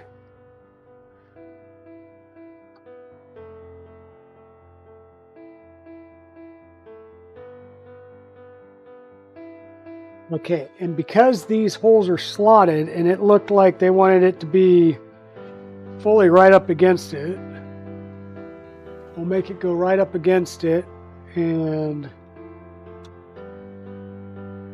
through these in.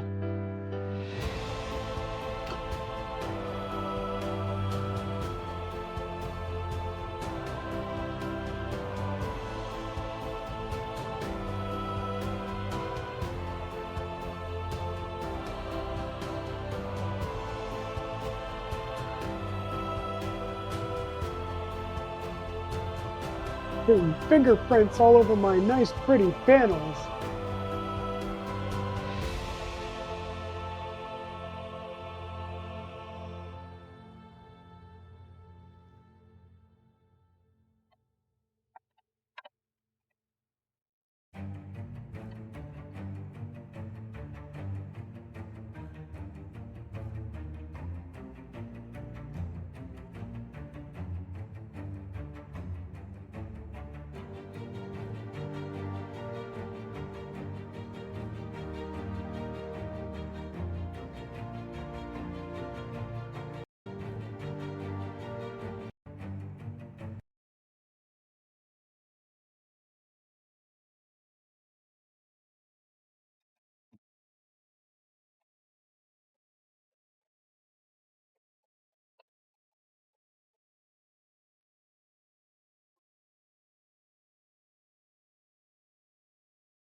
Okay, so like that.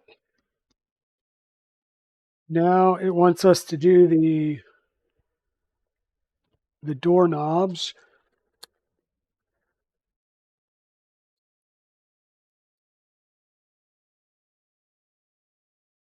So these were M4 by something.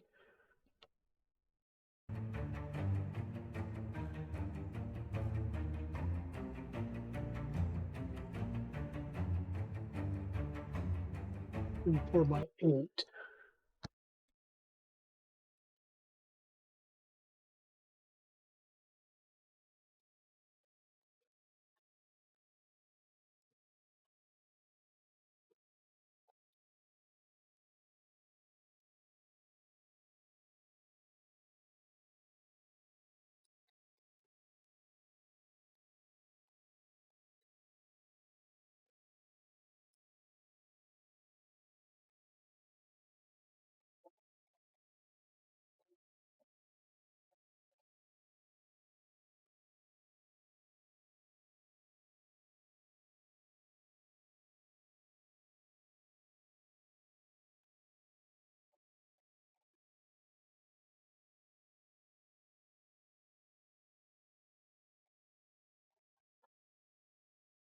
And which orientation do we want to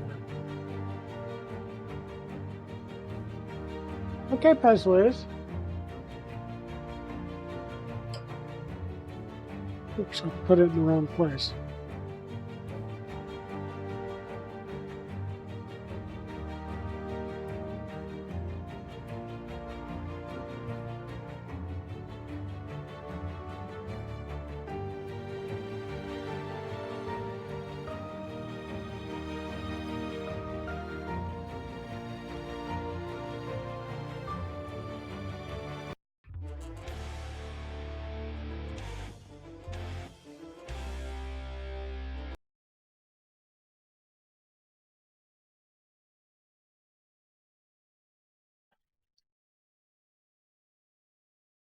We probably won't go too much longer here, folks. We're going to get the doors on. Basically, we're going to do assembly, and then on Tuesday night we'll actually power it up and get her moving. So M3 by 3, 4 pieces.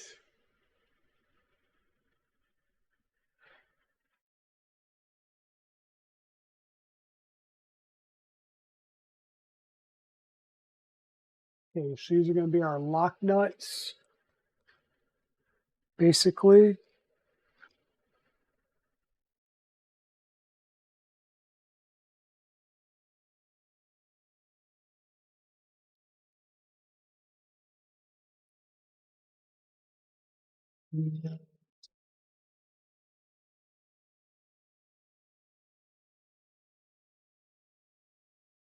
And 3 by 3s.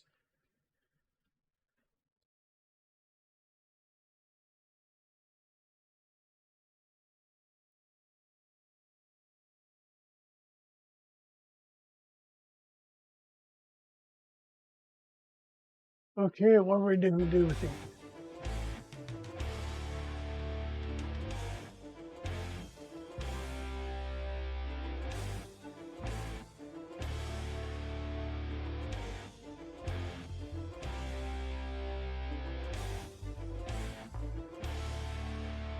Okay, so these are the rib nuts that we basically install, and these are going to be the magnet, um, we'll say holders.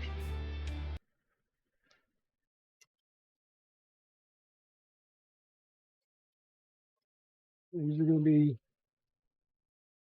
2 mil, 2 mil as well.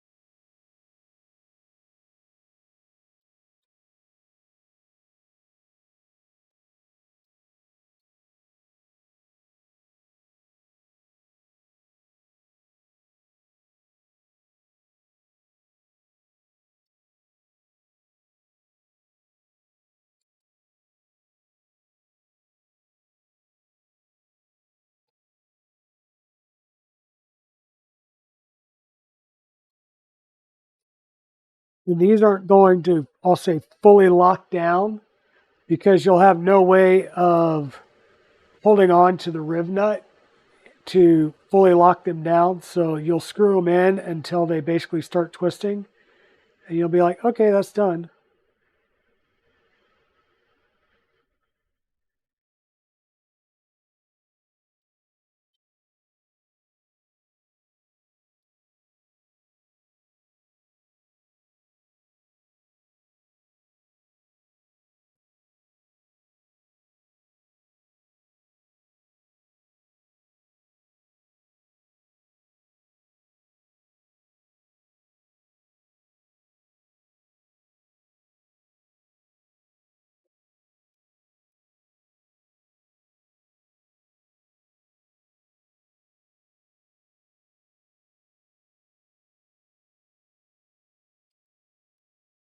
Clipperizing it on Tuesday, no. We're going to run it a little bit first. But yes, I will be looking into what it'll take to clipperize this. But I want to run it stock first to make sure that I don't have any issues with it before I clipperize it. Like with like an Ender 3 or something like that, I can go ahead and clipperize that right off the bat because I know what I'm looking at. But this is so new to me. The 3x8 and T-nuts, yep. That's going to go in the 4 holes on each side, and that's going to become the hold down for it, or the attachment to the frame.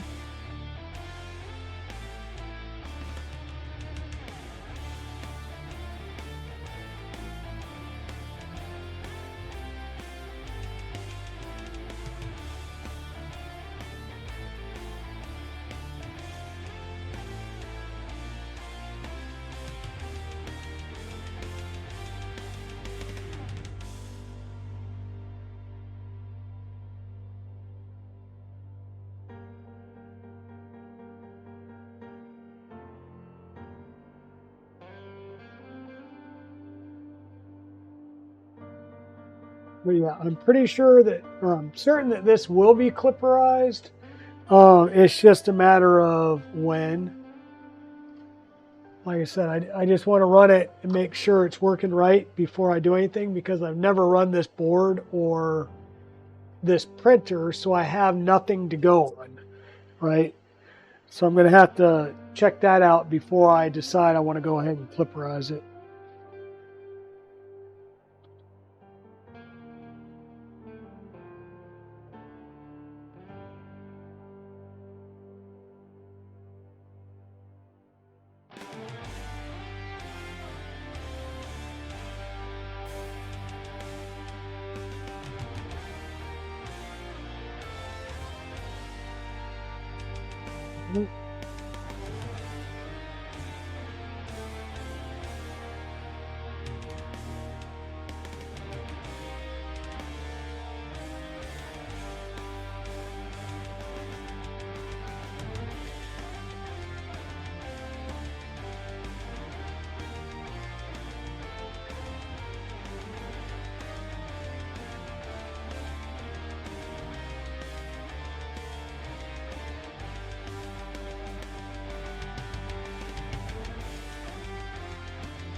All right, so I got my doors ready to go on. I'm just going to set them down and bring the printer back up so that we can mount those now.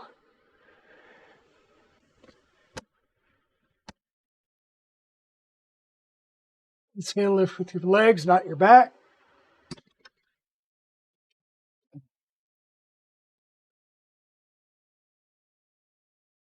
This is definitely a big boy. Um,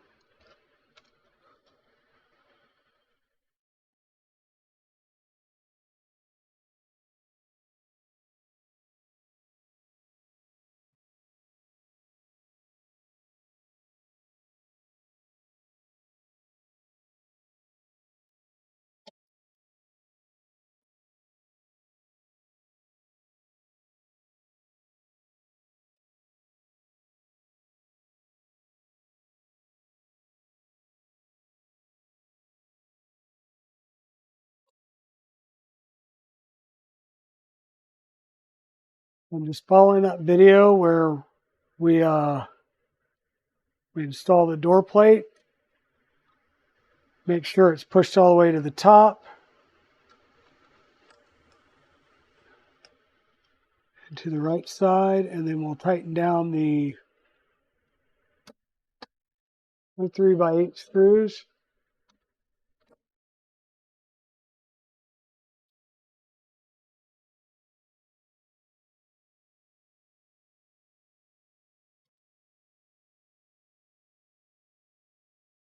If we need to,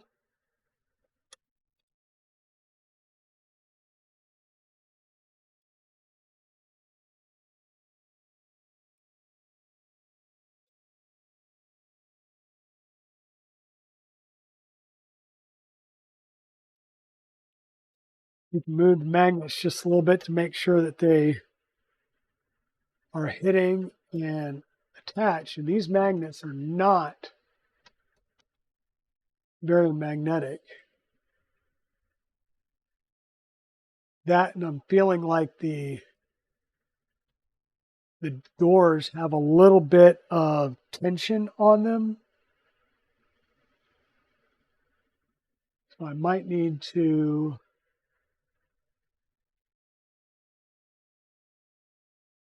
do a gap between the door and the hinge just ever so slightly. Not a huge amount, but just ever so slightly. Move it off.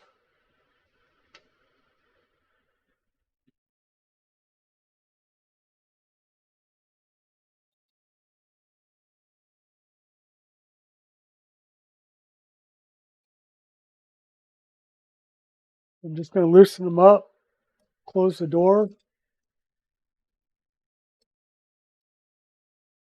make sure that it's closing appropriately, and then lock the screws back in.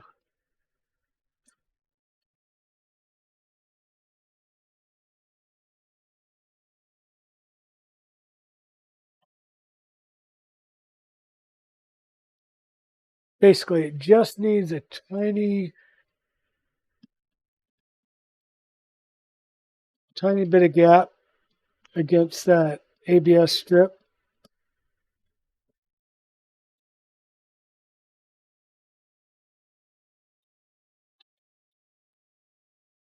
Otherwise, it has too much tension and it tries to pull away from the magnet.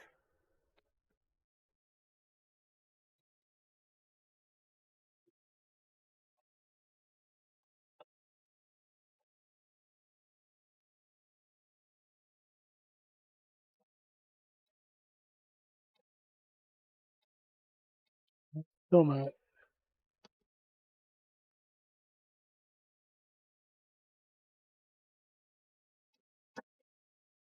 And I'll have to play with the door some. It feels like they're just too tight somehow.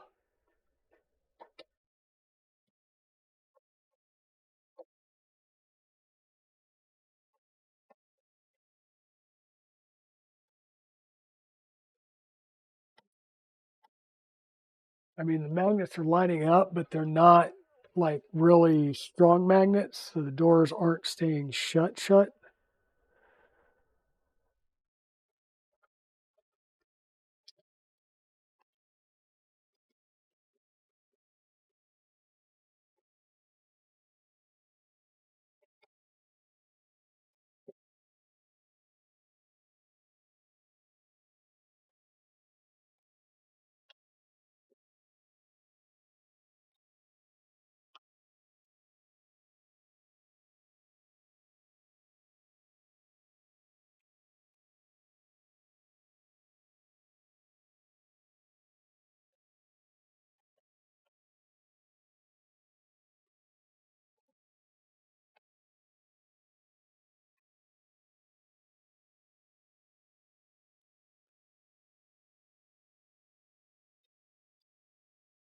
The one side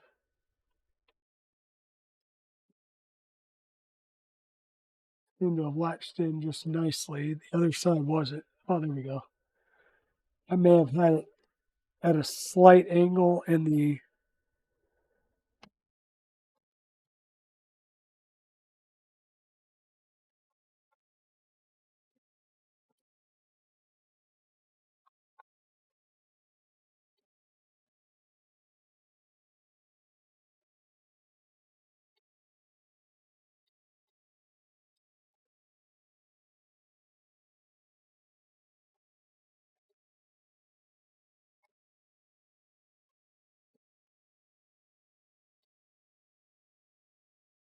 Mhm. So what is going on here?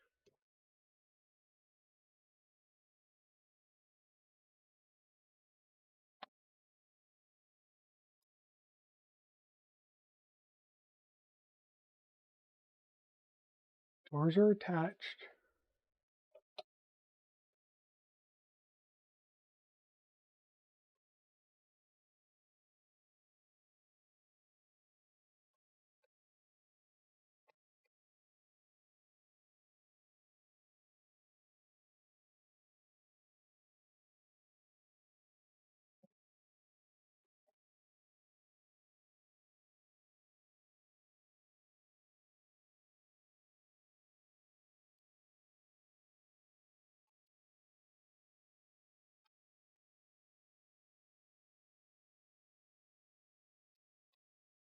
There we go. Doors are good. I think I need to move the center just a bit.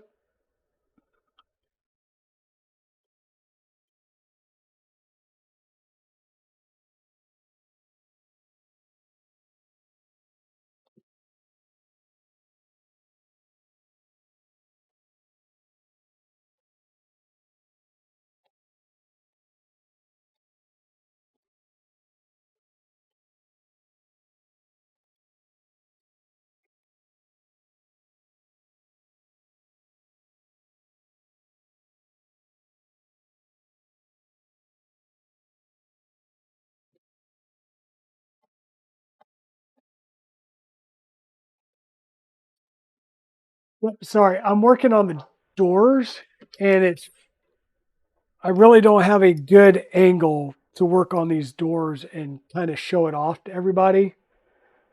So bear with me momentarily.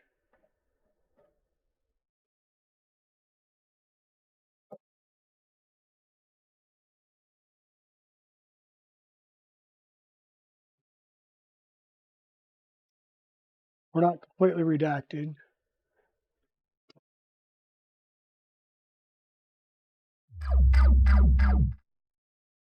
See, we're not completely redacted. Yeah, I'm just working on the fitment of the doors. The left one went in just fine. This right one is kind of giving me a little bit of the fits. I'm just working on it slightly.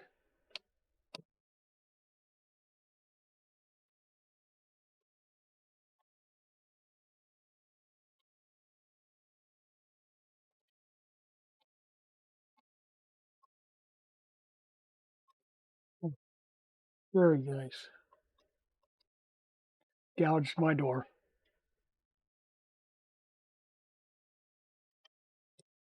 Well, at least we got the first one out of the way, right? Isn't that what Nero says? Just go ahead and gouge it, get it over with. Put some type of mark on it.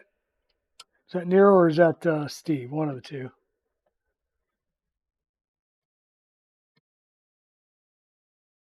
Go ahead and get a mark on it, get it over with. That way you won't feel bad when it gets a scratch.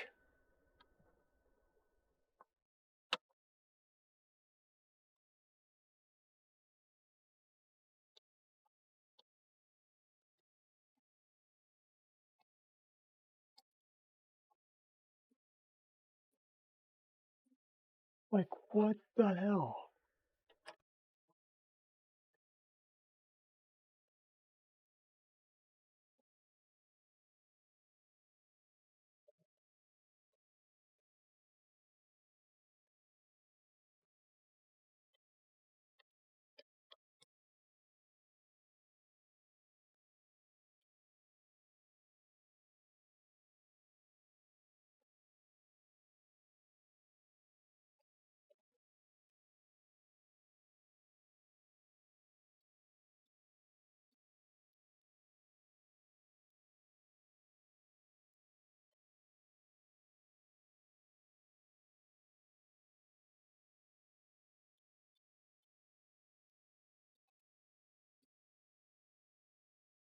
The left one closes, latch is fine. The right one doesn't. Oh, why? Why are you being such a pain in the arse?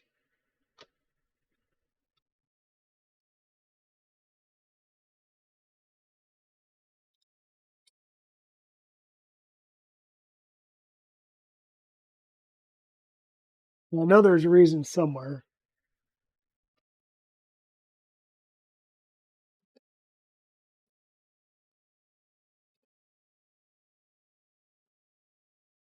All right, we're gonna have to play with this door a bit.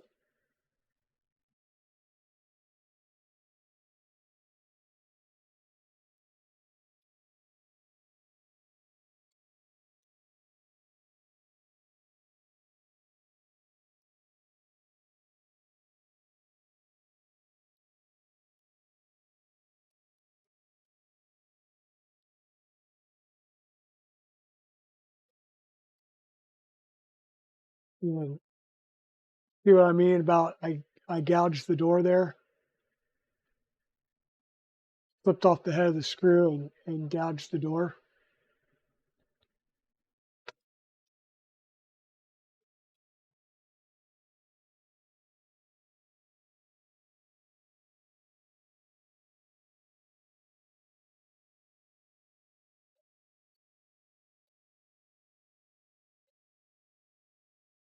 Mhm.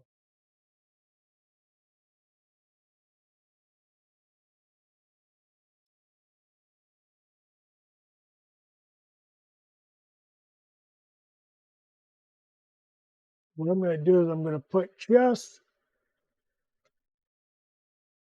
a tad bit of space or gap between the ABS and the acrylic. Try again and see if that's going to fix whatever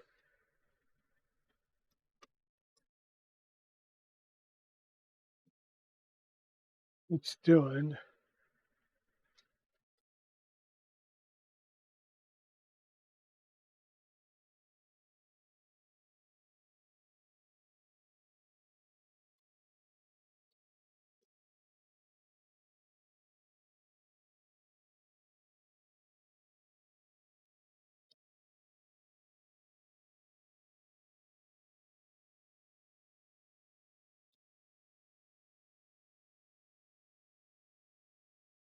It seems like it may have done it until I tightened down that lower one.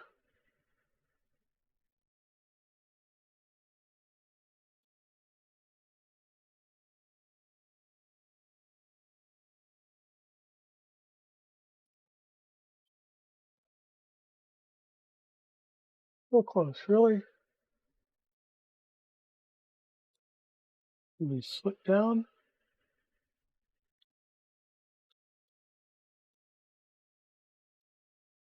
Ooh, I wonder if it's a cable that's in the way. Because remember, we've got cable that comes down the inside of this front rail over here.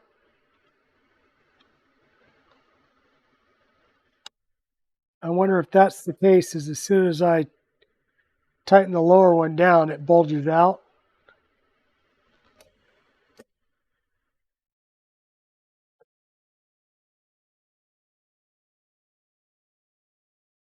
Wouldn't be anything in there that's touching it.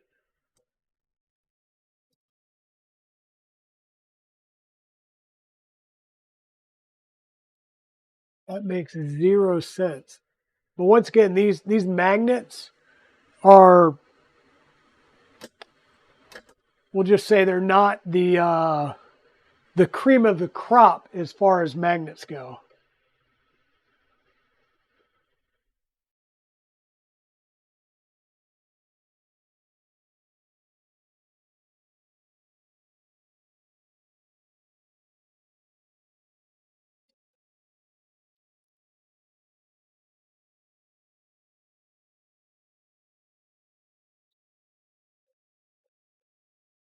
Definitely not the cream of the crop.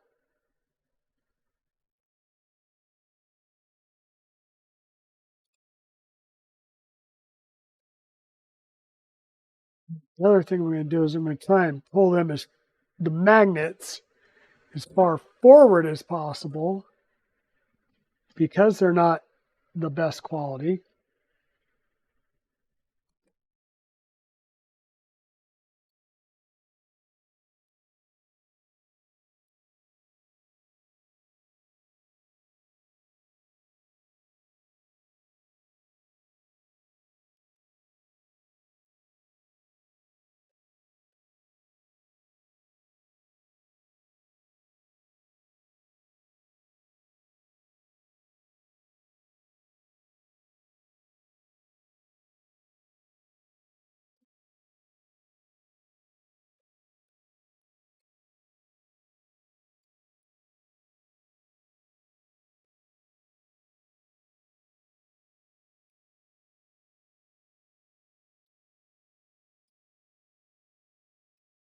So I think that's good.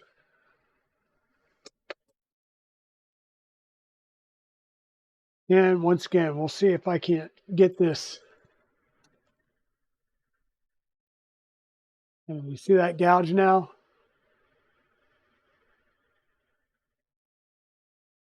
Nice long gouge where I was trying to unscrew that and it caught or it slipped off the so that sucks. That sucked.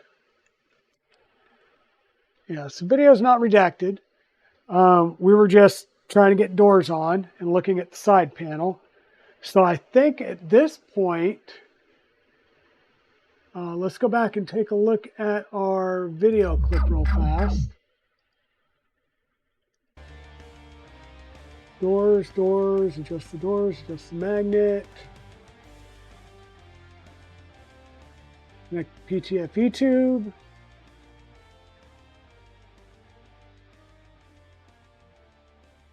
We'll go ahead and do that. I mean, we are pretty much getting to the end here. PTFE tube and some cable ties. Let me clean up the rest of my fasteners here.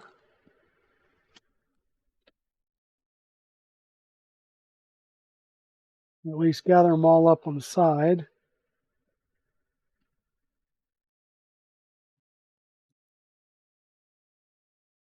We got that. We need to do some PTFE tubing.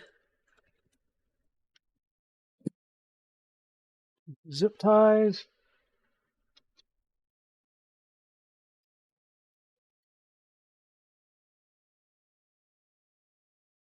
We'll run the PTFE tube right down through here.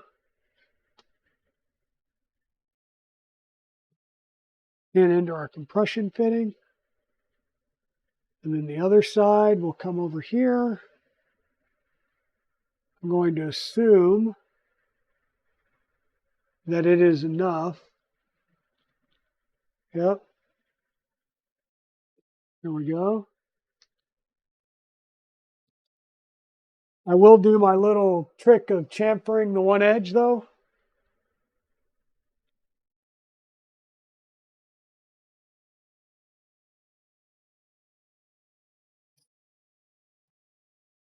It'll make it easier when we're removing filament later on.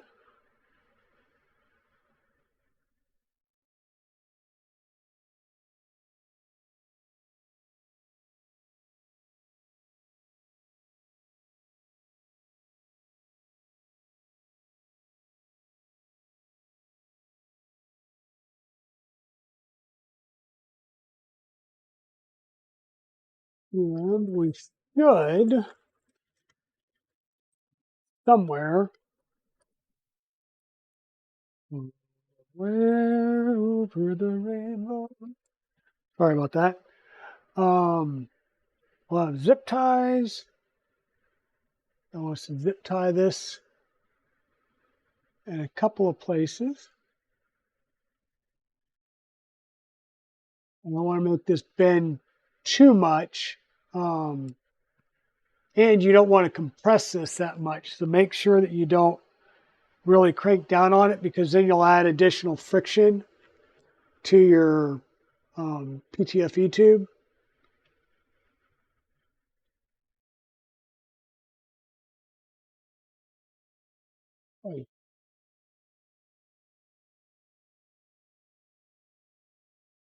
And this appears to be a standard 2 millimeter inside diameter PTFE tube, where normally I would go with a 3 millimeter inside diameter reverse Bowden, with this being a direct drive.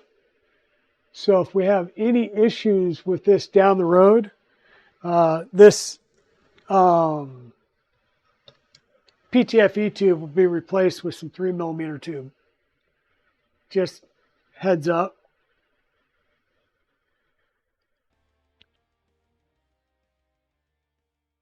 Oh yeah, you want to take this off my hands for $50? I see how you are. This is Dave, head of Oh, marketing look, at a ketchup an company ad. about to use Haven't had brand one of name those in a slight bit. And now it starts talking about leveling in first print, which means we're close to being done. Well, we are done with the build. Next up would be the actual, hey, let's start getting this thing moving, which, like I said, I was going to do this on the next stream just because the day's getting long. So just some things here. So we're going to have another set of snips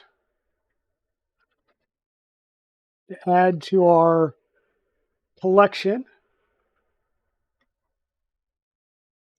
Gotta love that. How many snips I've got. We'll have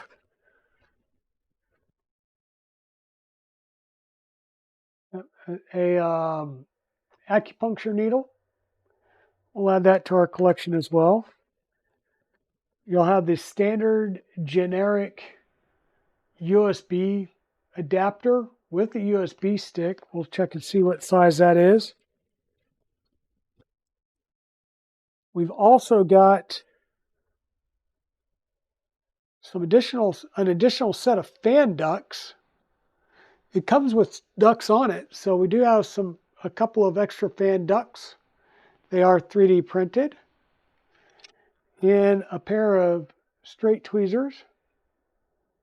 Pretty nice.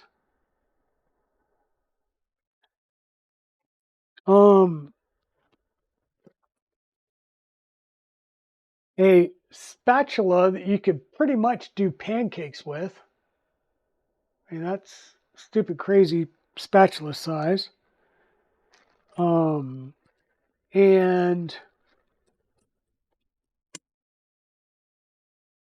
a pretty lengthy USB A to B cable.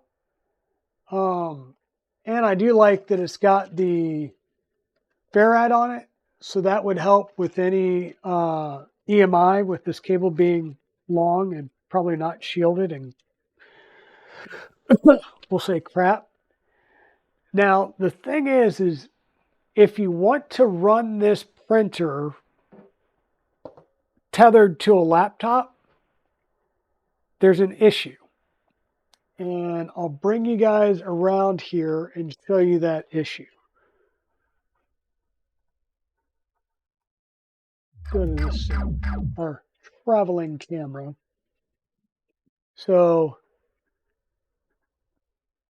no, I want this one. There we go. So, we've got our printer ready to go. Everything looks like it's moving well, right? Everything will move. Good. But here's going to be the issue. We got our doors finally working and aligned, What I wound up having to do is unattach or unscrew these a little bit and then pull them forward and then reattach them so that they're sticking just slightly proud of the extrusions. But this is the issue we're going to have. If you're going to tether this to your computer while you print, it means you have to leave the door open because this actually covers that opening. So it's a good thing this thing has Wi-Fi on it. But once again, your TF card, so your SD card, and your USB connections right there. The bed, we will have to work on getting this leveled. Once again, you do have the end stop sensors here and on the other side. So that's what the flags were that we put in place over here. No, that can't be the flag. Oh, here they are. There we go. That's the end stop for the X, or excuse me, for the Z. And so these flags will ride up and break the sensor. This one is for X. So we'll have a flag over on the side of X or the back part of X that should trip this as well. So with that, I believe we are all said and done for the day. I will go back and review a few things, make sure that we're still good and golden.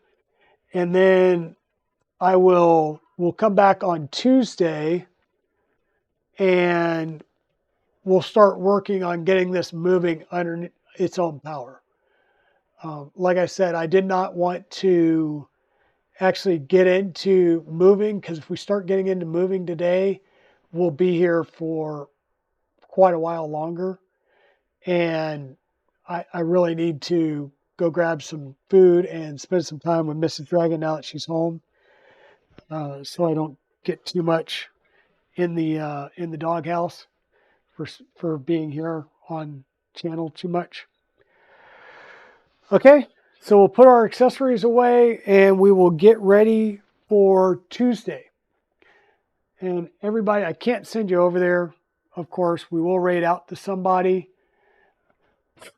Oh yeah, it was good to hanging out with you too, Pez Liz and Timor and Monlight and everybody else. I'm sure there's a lot of other people that I just missed right there. Let me take a quick gander at who we've got as a potential raid candidate.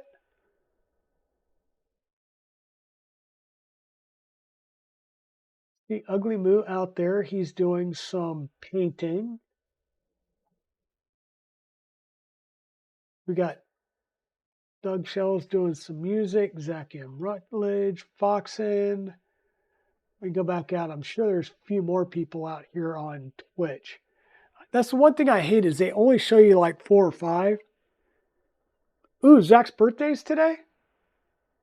Well, then there we go. Let's be raiding over to Zach M. Rutledge.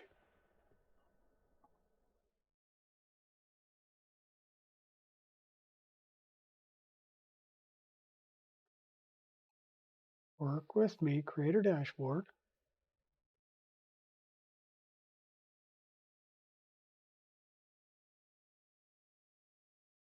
Oh, and of course, Twitch decides to start acting up. All right, take it easy, Timor. We're going to jump over to Zach Rutledge. So let me try and get the raid started.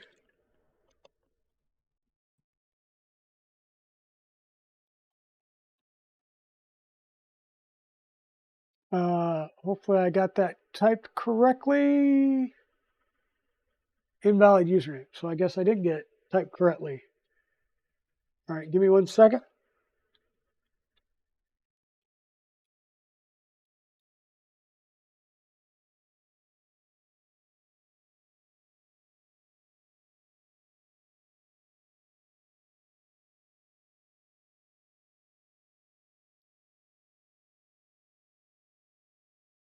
Yes, this will work. There we go. We'll go this way. All right, gang. I got the raid queued up. let's go ahead and jump on over there with me and wish Zach a happy birthday. And we'll see you guys on Tuesday. Have a good one, everybody.